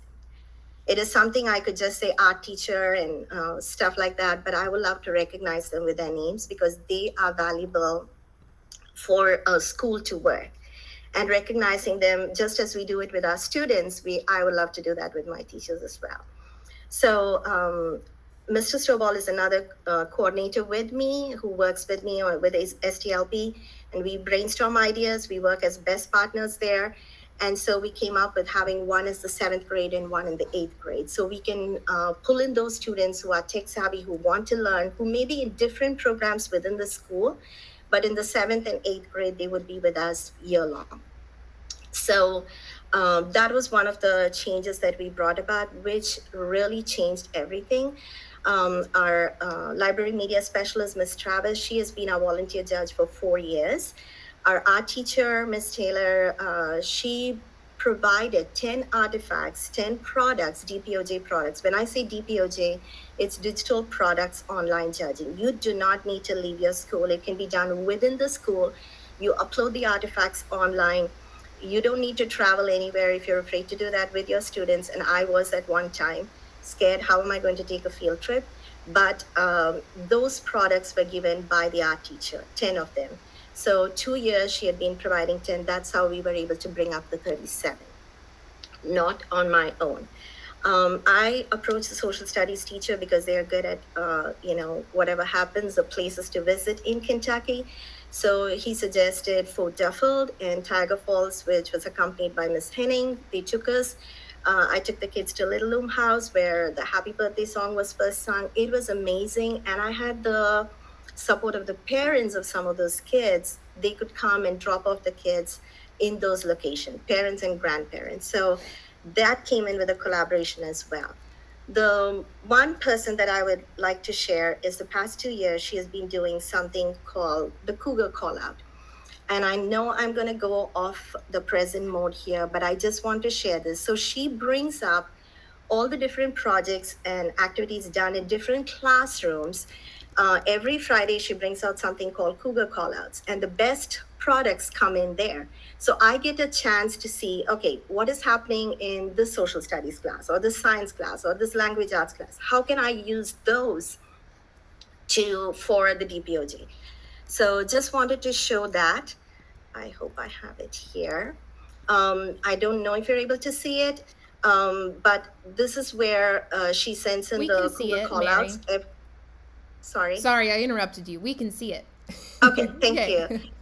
So this is the Cougar call out, and you see all the student work spotlight is also shown there. This gives me a greater edge to reach out to those teachers and say, okay, I need this, can you please help me?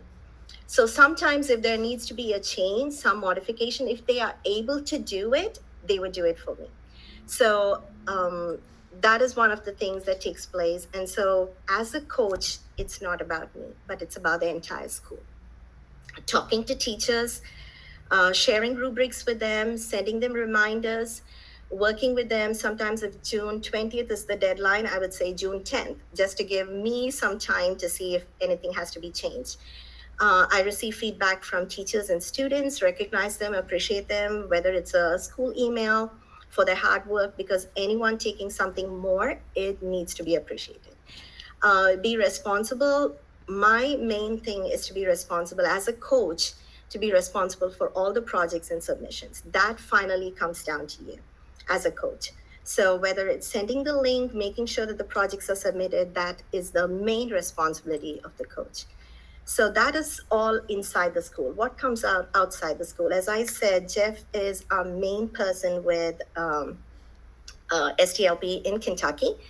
Amazed at the work he does. He can respond to you, any email you send.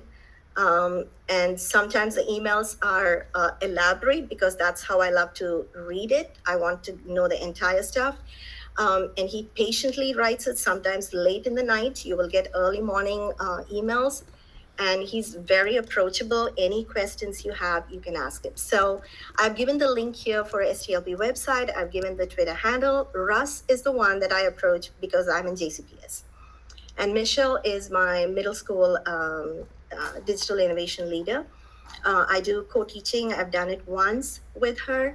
Russ is someone I approach anytime with any questions, how stupid it may be, how dumb it may sound like. I don't have a problem because I'm doing it for my students. So I have written number of emails, and he has a session every Wednesday just for 10 minutes. If you have any questions or reminders, so I would try to attend all of them.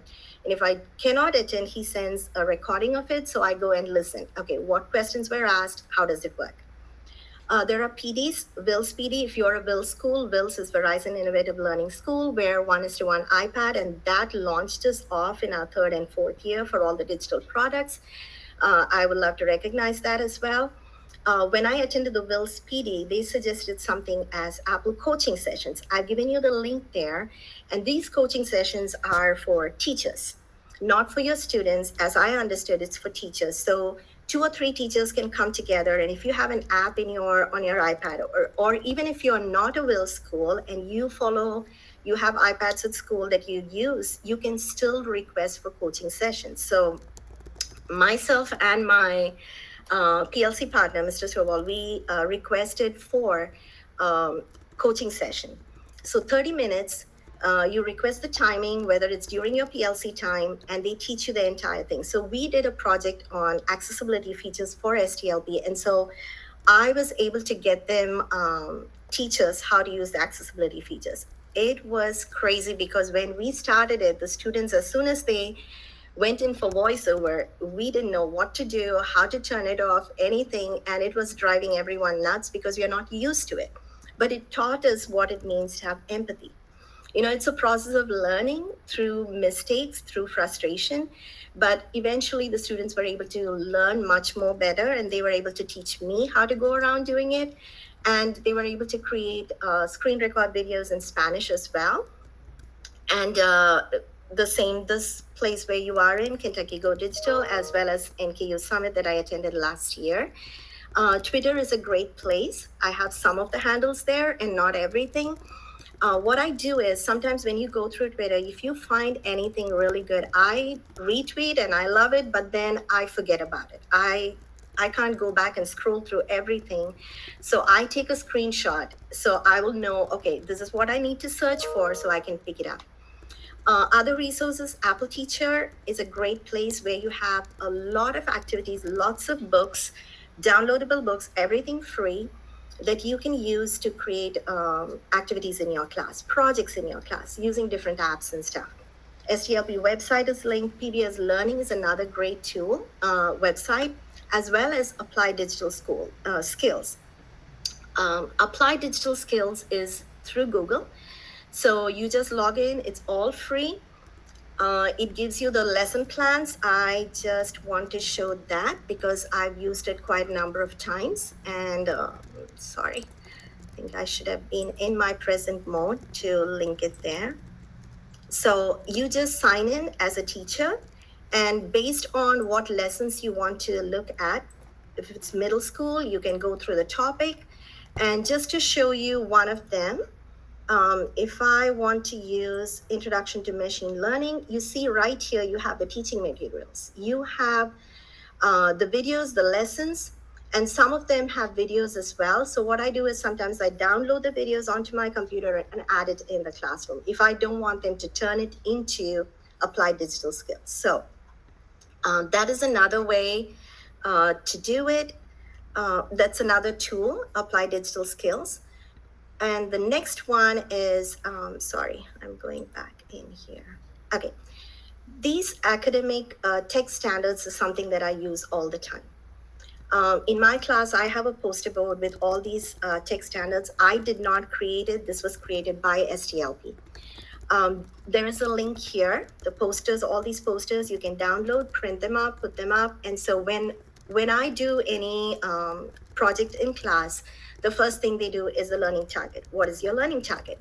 So I use these words. They match up perfectly well with our backpack success skills. So I make them use these words. I am a knowledge constructor. What do you mean by the word knowledge constructor? Why do you say, why are you a knowledge constructor related to this project? So it's a great way of making the students understand what they're doing and being able to apply it to different topics, different projects within the class. So this is the Kentucky Academic Standards for Technology as well. So I've linked that. And coming down to what we normally do, what I normally do is whenever I have ideas, I put them on GoodNotes. I don't know if you have used GoodNotes as an app.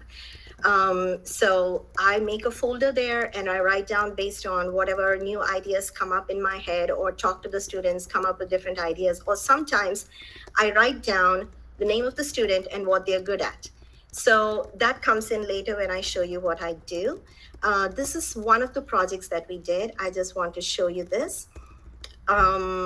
We did it for celebrating Hispanic heritage. So this was in Book Creator. This project got in as a champion for multimedia mashup. So you see all the apps that were used here, apps or websites, applications that were used. We went through the vocabulary. They had to identify the different countries, Hispanic countries. We used facts on different countries there. Coming down to one of the main things here is the national anthem and information about the particular country. So our library media specialist has a subscription to something called Culture Grants. So in here, let me back this up. You have something as the world, sorry. Okay, there is a world edition. So in there, if you choose whichever country you want to look at, now take for example, if it's Colombia. Okay, so let me go to here. Hopefully it's working now. Okay, let me go to Chile. Okay, there we go. So they know you have the facts there. So sometimes I ask the students, I know who the students who are assigned different countries in other classes, and I said, give me one fact today on Chile. Who has Chile? So we talk about that in class, as well as if you go down, you can download the national anthem. So the students learn the technical skills of what to download and how to upload. And then the last part that I want to show you is the citation is generated right here. So whether it's APA or MLA format, whichever you want to use, you just have to click here and automatically the citation comes in. They just copy it and put it in their book creator. And this is what we did on STEAM related to Hispanic people. So when we had the heritage culture there, the last thing that we did here was the students were there in class from different countries, from Cuba, from Somalia, and Guatemala. So the students asked questions the day before on a Padlet. Why did you come here? How did you come here? Of course, there were some situations where we had to deal with. We had to teach them what empathy was. But it was a learning experience for everyone. So as the comments were given, the students had to write it down in their Google Doc and then eventually transfer it on to their book creator. We had the sources at the end as well as the reflection. Now, once I had the students for a few months, I got to know them, what they were good at and what I can get more from them. So this is when this past year, I launched on something as personalized learning.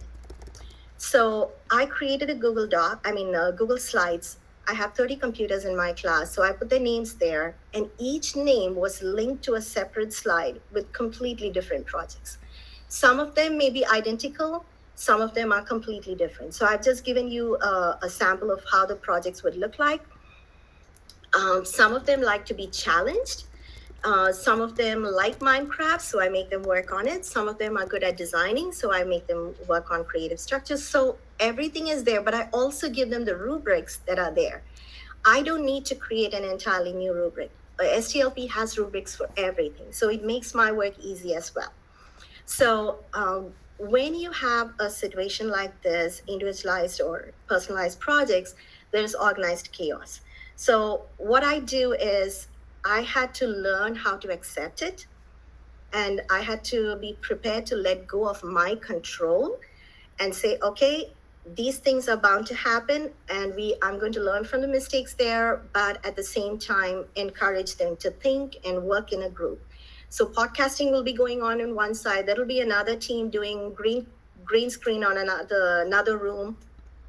We will have different projects in the same classroom. Some will be on Sphero working there. So it's completely different. But the first time I started it, it was chaotic. And I had to learn how to bring them in together. And when observation is done at that time, it's okay. So you provide consistent feedback.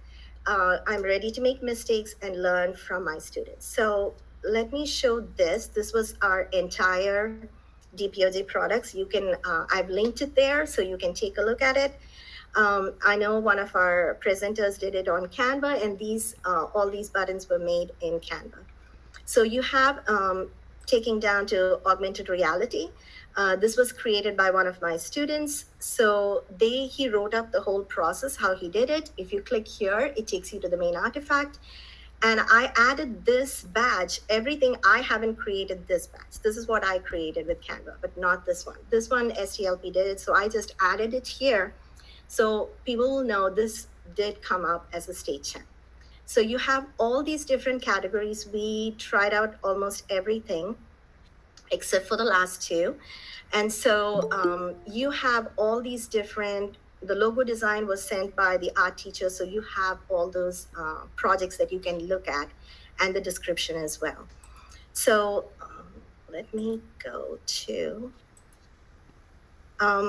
at the end, let me just describe to you what it was, because this is my second time going there. The first time I was just a visitor kind of, with 5 students going there. I roamed around the whole Rupp Arena and I was amazed, didn't have words to explain. I came back and I said, we need to go back there. And then COVID came along, we couldn't. So this year we were taking in 21 students and that was limited because of our transportation and stuff. So when we landed there, my struggle was, how will my students be able to set up everything? What am I going to do? My mind was filled with so many questions. I didn't know if they were prepared for it. We practiced so much, but I didn't know if it was all going to play out. So once we walked into this big hall, as you can see the pictures here, it is like if you had attended a professional poster presentation, you would understand that it was huge. Only thing, it was from elementary to high school. So much energy in the hall. I went to our assigned tables and all the tables had the topic in it, the projects there. I placed all my stuff there. My colleague was there, Mr. Turville, and we said, okay, we need to set it up. I couldn't do anything. I was just too much overwhelmed. I stood there, the kids came up, they put all their tables there, they put their posters up there, they set up their iPads to their websites. It was unbelievable. I didn't do anything. Literally, I didn't even set up a single board there. I gave them everything and that was it. Because they had prepared in class how to set it up, but I didn't know it was going to play out there. So as soon as everything was done, they came and told me, Ms. Siddu, do you want to come and see what we did? And when I saw that, I understood the word leadership there. Until then, you know student technology and program, but the word leadership played itself out at that point. And I didn't have to train them. They had everything in. I gave them the area they needed to go for their challenges. They got to look at it. They helped each other. And I asked them this question, why should students be part of STLP and present projects? It gives you a reason. These were statements provided by my students. I didn't do anything. It was a form I gave them to get awards, to get feedback about your product. It was a fun learning experience. There's a lot to learn, to express the effort you put into work and to win an award. So it wasn't just going there. It was a fun learning environment. And it gave me the confidence to come out of my shy shell and talk out loud. It can be serious, but also fun. That's the best part. I loved it. It has helped me to be better at speaking publicly. It helped me with meeting new people, connecting with new people. And some of the amazing qualities I saw with them was unimaginable. They took others. The students are from the same school, from 7th and 8th grade. They haven't interacted, but right then on April 20th, they became one whole group there. So what are my suggestions? Start small. Just because you take only one project and one DPOJ doesn't mean you're going to be paid less. Doesn't mean you don't get enough effort there, or doesn't mean you don't gain the experience. Even a small part, please start small. Just registering for it, trying it out, testing it out makes a whole lot of difference. And please know it's not for you, it's for your students. So ask for help, whether it's in the school or outside of school. They're always willing to help you if we ask. For me, I don't care about what people think. For me, it's if I feel like I'm asking dumb questions, I don't care. But if I can learn something from it, that makes it a whole lot of difference for my students. And one thing I saw on Twitter was fail forward. I loved it because yes, when Rebecca talked about Sphero, that was my first time entering that challenge. I didn't know she was going to talk about that, but it was unbelievable because I thought that the entire 15 minutes was when the Sphero does its whole project, and we hadn't practiced. But I did not want to back off just because we weren't ready. I said, if I back off of any of the projects, taking 4 projects was not easy. I wanted to give up. But if I give up, my students are going to say, oh, when it becomes hard, you just give up. That's okay. So I said, no, whether we win or not, this is not about winning anything. This is about going through the entire experience. And believe me, those students didn't care about winning here, there. For them, it was about going through that experience, having fun in an educational environment, learning environment. So having lost, not going through with many of the challenges, I have gained a whole lot of experience what to do next. I have something there as AIS. This has been in my mind a long time. Yes, we have these 3-letter schools. It doesn't mean that they cannot do it. And so I would love, if you are part of an AIS school, please say that there are amazing students, incredible students, who would need your support, who need your encouragement, who want to, that you are there to believe in them, to push them further, even though it may be harder. First time they're going to resist, but keep pushing it, they will do it. And as changing the narrative is one of the things that I am looking into now with AIS School as well, Conway being that.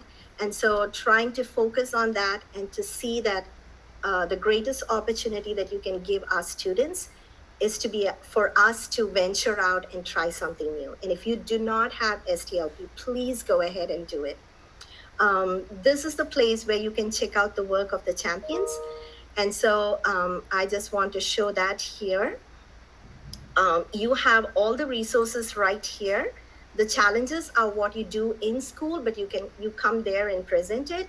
All these challenges are there, all the robotic challenge, as well as live challenges. Quick tech recall was where we got into it as one of the champions second. And so really appreciate if you can test that out. And I'm sorry I went through a whole lot there. If you have any questions, thank you so much. Thank you, Mary.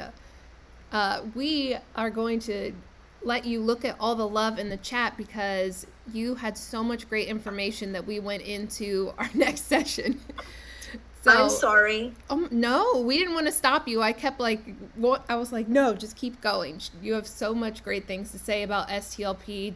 Bringing Jeff in the chat was awesome. I think you've got some people ready to start or up their game with STLP. But we have Christy should be here in the meet.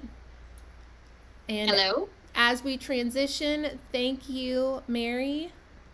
We appreciate your time.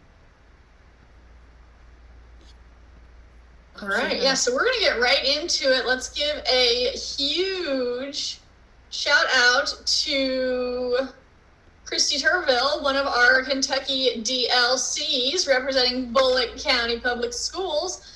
And she's going to help us work smarter, not harder. Take it away. Thank you so much. I appreciate it. So if you're familiar with Edge Protocols, I did this at KISTI, and I love Edge Protocols. They're one of my favorite tools, and I call them tools lovingly just because it takes technology, instruction, curriculum, and it marries them all. And it's seamless, and anybody can integrate it with any grade level, any subject, just with any content. So that's why I picked Edge Protocols to work smarter, not harder. I know Heather Worrell used to coin the phrase better together. And I think that's a lot of what Edge Protocols are, better together. So let's get right into it.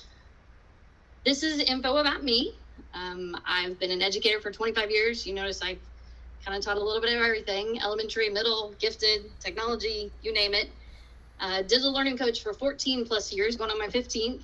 And a wife, mom, and 2 children, age 13 and 11. Pray for me, teenage years. Whew, just saying. It's crazy. So that's me.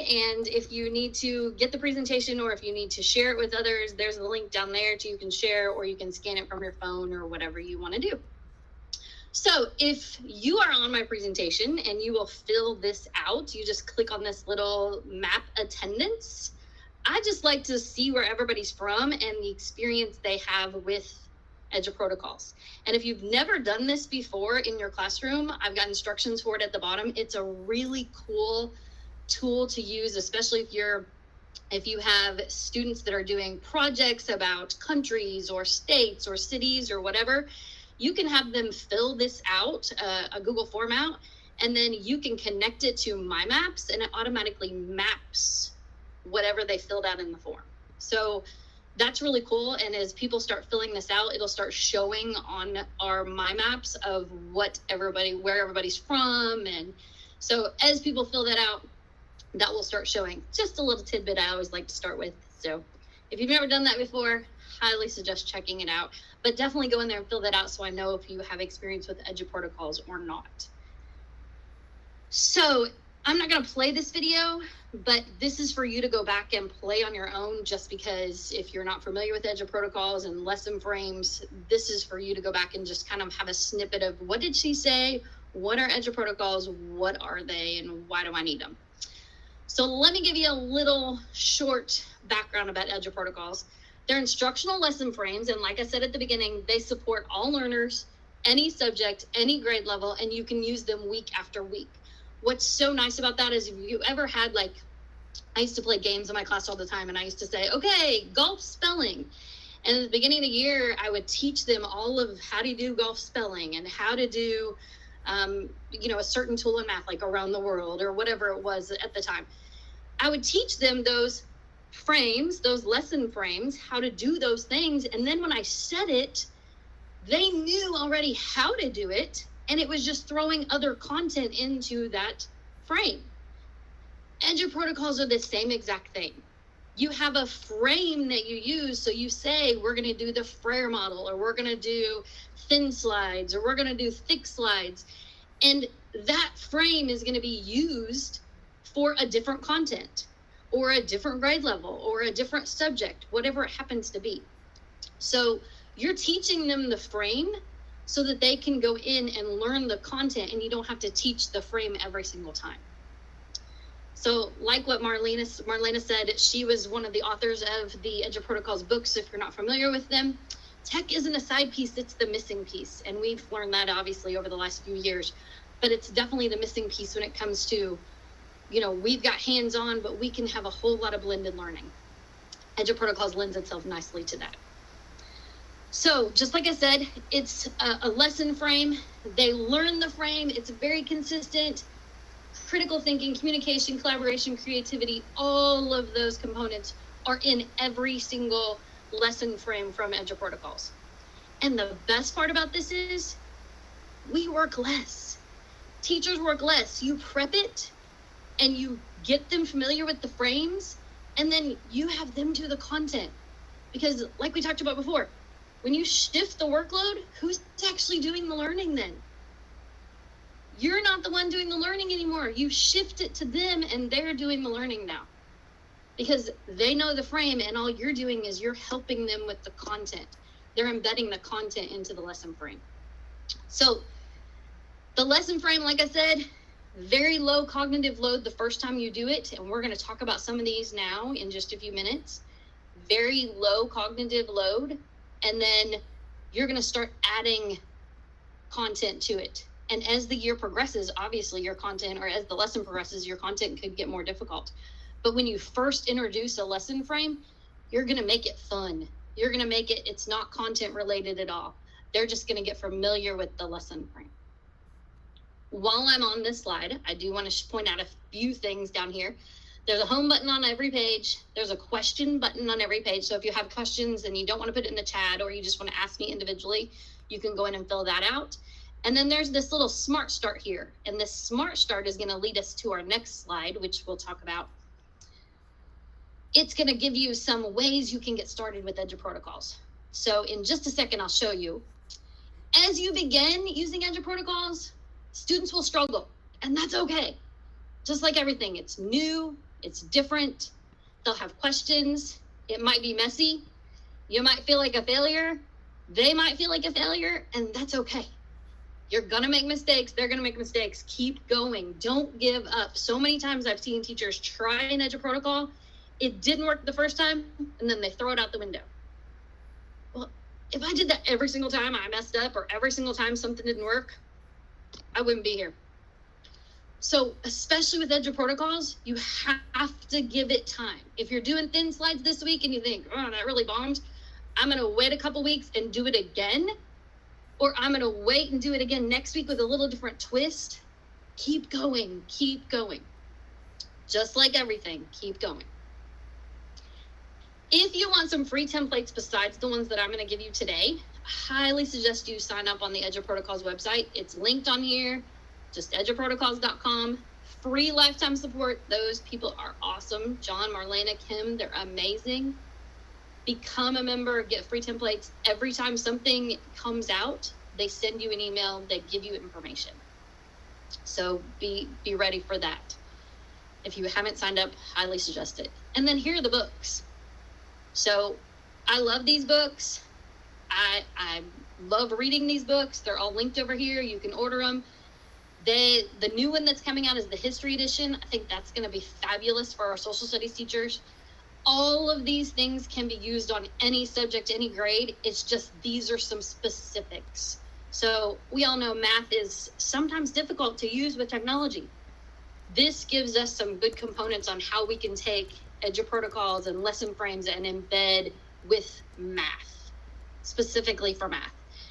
And then the same with history. So any of these Edge protocols can be used, but these are some that are tried and true for history. So I would suggest checking those out. And then, like I said, any of these things are clickable. So I'm going to move on to all of the inner workings of Edge protocols and show you a few things of how you can get started.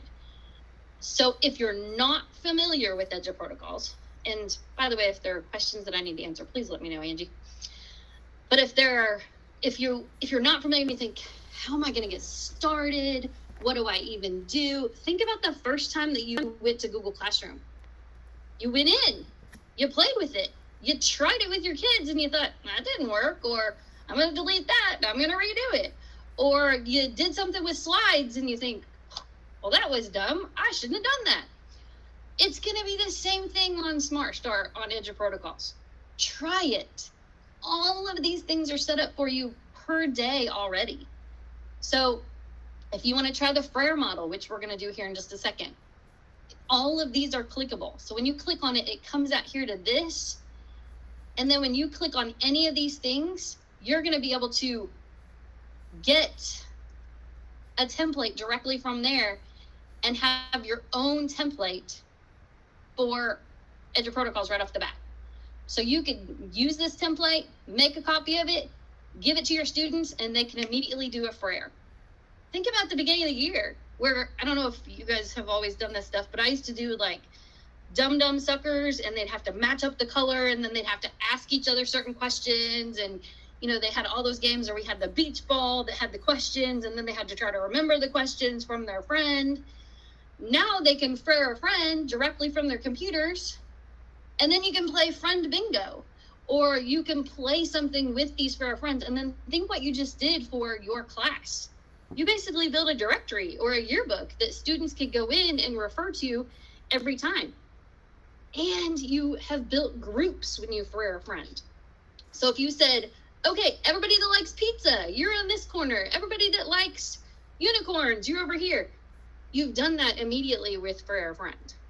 So I like Frere a friend just to start off with, just because it's easy, it's simple, it's a great way to get my year started. But what's nice about Edge protocols, and what is so necessary and true about everything, but especially Edge protocols, it's repetition. Repetition, repetition, repetition. What is it? I think it's you have to do something for 15 days in order for it to become a habit or something like that. That's what Edge protocols you have to do. It's all about repetition. So notice the week you're doing Frere model, you start off with low content load, just like I said, low cognitive load. Frere friend day 1, Frere sport day 2, Frere band or whatever you want day 3, and then Frere your class choice day 4. Because the first week you're doing it just to understand what a Frere is. Because then you're thinking, how can I use Frere with my content? I could Frere vocabulary words. I could have them build a vocabulary notebook with Freres. And then it becomes common vocabulary for your students with Frere model. Again, each of these things right here is connected. They give you this right off the bat. I love that. So we're going to talk about a few more of these things. Today, hopefully, we're going to talk about thin slides and thick slides, the Frere model, and sketch and tell. These are probably, besides Fast and Curious, the top 3 that you can immediately implement to your classroom that doesn't take a lot of prep work. You can use the templates and you can immediately edit and put them right into your class.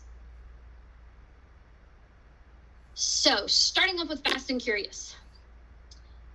How many of us, and I can't judge this by on there, so maybe Angie can ask this question on there, but how many of us pre-test our students and think, okay, I'm going to take that data and I'm going to use it and I'm going to build my lesson for the weeks. And then you think, okay, I pre-tested them, but now I don't know what they know. And then I'm going to do my lesson for 5 days and then I'm just going to test them. So you really don't know each day if your lesson is working and how much your students are getting each day that you're doing your lessons or your protocols or whatever it is you're doing. With Fast and Curious, you do a quick quiz every single day. So you immediately get feedback. So you take that first 5 minutes of that class, you do a quizzes, and you find out what they know. And then the second day, you do the same thing. And the third day. But here's the catch. I'm going to move on from the video here.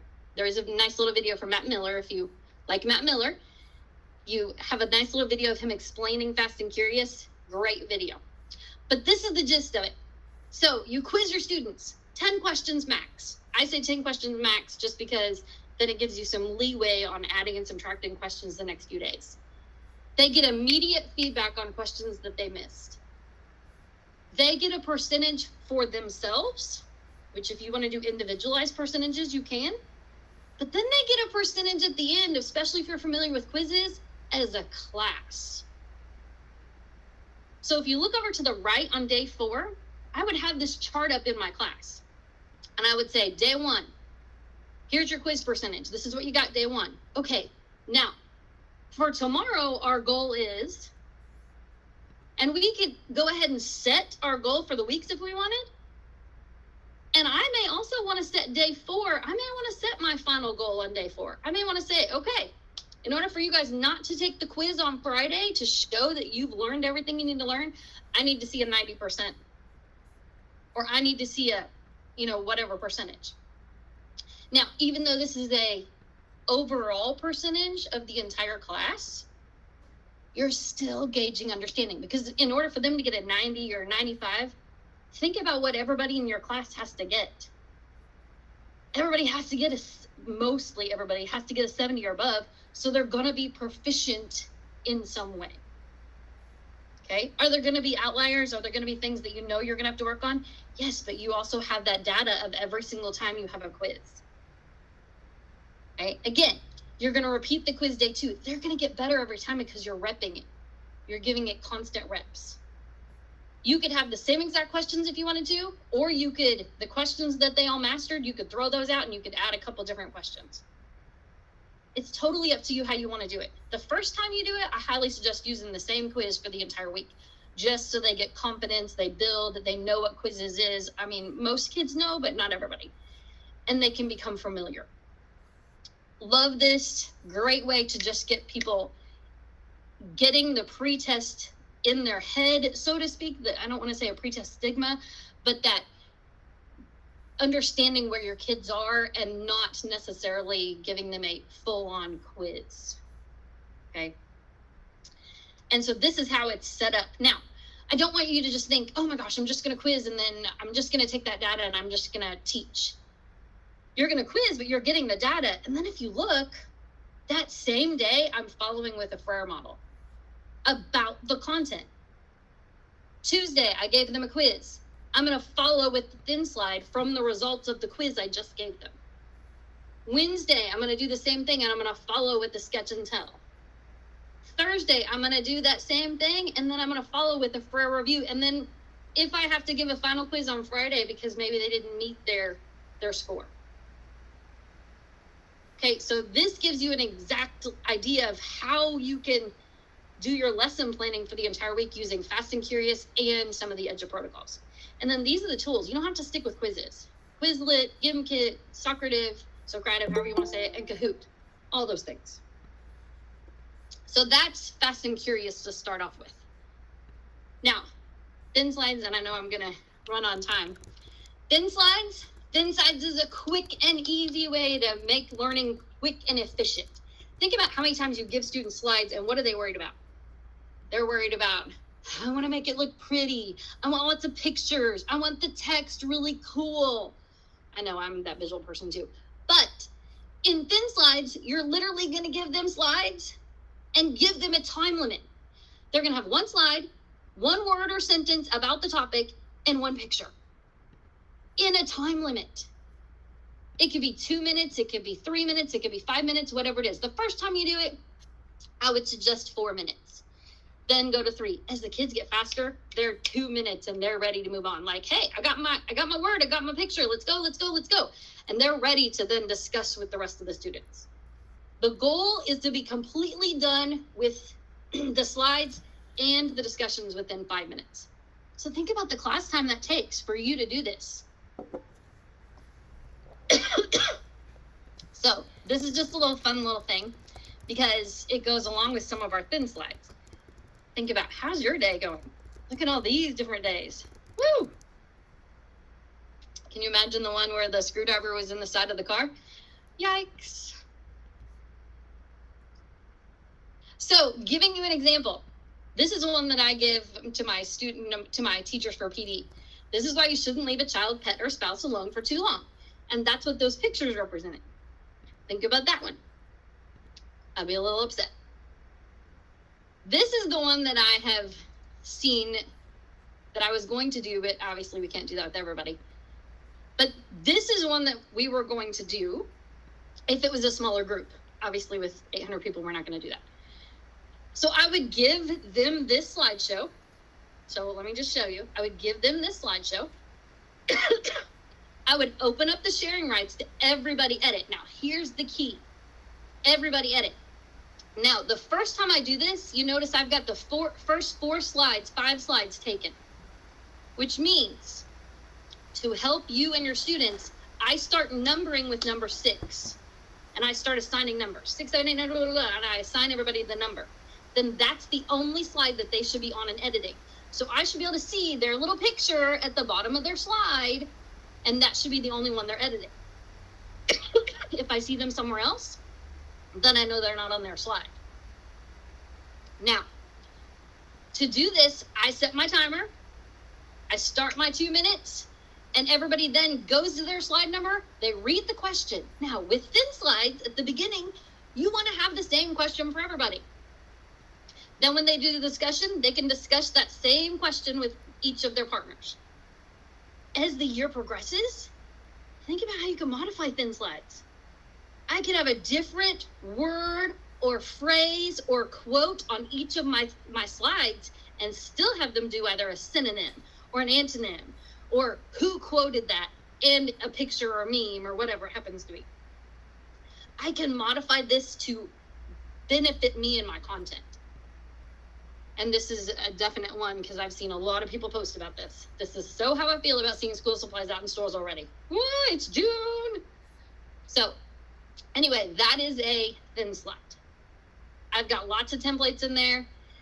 Again, low cognitive load. When you start these things with your students, do it 2 or 3 or 4 reps for that week. And I know some admins are going to be like, no.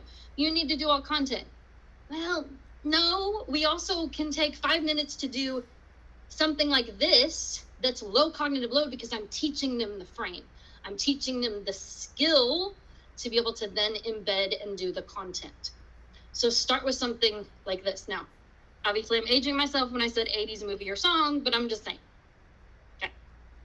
So, math, you can do this too. Math. You can have them watch the video and then you don't even have to give them a template. If you wanted them to do completely separate slides, tell them to go create a slide, a Google slide, put their types of triangles on there. They have 3 minutes to do it. and then you're going to have them share it with their partner. Really easy. You can do this with videos. You can do this with whatever your content is. Here's some examples, some great ones shared, and I'll tell you who all the people are at the end that have.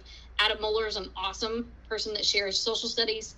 If you are, I saw this earlier in our Lunch and Learn, Pear Deck, Nearpod, Seesaw users, all three of those types are on there for you to make copies of. And then here's some other examples.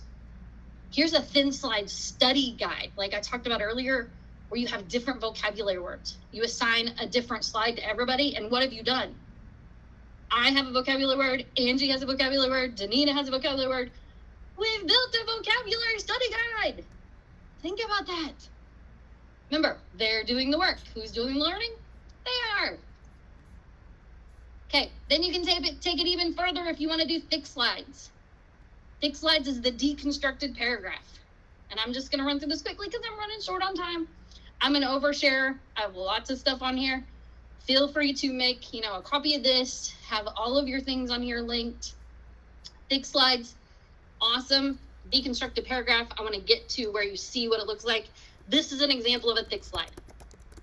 You give them a topic, they pick something, then they compare that something to something else.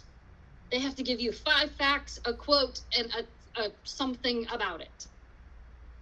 And usually I say put a picture or image or something on there.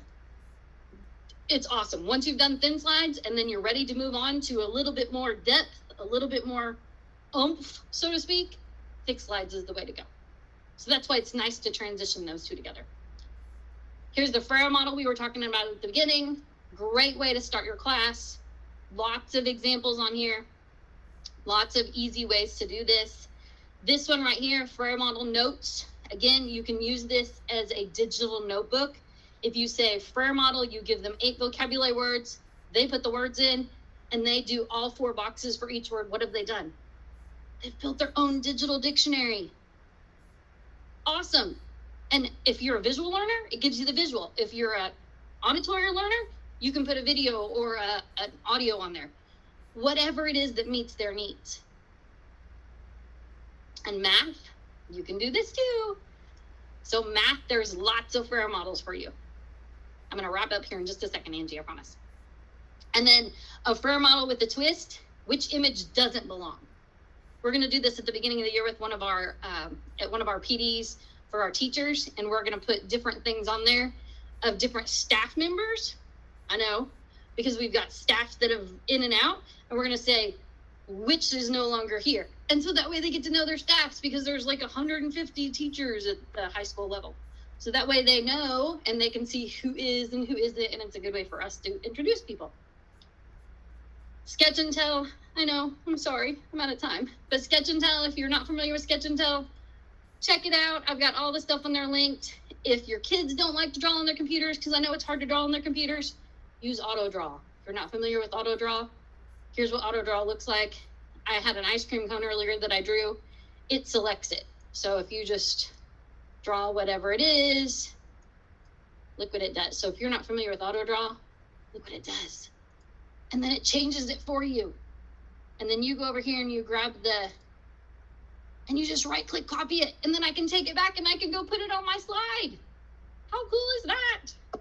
So if you're not a drawer on the computer, AutoDraw will do it for you. But I always say, no searching, no pictures from Google, nothing like that. They have to actually go draw it first.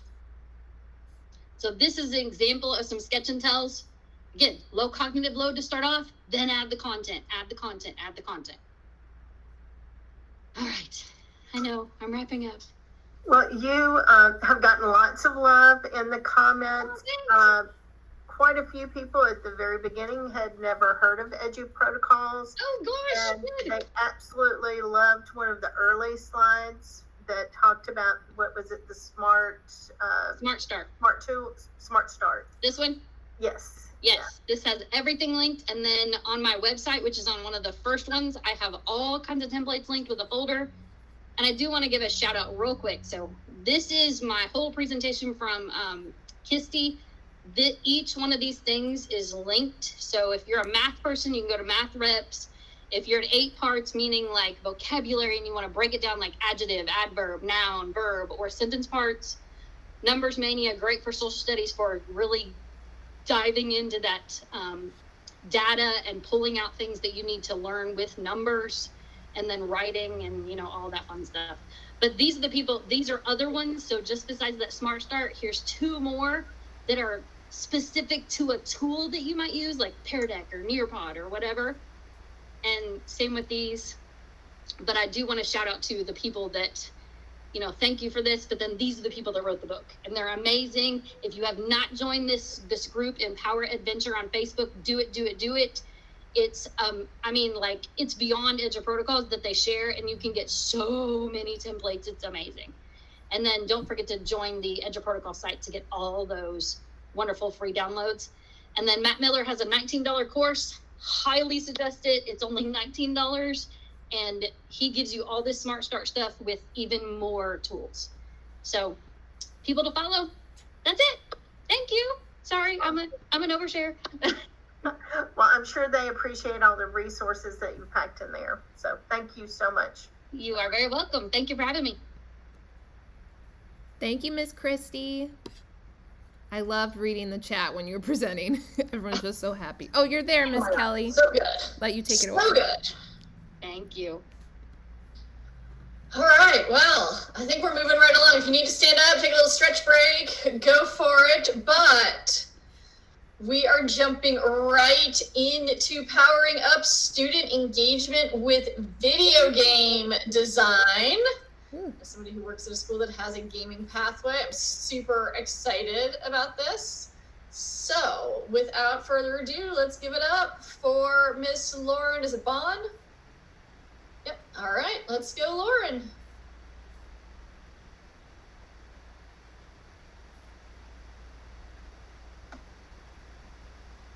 While Lauren's going ahead and getting set up, I'm going to remind all of our viewers that you are going to see a link here in a little while at the end of our show and our presentation today that will give you that shareback form that will give you your PD certificate or ELA certificate.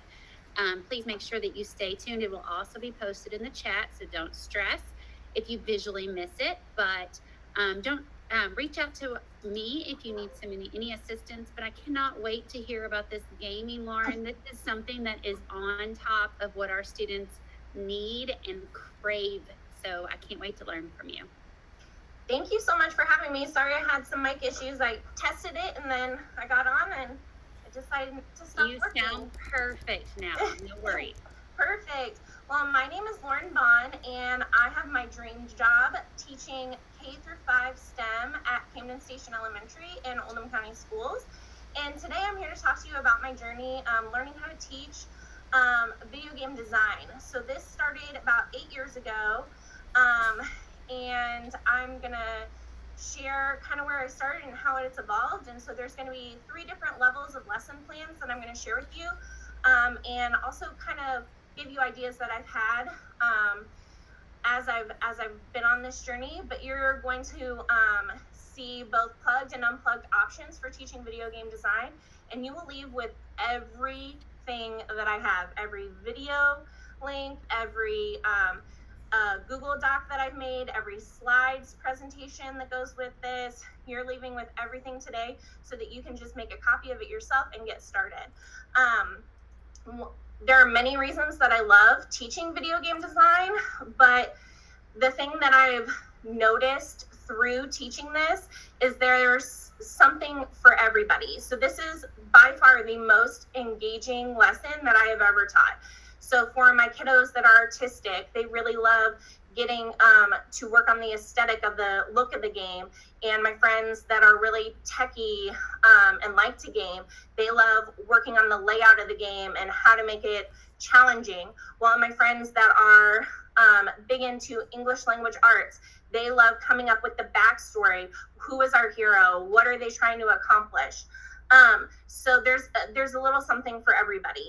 And there's a lot of critical thinking. There's a lot of, we use the design process, going back and redesigning and using feedback from each other.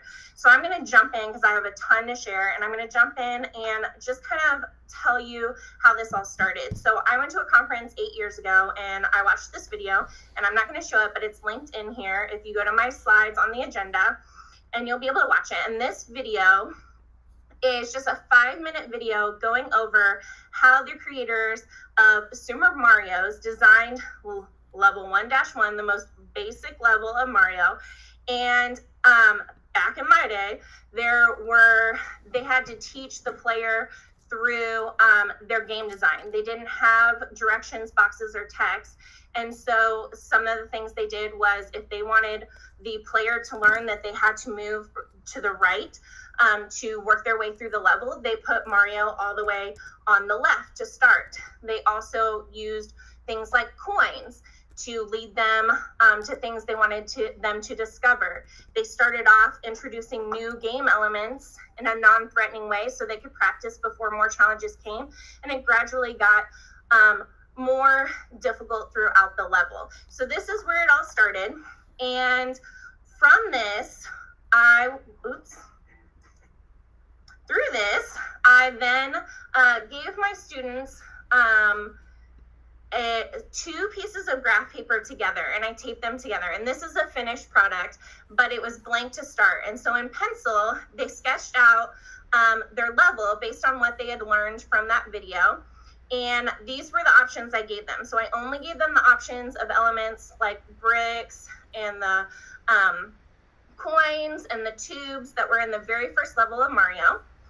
And they had to use these things to make a level where, one, they had to have Mario make a choice, just like they talked about in the instructional video.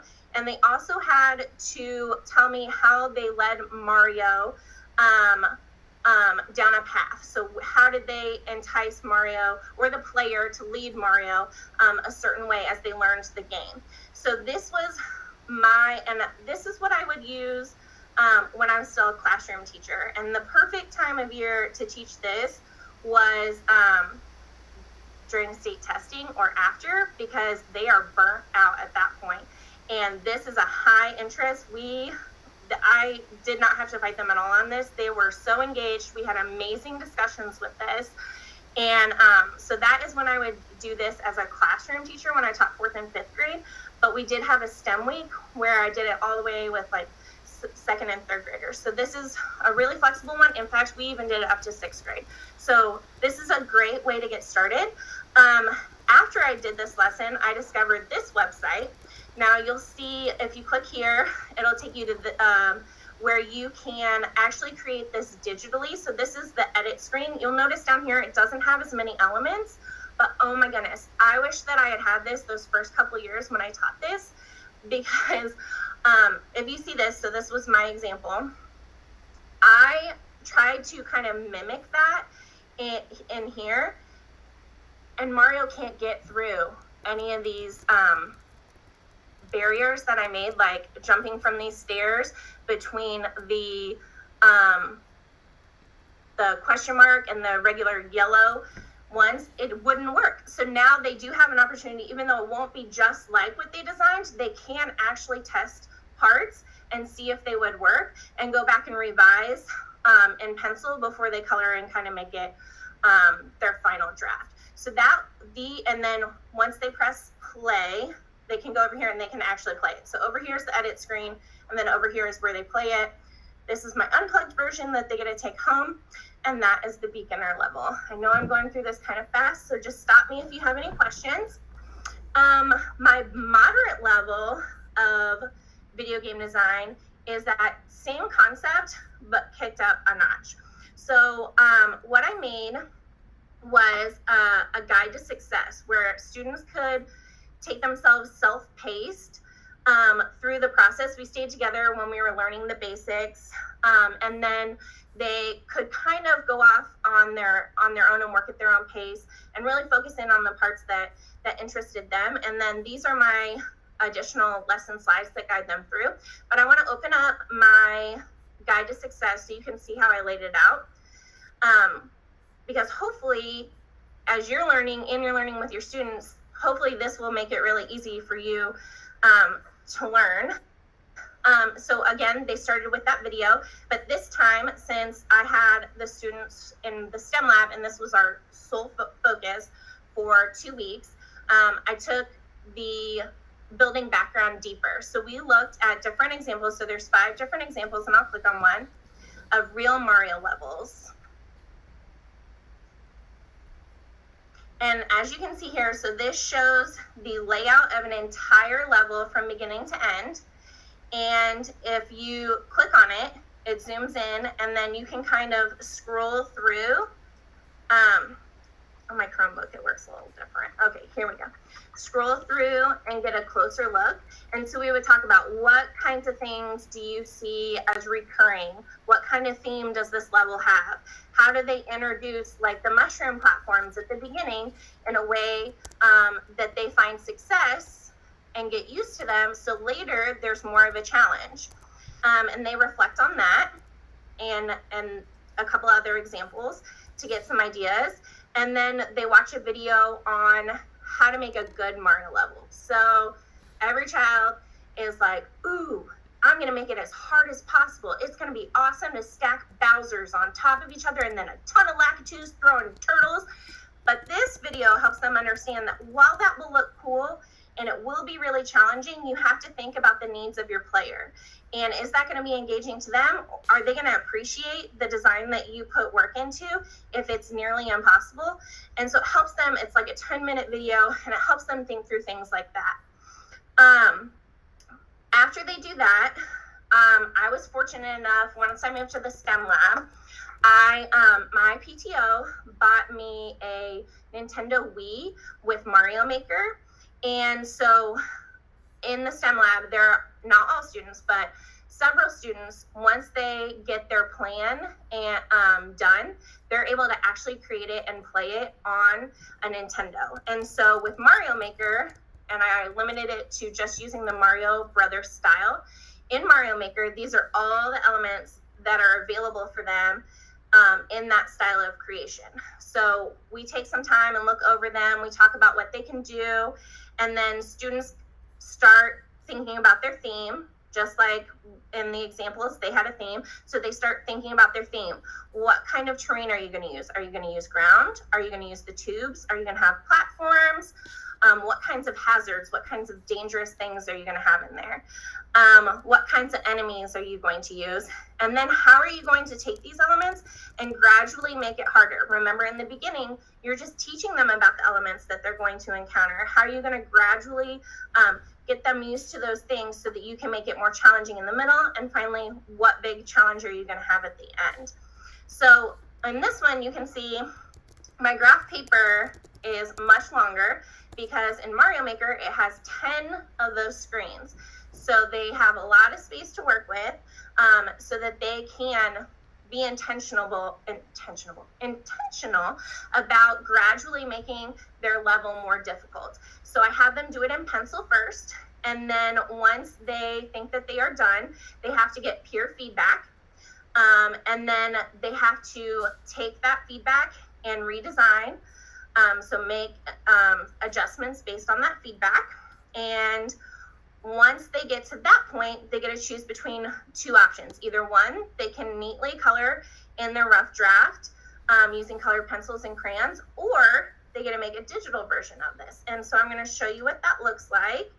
I was going to try and play. Oh, thank you. So this is a colored in version of the unplugged final draft. And here is a feedback slip that you can use instead of on the Google Doc. And sometimes I use this for if we do a gallery walk at the end, if there's time. And then here is the digital version. So the digital version is just, and I got this idea from another STEM teacher. I shared this lesson with her, and then she had her kids do this. And so I just brought that back and kicked it up a notch. So I created this Google Doc, and it has the exact same graph paper, except for slide 4 has all the elements that they can use pre-sized, so they can copy and paste it into the graph paper. And if they want to see their whole level laid out, they can click here and they can see it from beginning to end. And so let me go back to the guide to success. I know I'm going fast, so if there are any questions, please do not hesitate to stop me.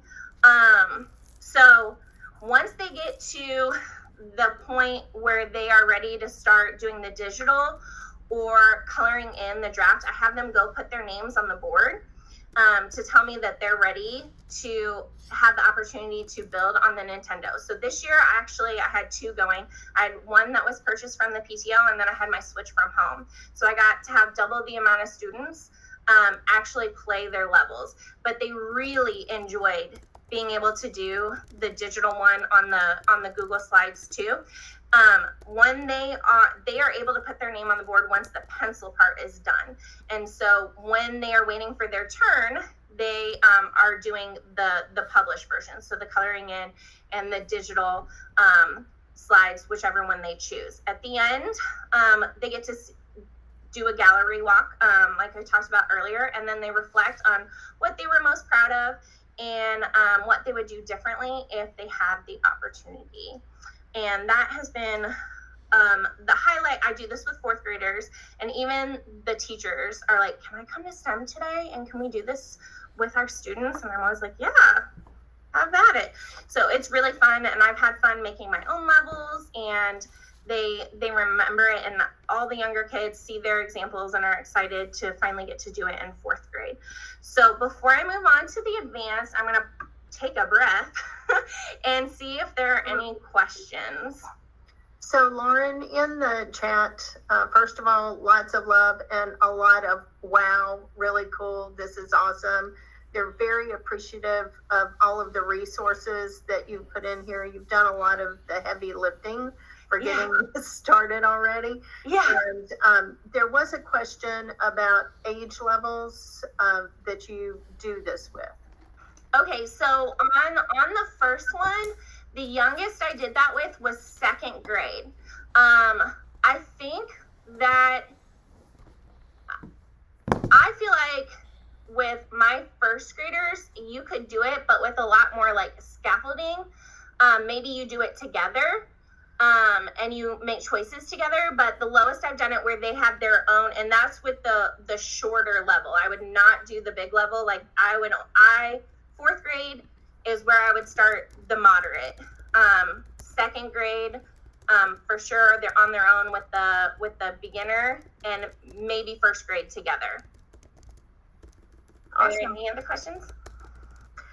Let's see. I think that's really the main question, unless if one of the other people here caught something that I missed. I've been trying to keep up with it. There has been a lot of talk about the fact that they like that there's an unplugged piece to this, as well as having the digital side. And then they also like that they have an iterative process. It's not, I did it and that's it. Yes. Yeah, and then some of my early finishers, that's where, so I limited the elements they could use on their first one.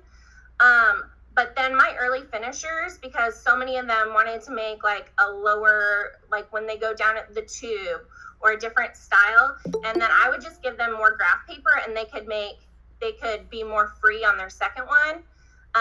But because I was trying to be more intentional the first round, we stuck to those limited elements.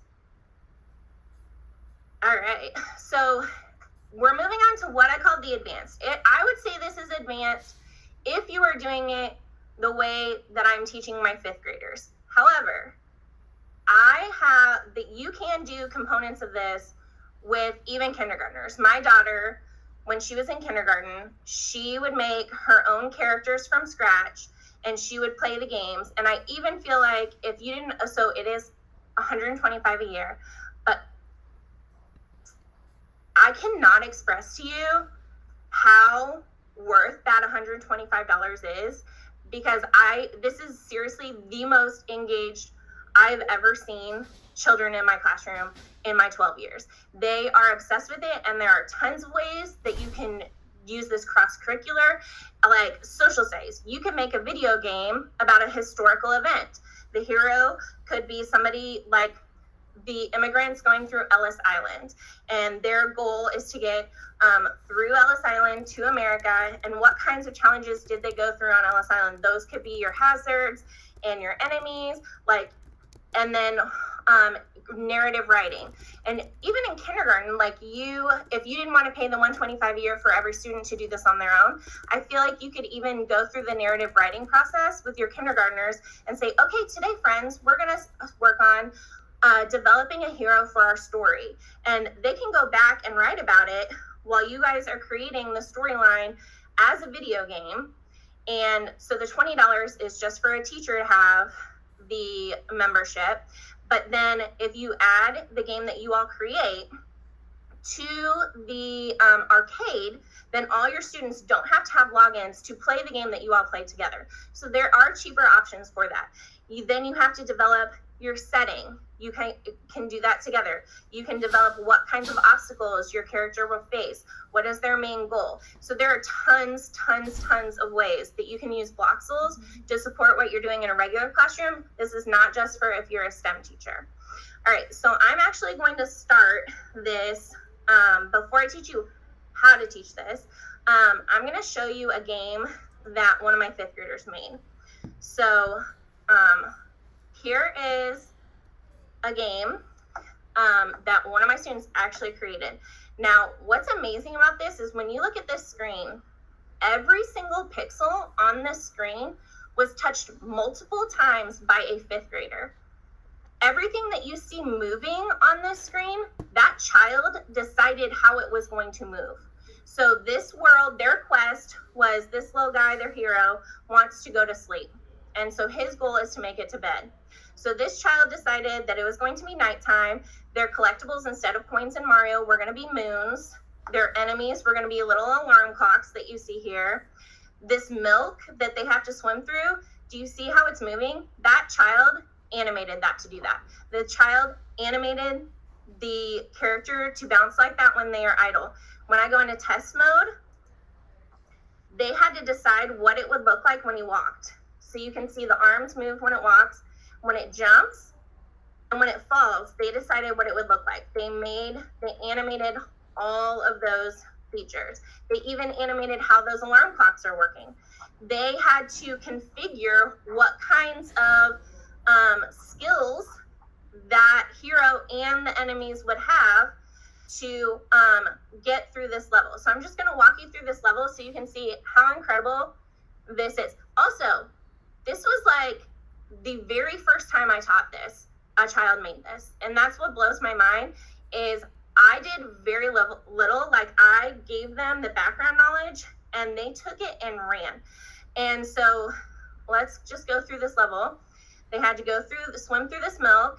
Then they had to take these blocks and throw them, they're movable blocks, and build a staircase to collect these moon collectibles. Up here, these are electrical prongs, like when you plug into the wall. And you see the electricity coming off? They had to animate that electricity moving. And then so they go over that and they swim up this milk. They made a hidden room where you could collect more moons. And then over here, they had to get a jetpack to get to the next level. And they took what they learned in 4th grade about using, so this is called a leap of faith. So they used coins or their collectible to tell them, take a leap of faith and jump down here, where they then come to their next challenge, which they have to use the movable blocks again. So that's part of their theme, the movable blocks. That's something they introduced them to at the beginning. In a non-threatening way, if he falls, he just gets up and does it again. Now, if he doesn't make it onto one of his movable blocks, he's going to get electrocuted. That's a little scarier. So again, they use the movable blocks to make a bridge over. These are friendly characters that warn about the boss, which when you come down here, the boss is a cup of coffee, but when you click test, they made it big and it's harder to kill. so it doesn't look as threatening in the plan, but in the actual test, it's much bigger. And again, they have to use the movable blocks to defeat the mug, and then they go over, and once they reach the bed, it triggers the game over. So that is what an actual game looks like. So now I'm going to take you through the process that this child went through to learn how to do that. And this is another example of one that a child really spent a lot of time working on their background, making sure. So this one was actually, their dog was trying to get to them. And so a lot of them choose to make these video games about themselves, and they're the heroes, or their animals are their heroes. And so they make them very personal, and they take a lot of pride in them. And that's what really makes it special. And they create the whole game. They create all the characters, the enemies, all the artwork. Like I said, they designed this brick. They designed these moons. They do, if you have kiddos that that's really intimidating for, they do have asset packs where it has pre-made things, so they can focus more on like the design of the level rather than the design of the artwork. So that's what I like, is there's something for everybody in here. All right. So Lauren, as you're jumping into that, we did have a question in the chat about standards. Like, how do you connect all of this to the standards? So as a STEM teacher, I use for me, it's the design process, and but it depends on your purpose. So like if you're using it, a lot of it meets English language arts standards with, the narrative writing and the planning for that. If you use it for social studies, you could connect it to those things. But for me, it's the engineering standards, technology standards. I have a little bit more, I'm very blessed that I have multiple standards that I can choose from, and some freedom on how I do this. But there are tons of ways that you can meet a variety of standards with this. I hope that answers the question. Yes, and somebody even mentioned the math standards. The math standards. So we've just got 2-3 minutes, so I don't want to hold you up anymore, but I'll jump in if anybody has questions. Okay, yeah, so the last big thing I wanted to say, because a lot of this you can, like, if you just look at it, it's designed for you to be able to guide you through. The big thing I wanted, because this one, that video game that I just showed you, a child learned how to do that and created it in 9 days and 45 minutes for each day. Because the 10th day that I have them, we actually play their games. So that's incredible. But this is the process we used. So after they build background, so they reviewed the videos from 4th grade, the Mario videos, and then they played some arcade games in the Bloxels arcade to get ideas. And then they just explored and learned about the different block types. The next day, we just focused on, we started a cycle of learning, brainstorming, and trying it. So because there was just so much information, I didn't want to overwhelm them. So they watched these 2 tutorials on how to create a character and how to configure the character's abilities. And then after they watched that and got some ideas from the games they had already played and these videos, they then wrote down their ideas on what kind of hero they wanted. And what was their character going to be like. So right there you have character traits that you're bringing in. And what do they want more than anything in the world? You're developing a character. Then they go and try it. So watch, brainstorm, go try it. The next day, if they don't finish their hero, they don't finish it then. We're moving on, and they'll come back to it during the designing phase. So they're just getting a little taste and practicing along the way. The next day, they do have quite a few more videos for how to build their world, how to create the art that they add on to, like if they want to make bushes or water that moves or the milk that moves. However, they also learn that they have the option of asset packs, which is pre-made artwork that they can add on to their world. They do a little bit of brainstorming, thinking about their setting, and then they try it. Then the next day, they learn about how to configure their enemies. What do you want your enemies to be like? And then they go try it. Once they've gone through this cycle, then they actually make a story map. So this is one way that I did it, where they just did beginning, middle, and end, which was consistent with the 4th grade version. But I have an actual story map that I used that was more in depth if you're an ELA person in the past. And then again, they go and they just spend 3 to 4 days. I just tell them, walk in, get started. And then at the end, they share them and they get to play each other's on, we share it to the classroom library, which is also another good thing if you want them to collaborate, like on a historical event one, is so you don't have to take as much time as I did. They aren't creating everything from scratch themselves. You could divide and conquer, like you're going to do the enemies, you do the hero, you do the world, and they can upload everything they make to the class library and then put it together on in one game, and then they reflect. So I know that I went through that incredibly fast, but I'm super excited about it, and I wanted to share as much as I could and how to use these resources. So I know that I'm going over. So email me or follow me on Twitter if you have any questions. I seriously could talk about this all day. So do not hesitate to reach out to me. Or if you have an idea of how you could use it, I can help you. Since I have done it for a few years, I can help you kind of figure out if that's doable or how to make it happen. Thank you. Oh my gosh, Lauren, that was amazing. So much fun. I think it was Heather in the chat said this is the type of like work and homework that all kids need because it's what they want to do, and like cannot echo that enough. Like the more we can build these in to all of our contents, the better. Thank you for having me. Bye. Bye. Big applause. Thank you, Lauren. Big applause. I love it. All right. Well, y'all, we are getting ready to finish so strong here. We are T-minus 30 minutes from our afternoon keynote, and from there we'll put up the shareback form for everybody out there. But for our last mini session, we need to welcome Anna Kowal. Did I say that right? Awesome. To the stage. She's going to talk about making collaboration engaging and purposeful in the classroom, because that is why we are all here. So take it away, Anna. Awesome. Thanks so much. Let me see if we can present this screen.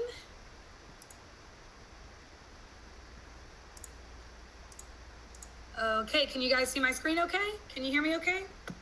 We can. Looks awesome, and we can see you still. Yep. Awesome, perfect. So I am presenting all the way from Isle of Palms in South Carolina. I am on a family vacation. I've got some dogs in the house. They're all in separate rooms, so hopefully they don't start barking during my presentation, but I just want to start with that. So yeah, my name is Anna Kowal. I just finished up my 7th year as an ELA teacher. My first 3 years of teaching, I taught English on the high school level in the Bronx, and then I moved to Louisville. So I've been with JCPS the past 4 years at the middle school level, and I'm at Lassiter Middle. Go Lions. And next year, I am switching from being an ELA teacher to my first year as a library media specialist. So I am super excited to make that very big transition. All right, so when KYGoDigital reached out to me and said, I want you to talk about student collaboration, thought, wow, that's such a big topic. How do I narrow it down? And I really wanted to, get in my middle school teacher brain and think of learning targets. And I just hope that you guys walk away with maybe one classroom management tool you can use to really make collaboration engaging, and maybe one new digital resource you can use to promote student collaboration as well. So that's the goal for the next 20 minutes or so. I'm a JCPS mentor teacher, which means I work with 1st and 2nd year teachers, and a lot of them are absolutely terrified to do student collaboration and group work. They say, no, I'm not ready. I don't want to do it. Things are going to be flying in the air. If I do group work, it's going to be chaos. But I tell them that there's so many benefits to student collaboration that once you get used to doing group work in the classroom, you'll just automatically see the benefits. And I think that now more than ever, student collaboration is so important because we just came back from our 2 years of NTI. Our communication skills, our students' communication skills aren't as great. Their social-emotional skills aren't as great. So group work is really going to help those life skills that they didn't really get to use those 2 years. So I strongly suggest trying to do group work as much as possible, even if it seems, or at least with me and my colleagues, it seems like kids are a little bit more bickering with each other, but I think the more group work we do, the better, the less we'll see of that. And plus, you know, employers are saying that creativity and the ability to use digital resources, those are their 2 number 1 things they look for when they're looking for employees. So creativity is always enhanced with student collaboration. I always teach younger teachers, and I'm sure there's so many amazing veteran teachers out here, but you know, it is important to go over classroom management when it comes to student collaboration and making sure that kids are held accountable. You know, teachers will come up to me and say, how do you make sure that there's not that one kid that's just kind of getting through the group work without doing anything? Well, the first step is to make sure you're doing strategic grouping. And at the end of this presentation, I have a resource that really helps you identify the different personalities of your students and how to strategically group them to make sure that everybody has a strong skill within the group. And you really have to think about your students' personalities. You can't throw them into group work the first week and not expect a couple of hiccups. You need to kind of get to know them before you can get that strategic grouping going. And I know it sounds cheesy, but group roles are so important. Making sure everybody has a role is so, so important when you do student collaboration. And when it comes to accountability, if you have that like one class that's like a little crazier than the rest, you might have to hold them a little bit more accountable than the rest of your classes.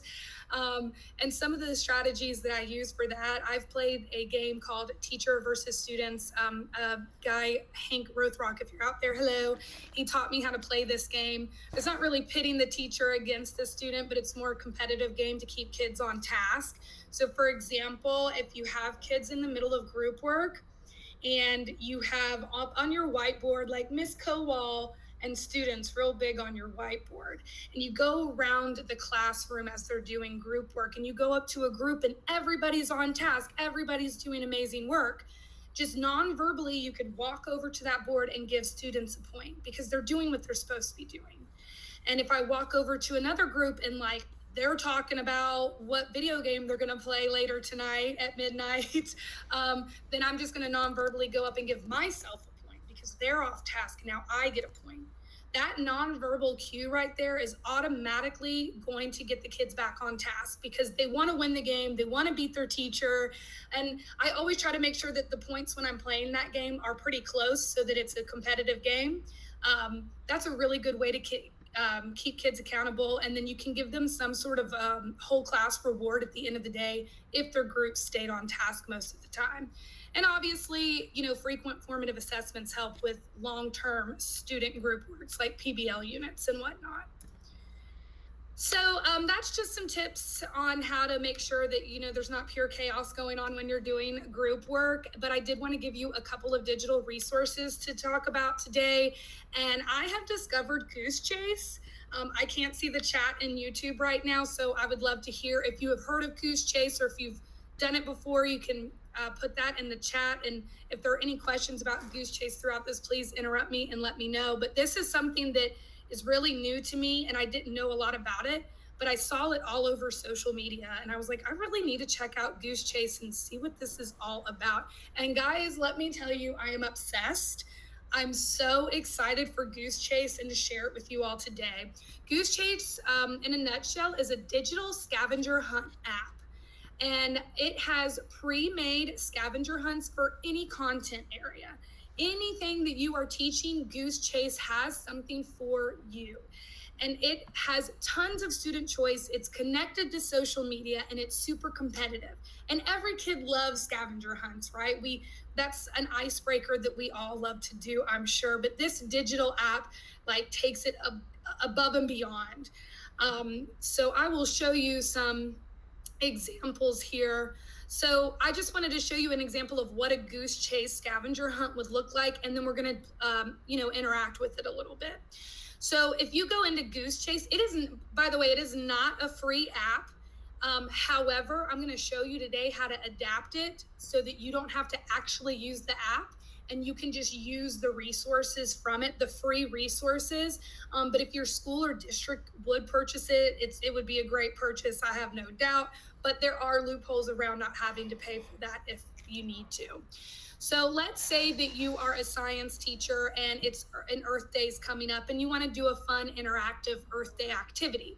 Well, I pulled this one up. Why I picked Earth Day, I don't know. I'm not a science teacher, but I just saw it and thought it was really cool. And this is what this white box here is what would be on the student's view of in Goose Chase, the app. And it gives them several different missions. This is about half of the missions for this one scavenger hunt, this one game. They usually have 12 up to 20 missions. So it gives you tons of student choice, and it also very easily differentiates everything for the different learners in your classroom. So they get to look at all the different missions within their group, and they get to decide which of the missions that they want to complete. And each mission, this one is not the best example because they're all 400 points. But some of the missions could be worth 100 points. Some are worth 1,000 points, where that natural differentiation goes. So if a kid maybe doesn't have a high self-esteem quite yet, or a group that's just struggling with a specific topic, they might go for a 100-point mission. They're still involved, they're still engaged, they're working together. But then there might be a group that is just excelling in this topic and they want to go for that 1,000-point mission. They can go for something a little bit more challenging, but everybody feels super involved. So here are some examples for Earth Day. One mission is #MarchForScience, and it asks the students to research the March for Science hashtag, create a motivational and witty poster that you would carry if you were to attend. So this is a really cool thing to do, and just it shows their creativity, gets them communicating, gets them researching, using those 21st century skills to figure out what March for Science is. Another one, I love this one. It says, can I talk to a manager? And it says, video yourself asking another teacher about their sustainability efforts. So that gets that school-wide community involved, giving students the opportunity to go interact with teachers, other teachers and administrators to get them involved in the scavenger hunt. And once they do these different challenges, they are to either videotape it or take a picture of it. And then, let me get to this slide. Then they post it on an activity feed that looks extremely similar to Twitter. And that's one thing I love about Goose Chase, is that this really involves social media. And what Daniel was saying earlier today, and I was super excited to see that social media in the classroom was on the docket for this PD, because it's so important to be using social media in the classroom. And I'm not gonna lie, I just started kind of my educator Twitter and Instagram account, and I've learned so much from other educators, but I'm also learning how to connect even more with my students. And that's why I like Goose Chase, because it's kind of using the social media language that students communicate with on a daily basis. So I was a part of a Goose Chase where I was with a different PD, and it asked us to do, there were different missions, and I did a mission that was worth 100 points. It asked you to write down 3 good qualities about yourself on a Post-it note and then take a picture and post it. So here's my little Post-it note with my 3 good qualities. And another cool thing you can do with each scavenger hunt that you can create, you can set a custom hashtag for that specific game. And you can connect it to Twitter or Instagram. So if you're doing hashtag Earth Day Miss Kowal's class, that could be your hashtag, and all 150 of your kids are actively participating and collaborating with one another on these missions and on social media, which I think is super, super cool. Because let's face it, social media is not going away. We have to start using it to our benefit, like Daniel was saying earlier, and I think that this is a great way to do that. Let me see here.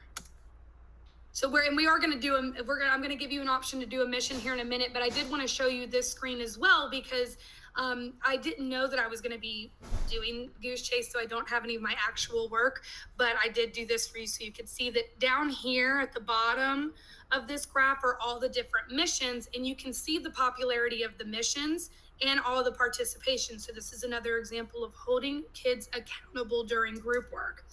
And if you see that every kid, the most popular missions are all the 100-point, like super easy, mindless kind of warm-up missions, then you can start to like eliminate some of those missions and get rid of them to kind of push the kids to do those harder, challenging missions together. So I really liked this screen a lot because of you get to see what are the engaging missions, so that the next time you create a scavenger hunt, you can do similar missions to the popular ones, or make more challenging ones if the lower level ones aren't being used the most. So before I ask you to do some of these missions, I did just kind of want to show you what the EDU game library looks like. And this Goose Chase is not only for educators. You can use it in the workplace with other adults. There's a lot of fun stuff there, but obviously we're here for education, but I did just want to sidebar that. But you could do, they've got a 5th grade math fun here. This one's talking about acids, bases, and solutions review for a science class, algebra, the amendment challenge. This one's preparing kids to for test taking skills. Ancient River Valley Civilization. So there's tons of pre-made stuff. You can do a back to school icebreaker with your kids.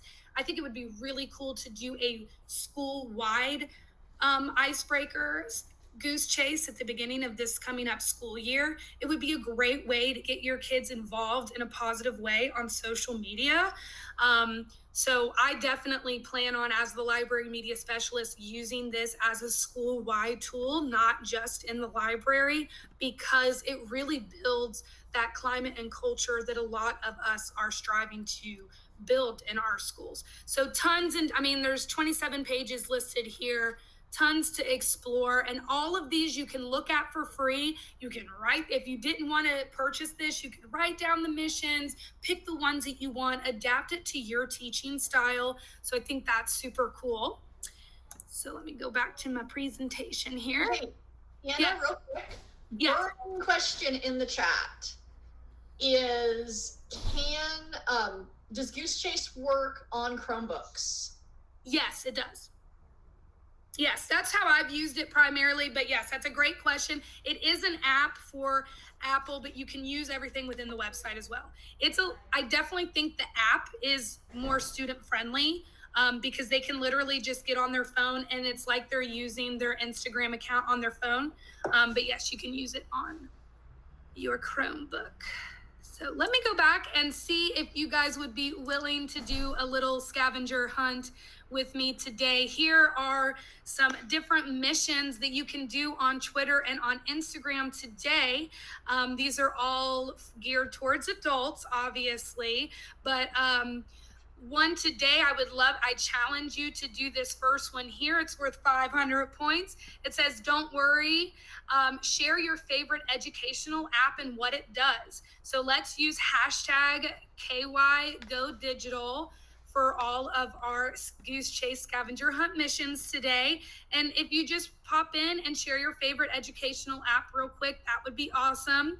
Another one that I would love for you to do, and I'm requesting this on Instagram specifically, my Instagram handle is Read Away with Miss K. If you could tag me in your favorite educational person to follow on Instagram, I would love that, because I'm new on social or on Instagram when it comes to like education.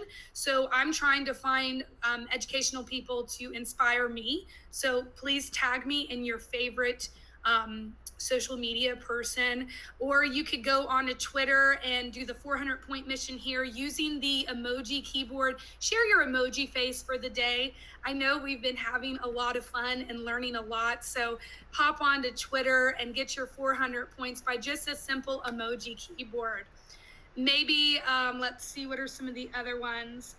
This is another great one, and especially since we're close to the end of the day here, what new strategy or student engagement idea made it to your must-try list for this upcoming school year. That would be a great thing to show us on Go Kentucky Digital on Twitter, or Read Away with Miss K on Instagram, to really use that time, or use social media to really share. That's why we're here today, is to share and connect with each other. Social media makes that possible. This also kind of shows you how differentiation is embedded into Goose Chase. Because, for example, this one here, it's Cup of Joe, it's 400 points. All it asks is for you to take a picture of your morning coffee or juice and post it. So if you have a student that is just really, really shy and introverted and doesn't really want their voice to necessarily be heard, and they're still warming up to the classroom culture at the beginning of the year, having little missions like this can make them feel like they're a part of the class without having to be super vulnerable. And that's why I love Goose Chase. You get to kind of hide behind your phone, but you're still participating, you're still getting involved in doing student collaboration. So you can look at all of these here and pick out a mission for you to try today. And again, hashtag KYGoDigital for any of these. Let me see if there was any of my other favorite ones, although all of these are super awesome. Another one, in 6 words, sum up your learning of how you were inspired today. Just using 6 words, which I do that a lot with my students, that 6-word challenge, and it is kind of challenging. So I'm gonna go ahead and move on, but hopefully we get some hashtags out of this mission here. And here's all where you can tag all of your scavenger hunt missions. Remember, sharing is caring, and just getting involved on social media can help so many educators. And everybody out there is doing amazing things. I love seeing teachers post on Instagram and Twitter about what they're doing. That's where I learn most of what I'm doing in my classroom as well. I know I'm slowly running out of time, and I did want to talk about Minecraft, and I know there was some talk about Minecraft throughout the day, but I did want to talk about this because I am an English teacher and I am not a gamer. I don't game at all. I'm a book nerd. I don't want to have anything to do with gaming, but let's face it, most of our students are gamers.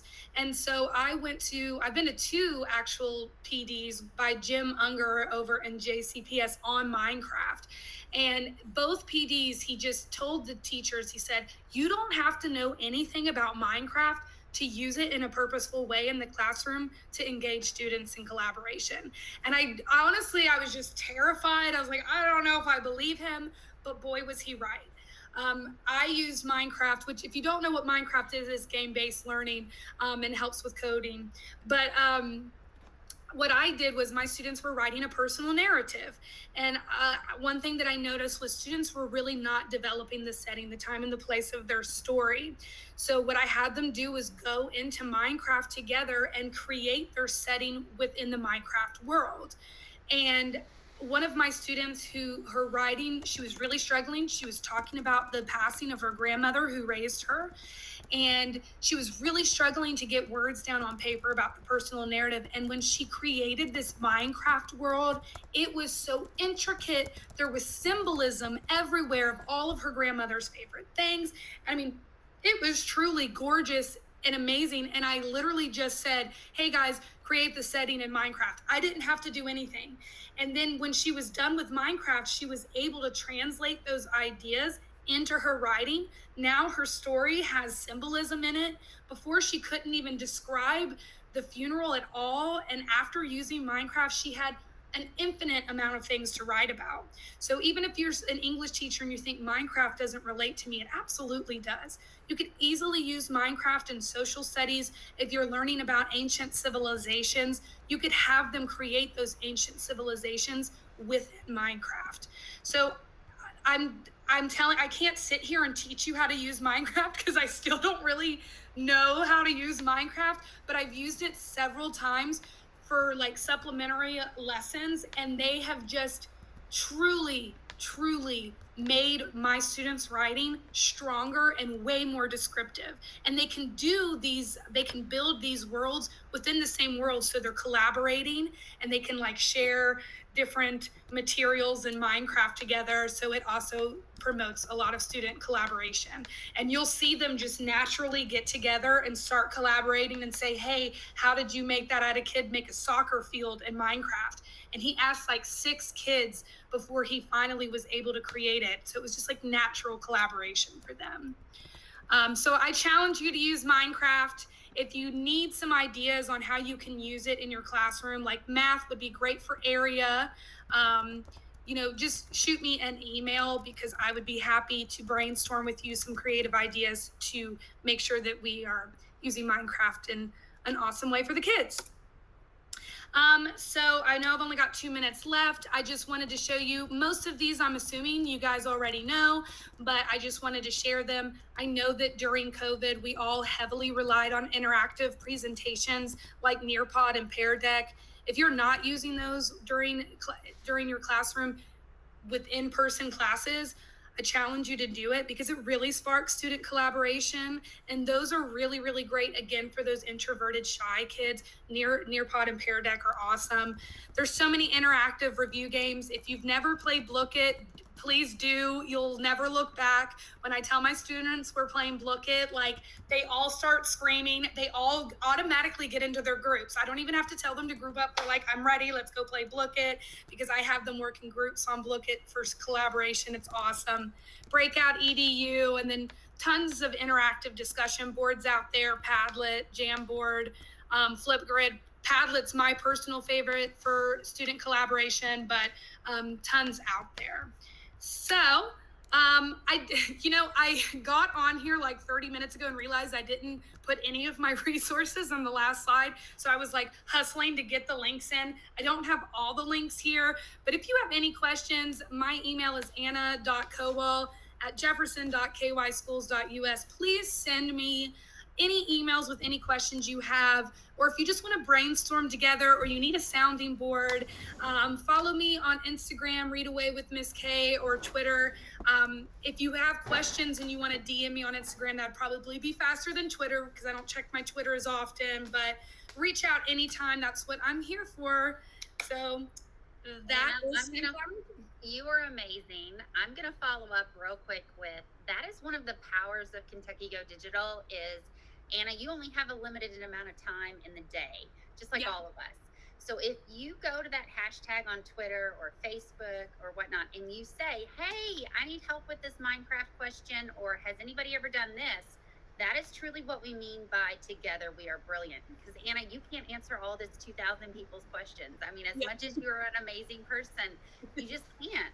And so together we are brilliant. And then by following that hashtag, you're going to be able to see all the other amazing ideas that just continue to collaborate. And it truly is, like you talk about a PLC and a community, Kentucky Go Digital is one of the best. And we're so glad that you joined us today. Anna, you have blown everybody out of the water. You pumped us up. We are all excited, and we're hoping we're like already starting lesson plan ideas. So thank you so much. Thank you so much for having me. I have some questions, I'm sure, in the chat. Don't you guys have questions?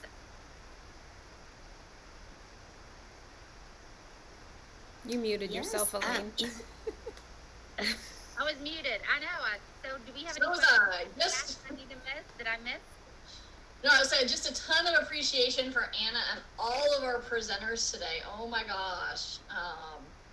They've been so good at engaging us, giving us a little bit of, kind of additional energy right here at the end of June. And we still have more excitement to go, you guys. Can you believe it? I know. It's so exciting. Yes, we do. I can't wait to hear from it. So Elaine, do you want to talk a little bit about what's going to happen after? Absolutely. Share back form. After our last keynote with Mr. Carver, we are going to share that link that you might be biting at the bit about, and that is just going to ensure that you get your PD or ELA credit hours for today. And you will receive an email confirmation within 24 hours after you fill it out. And please make sure that you fill it out as far as who you got to watch present and what you think will impact you the most. We use that data to kind of like help impact the next year's event, as well as the features that happen throughout the year. So be on the lookout for that, and we will share it in the chat as well as on the screen as well. So just stay tuned.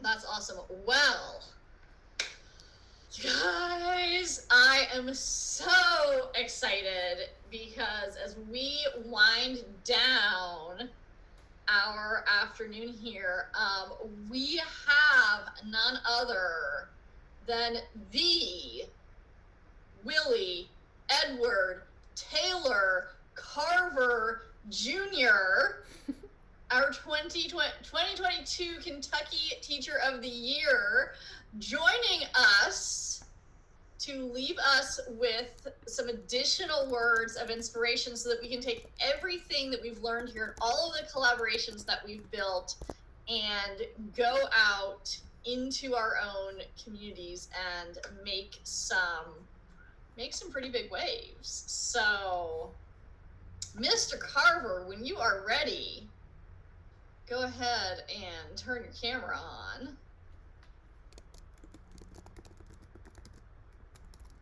Kelly, I love your joke. Make some waves. That was good.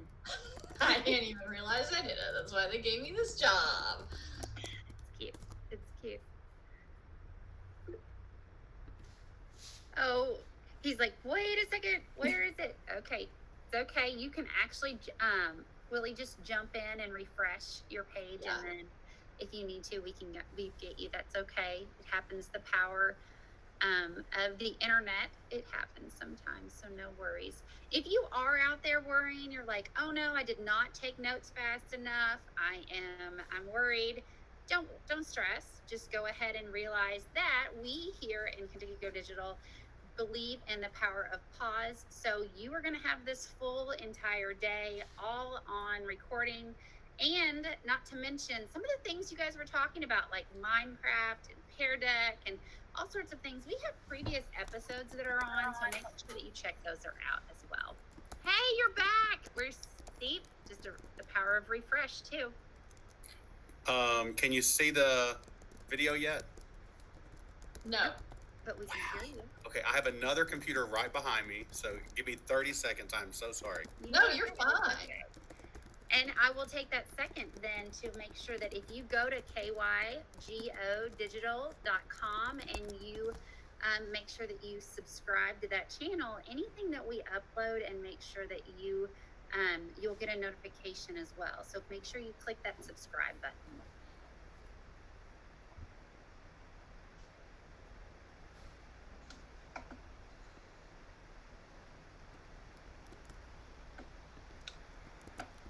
And I honestly think that we have had way over, almost close to 800 people watching the entire day. So that is a huge shout out to Kentucky, because teachers, you are off the clock. You guys are all learning while you are swimming or relaxing, and that is wonderful.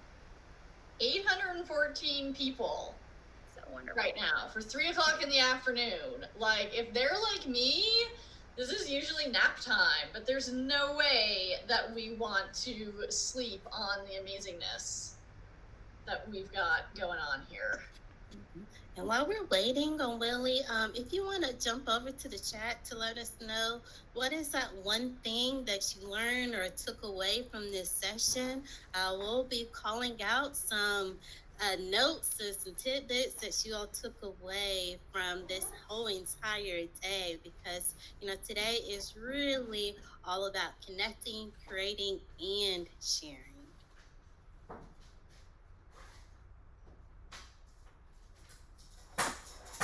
Okay, Evelyn has been here since 8:30 this morning. Thank you, Evelyn, for sticking it out with us and enjoying the day.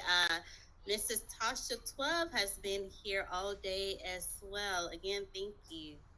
Lots of love for Goose Chase, but also Thin Slides and Canva. Also see As You Protocols, Bloxels, more Canva. So though, guys, over the chat, there are some people that are not able to come today and they will not have seen it, but they are KYGoDigital #followers. So if you jump on Twitter and you jump on Facebook and you tag what you've learned on that platform, they too can then also be like, oh my goodness, wait, what? So just make sure that you share the love and continue to connect those around us here in Kentucky and beyond, of course. Got another shout out for the murder mysteries and going way back, call back to the Funko figures that Daniel shared with us. Mr. Bemis, way back earlier this morning. I also see something about STLP in the chat as well. We see you, Willie. Yay. All right. Can you hear me? Yes. Absolutely. You're good. You're great. Okay. Lovely. No stress. So sorry. I am so glad that there was another computer on the other side of the table. I have no idea what that was. So that is okay. Awesome. Well, tell me when to go. I'm so sorry. No, take the power of pause, but we are ready for you when you are ready for us. Ready to go then. All right, take it away. So first off, I'm Willie Carver Jr., lots of names. I'm the 2022 Kentucky Teacher of the Year, and Lord, y'all let me talk for 30 minutes. I'm sorry. But I do want to thank KYGoDigital, Courtney, Kathleen, Kelly, so many others for reaching out and letting me speak on issues that are important to students. I want to say that I am wholly excited by the presenters from today, and I'm literally swimming in notes from everybody. Such creative and tangible ideas. So it's an honor to speak alongside of all of you. I won't even be directly talking about technology, but I want to talk about the context in which we create, connect, and share using technology in our schools. I want to begin, as I promised my students I always would begin, by saying that I'm gay, Appalachian, and proud of both facts. I believe firmly that speaking is about truth, authenticity, voice, story, and light. But so many of my students tell me that school prevents them from authenticity and voice. So I honor their struggle in the darkness by proudly bringing and consistently bringing into the light any parts of myself that they may share, that they may feel less than pride about, and that they may feel fear about expressing, so that perhaps this light will reach them. Light is an important word for me when I think about the purpose of teaching. The LGBT inclusive club that I sponsor at my school bears this word in its name, open light. Scientists use light as the metaphor for the Enlightenment, a time when humans traded superstition and fear for courage and thinking, and when they began to seek liberty, progress, tolerance, brotherhood, civil rights, reason. Religions use this word. Christianity sees Christ as a light in the darkness that can't understand it. Islam sees God as a light in the heavens and an earth lit from a blessed tree. Buddhism sees light as the ultimate reality. But in any metaphor or understanding, light is higher and more important than the current state of things. Light transforms. It is a move away from pain and suffering. It removes darkness without the need for destruction. And most importantly, light is goodness and love. But light isn't easy. It faces constant struggles. I would like to talk about some of those today, and specifically address some thoughts that I have on them that have evolved during my time as the 2022 Kentucky Teacher of the Year. An experience that has, over the last 6 months, shifted the lenses through which I understand this light, the darkness it faces, and the ways that we can save it together. The embodiment of light in my school is my student club, Open Light. Open Light is a student-led group that focuses on community projects like cleaning parks, education like teaching themselves Black and LGBTQ history, and school edification like raising money for mental health awareness and anti-bullying programs. It is the definition of light and education, of creating, connecting, and sharing. In fact, a few years ago, when my students talked about the poor treatment of LGBTQ students in our school, they openly voted to make the club bear the words LGBT inclusive in the name, an intentional choice to invite, include, and advocate for their classmates. Light. However, as I speak, Open Light faces a threat from some community members in my hometown of Mount Sterling, Kentucky. A single person, buttressed by a group of her church members, based solely upon the fact that Open Light is inclusive of LGBTQ people, including some who are out, like ex-students and me, and has taken to attacking it online and at school board meetings. She calls our club a grooming ground, calls it sexually based, claims that I engage with students based upon their sexuality, suggests that I have groomed ex-students, and even goes so far as to publicly share their and my contact information and photos online, while calling us deviant, unethical, and suggesting that my co-teachers and I engage in predatory behavior. Of course, her only evidence is simply that I am gay, and my advocacy, in which I encourage LGBTQ youth to carry on, not to give up, and to reach out if they need help. All, of course, are moments of light, of caring, of love. But light is not universally understood in times of darkness. Many of my students are afraid. I can understand, because I too am afraid of the darkness of this behavior, which is becoming an increasingly normalized approach to attacking LGBTQ teachers, students, parents, and their vocal allies. I've repeatedly asked for my superintendent to intervene and speak up for our group, as have the parents of students, given that this woman's rhetoric has been shared online in board meetings and in local newspapers. So far, his response is to tell me that even though she is clearly lying, the ability to address every social media post disagreeing with something associated with our schools is not feasible.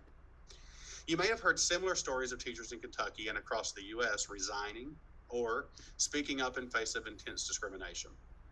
Kurt Russell, the 2022 National Teacher of the Year and a friend, is one of the kindest, most inspiring men I have ever met. He speaks on a platform of giving voice to all students. He recently told me that his school has received many messages and many emails using the N-word and making threats against him.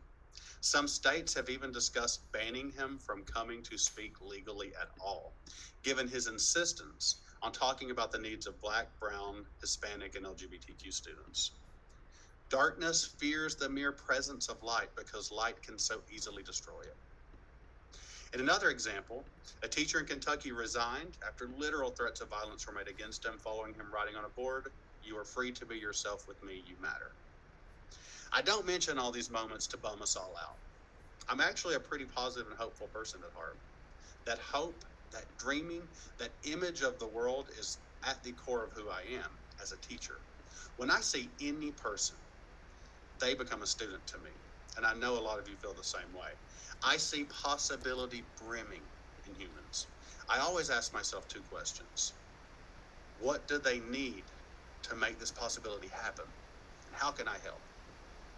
This same teaching approach I have learned as the 2022 Kentucky Teacher of the Year can be applied to all schools, approaches, ways of being, technology, and systems.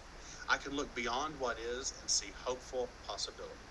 I can ask what needs to happen to make that possibility a reality, and then ask what I need to do. Whether we're talking about a single student who doesn't get enough food to eat, or enough encouragement, or an entire system that favors white non-LGBTQ students by erasing, politicizing, and policing the existence of others, the approach is the same. Look with hope, find the need, and fight like hell to fulfill it. When looking at the system we have inherited, and whether intentionally or not, have helped to perpetuate, we have to acknowledge that we do not live in a time of overwhelming light. Yet, we must imagine a future so bright, with light that shimmers so intensely throughout our systems and approaches to being, that everyone can succeed. This is the first step. We imagine possibility. We imagine what can be.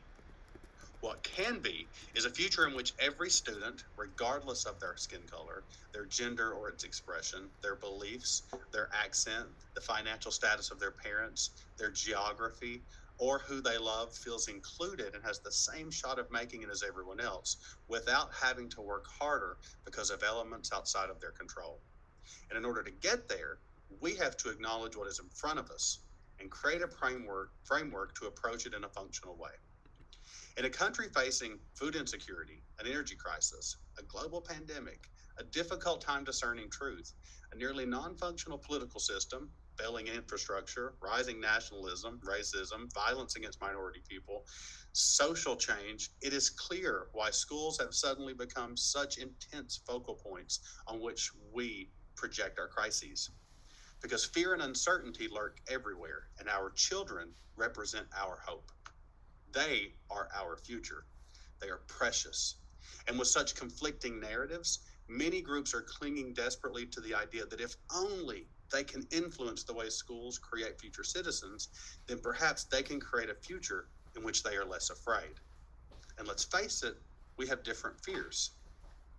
My biggest fear would be seeing us go backwards or stay stagnant on issues of LGBTQ and BIPOC inclusion and rights. And we are taking steps backwards now. States are banning the words gay or trans from being said aloud in classrooms. States are banning trans kids from using a bathroom that makes them feel safest. States are sanctioning discrimination against LGBTQ students and families under various guises. They are banning books, curriculum, and approaches that, under the threat of an undefined boogeyman of CRT, effectively make it impossible or dangerous for teachers to read, acknowledge, or discuss real issues faced by Black and Brown students. My fear is that the most vulnerable among us will be erased, that the experiences of our children will be more harmful to them than the experiences we had in school were to us. And school has certainly harmed us, just as it has helped us. In the upcoming 2022-2023 school year, the legal implementation of this fear will be a reality in many schools across the country. Black, brown, and LGBTQ students will sit in classrooms that erase them as if they shouldn't be, as if their existence, their histories, and their stories are somehow inherently shameful or threatening to others. This naturally leads us to ask about the fear of those engaged in actions that erase these students. What are they afraid of? What would make otherwise nice people, I'm sure, engage in harmful lies about strangers just because they're gay? What would encourage administrators not to stand up with their teachers and students? What would cause people to want to ban books written by Black and queer authors? This fear is based in a few things, most of which I believe arrive from an imagined competition for resources. I think to the often repeated response to Black Lives Matter with All Lives Matter, or the sudden influx of commenters on social media platforms during Pride Month who ask questions like, what about Straight Pride Month? Or who suggest all students matter, so we don't need to talk about, think about, or focus on Black and LGBTQ students. But the fallacy of this fear, ironic in contrast with the words all, is that LGBTQ students do not exist in opposition to non-LGBTQ students. Black and brown students do not exist in opposition to white students. Minoritized students exist alongside straight, cis, white students. Focusing attention or resources on them is no more anti-white or anti-straight than taking your daughter to the hospital when she breaks her leg is in opposition to her brother who is in perfect health. Caring about one person or group does not indicate a lack of commitment to all people. In fact, quite the opposite. It actually does indicate a commitment to all people. To borrow a Christian analogy, leaving 99 found sheep to find the one lost sheep isn't anti-found sheep. It is pro-all sheep. So to return to my approach to teaching, namely, looking with hope, asking what we need, we're left with two conflicting versions of hope, two conflicting ideas of the need necessary to meet it. And so to answer that question, I want to turn to some of the students I have met this year. My first speaking engagement as the active 2022 Kentucky Teacher of the Year was at the Educators Rising Conference in Louisville. A young queer student came up to me afterwards and handed me a Post-it with a beautiful sketch of a pair of colorful eyes and the words, "Thank you for speaking." Later, a dozen other students asked me to come help them, talk to me about specific anti-LGBTQ issues at their school. And I did what I could for every group, which wasn't enough. Last month, I was invited to testify before American Congress about the silencing of teachers and students to the same committee investigating the January the 6th attack. As I opened my notepad, seated with 6 or 7 or so suited up DC lawyers, that little sketch fell out. And despite my nerves, there lay a colorful and tender reminder of why I must speak up for our students. At Ed Camp, I had 2 sessions on how we might help marginalized students when the rules appear to suggest we can't. And I had around 30 invitees in each group, all of whom advocated on deeply emotional terms for their students. Lastly, I interviewed a great deal of Appalachian students about their experience with life. And I noticed a trend that ties into what we're talking today. All of them had these beautiful imagined futures for themselves: cosmetologist, doctor, teacher. But 95% of them, literally 19 out of 20, when asked why they wanted this future, talked about fears about what they thought life might look like if they didn't make right choices, that somehow they would fall into drug abuse, poverty, and having no options. These students were, by and large, driven from fear rather than hope. And I began to ask them directly, how can we shift this paradigm? And one precocious sophomore said to me, maybe honor? Can we honor the real things that cause fear by choosing hope? Honor, hope. These are the best ideas of our youngest minds, those onto whom we are projecting our hopes and fears at the moment, and they feel the stress of this projection. We can talk to them and hear it. And so when I consider what we must do, I will listen to her. We will honor and we will hope. Our hope is a less racist world.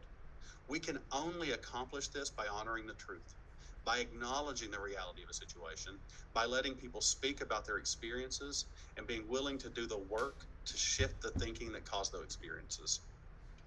Our hope is a world in which our queer students first survive and then thrive. We can only accomplish this by honoring the struggles they have, by facing the truth that we mistreat and harm them, and by listening to them as they tell us how we can hope to make their lives better, safer, more dignified. Our hope is a world in which students are not judged or held back because of their accents or access to resources. We will not get there by simply stating, we do not judge based upon accents and resources, and printing it in a student handbook and then claiming that the problem is solved. We must listen to those students who are held back because of their accent or lack to resources and let them tell us. We must admit when we have been the cause of the holding back. We cannot fear the truth. We must honor pain and experiences, not fear. We cannot employ an approach that is so afraid of this pain or of these experiences of an imagined struggle for resources that it would silence anyone in its way. Truth is light. And despite the old adage, or Lizzo's fun adaptation, truth hurts, it ain't exactly right. Truth isn't painful, ego is. Our response to truth determines how it feels. What is painful is acknowledging the lies we've accepted as truth, acknowledging the pain that we've let happen, acknowledging what is wrong and fighting to change it. Truth was always there. What hurts is realizing that we weren't willing or able to see it or hear it. So we must create space, listen, and then, even when we're terrified, even when it hurts, speak up actively and intentionally.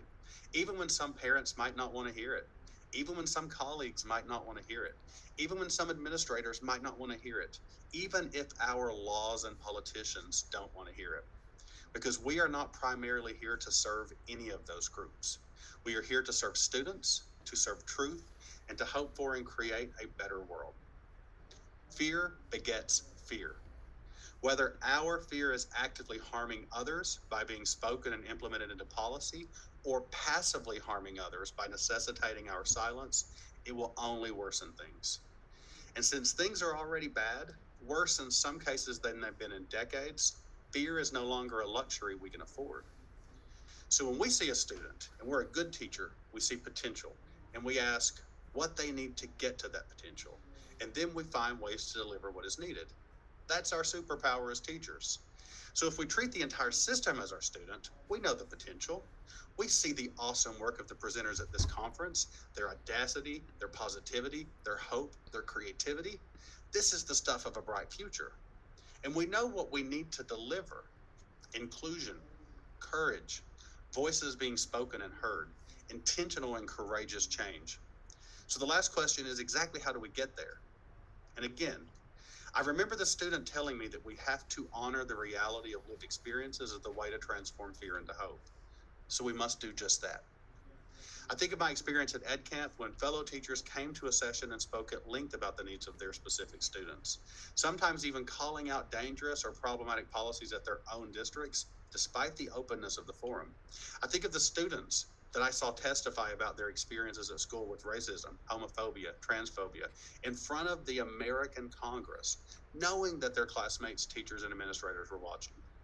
I think of the parent in my home district in my small town who, after no administrator would do it, went to a board meeting and spoke up for her trans child and the right of their group to exist, as well as the dignity of that existence, in front of a group of hostile community members who had denigrated and insulted that group.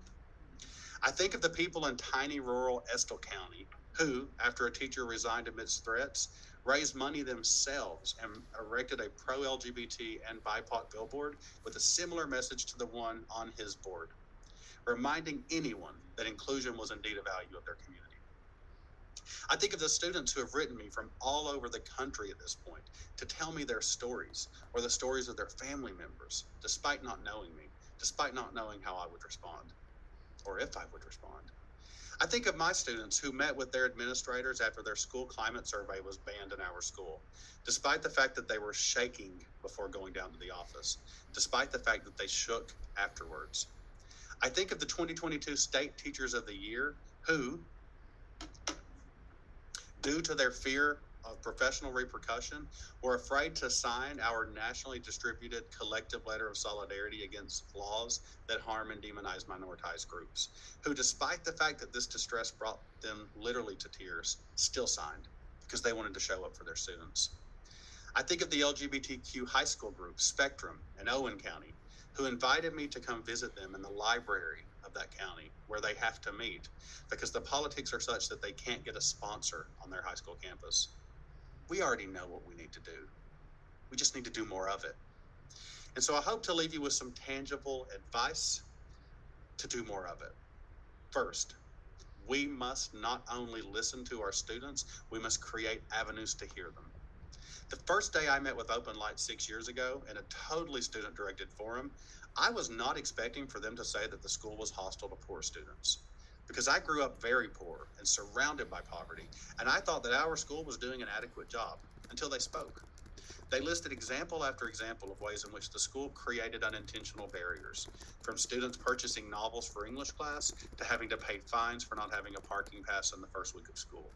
And we were able to shift our practices, and the school was on board, not because of outside professional development, but because we listened firsthand to students affected after creating an opportunity for them to speak. We speak a lot about student-centered curricula, but if a curriculum can be bought or moved from one place to the other, perhaps it's student-centered, but it's not your student-centered. As Commissioner Glass explains in his United We Learn initiative, which asks Kentuckians what schools Kentucky needs, what schools Kentucky wants, it is vital that students still have a learning environment in which they create and guide their own journeys. We must create then the spaces for them to speak. If your school doesn't have a Gay-Straight Alliance or a group dedicated to systemic change or a Black Voices group, then you are not hearing the issues, are not aware of the problems, even if things seem fine.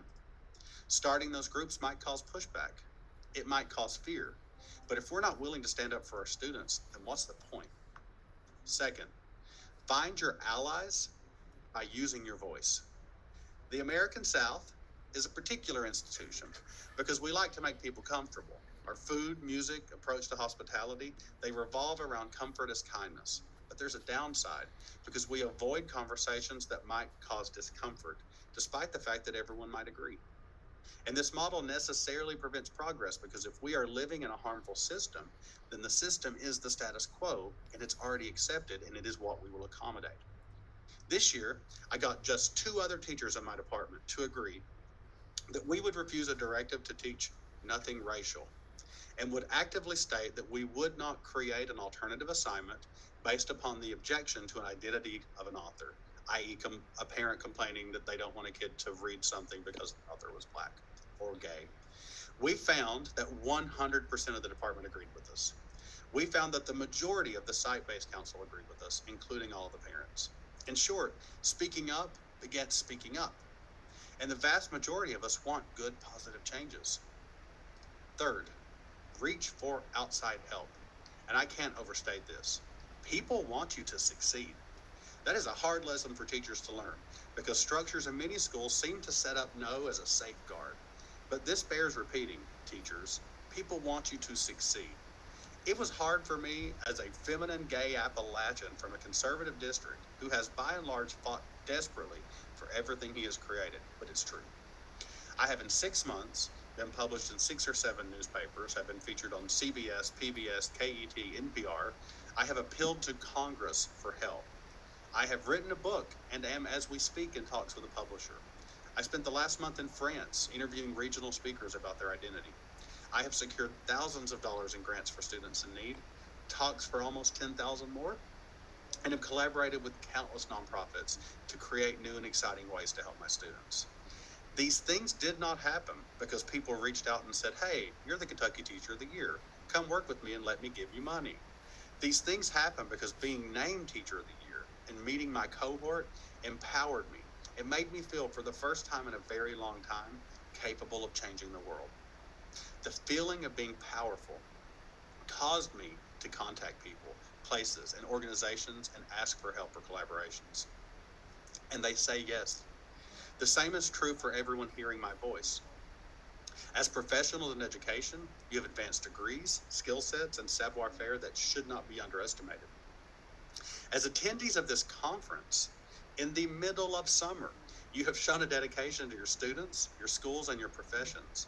I am blown away by the creativity, inventiveness, and care of the presenters that I've listened to today.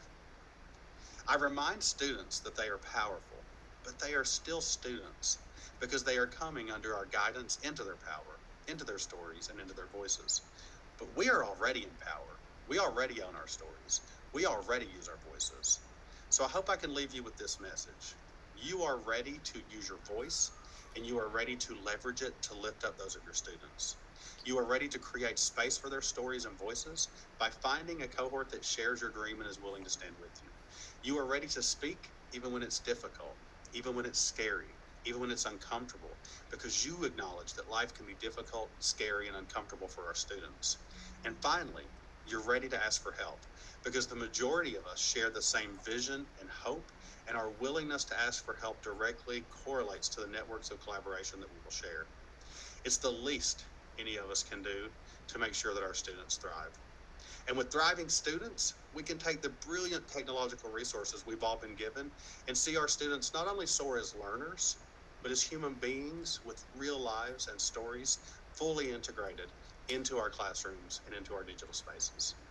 I want to thank you all for giving me this time in digital space to speak. And I thank you for your commitment to bettering the lives of your students by spending this beautiful summer day learning for them. Keep up the work in all of your avenues of teaching, and thank you so much. Willie, thank you so very much. Let's hit that applause button again. Thank you. It really was a pleasure, and I have learned so much today. As you can tell, I couldn't get the video on, so I'm not the tech savviest person in the world, but I'm going into the new year ready. But that is what we're here for. We come to Kentucky Go Digital because it is a growing space. We come to Kentucky Go Digital because we seek to honor the voices of our students and to empower everyone, including those students who are not commonly seen, who might just be hiding and playing Minecraft and need somebody to tell them what you are doing is amazing and your world matters. It's been a beautiful refrain all day. Sorry, I get emotional. Hearing teacher after teacher say, this is really good for the student who's shy. I can sense the love and concern they have for their students behind what they're doing. This isn't just about knowing how to use Flipgrid. This is about caring about your students and using the technology to make that caring amplified. So I'm so proud to be a Kentucky teacher. Willie, I want you to say that again. Say that one sentence again. This is about what? This is about your students. This is about using technology to amplify our concern for our students, amplify their voice. Yeah. And that's every student, every one of our students, every single one. And that is one thing that this wonderful month is proudly showing. And also, KYGoDigital is about creating, connecting, and sharing no matter what. And our wonderful state of Kentucky and beyond has every single student enveloped in this, and we are very proud to have you, Willie. Thank you so much for all of your wonderful words and your spirit. And all of you, I just want you to say 833 are watching live right now. That means all of your love there, Willie. 833 people are just right there for you. So we have tons of amazing things that are in store in the channel over time, and then now this will be on demand as well for you. And Rebecca, can you share that screen for me, because I don't have it pulled up, where they can see that wonderful link that they are all anticipating to see. So what's going to happen is the magic of Google is you are going to have this link, and it is a bit.ly, so remember it is case sensitive. You're going to need to type in that https://bit.ly/KGD capital share back all capitals 22. Once you do that, then you are going to, by the magic of a wonderful add-on and extension, which is called AutoCrad. If you've never heard of that, we have a video on that. It is something that is super powerful.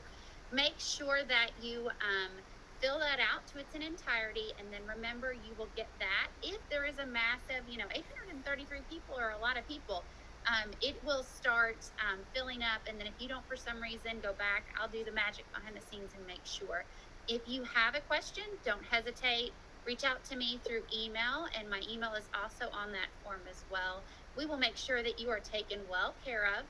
We do really appreciate all of your support, and remember, in that hashtag, you have that power of creating and connecting and sharing so that you too can help all of those in the KYGoDigital land continue to flourish, and together we're brilliant for sure. So in that share back form, we really do reach out and make sure that we connect with other people that missed out, or we also learn from you as well. So there are a couple of questions in there as well. So did I miss anything, my friends? I don't think so. I think we had an incredible close to our day. My cheeks are like red from like being sad, being mad, I have so many emotions during that entire thing. I'm like shaking. But we really appreciate you, Willie. And we appreciate everyone that came together and said yes, presenting. That link is pinned at the top of the chat. Take a screenshot. Get it down, make sure you have it, because once we end the stream, it's gonna go away. But what time should I end it at? Maybe 2 more minutes. 2 more minutes. 2 more minutes. We'll see how many people do we still have live. And I just love it. We have 740 people still listening to us at this very moment. So that is awesome. I love it. I love it. Did I mention that if you go onto Twitter and you use the hashtag and you follow that hashtag, you are going to see what everybody else in their brilliance understands and took from all these amazing presenters and then their ideas. So go ahead and make sure that you jump onto Twitter and check that out, and Facebook for those people who are Facebook people as well. So make sure that you do that. We are so appreciative of all of our presenters as well. So that share back form is here, and I am waiting to see all those amazing people that are filling that out. We had Brianna Cook ask how she can get involved in KYGoDigital. Please email or why don't you send us a DM on Twitter to the account, we'd love to have you help out.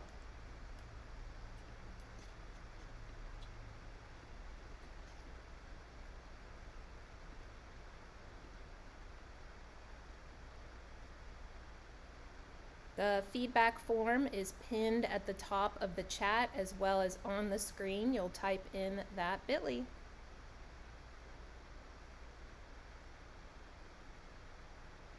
It's looking like we're just getting some thank yous. We still have 740 people though.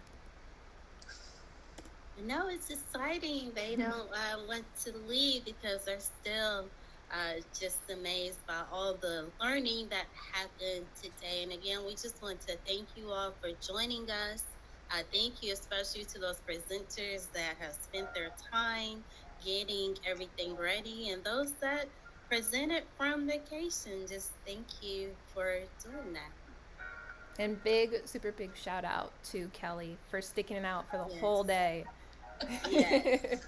That's okay. The dog stayed with me all day. That's why I've been looking down, because she's over here like, Mommy, pay attention to me now. This is such a great team. So yeah, we've got our closing credits music happening. So y'all, if you've gotten that bit.ly from the screen, if you've got it pinned at the top of the chat, go ahead, fill it out, bookmark it. You've got 24 hours. But then please feel free to hop off and enjoy your day.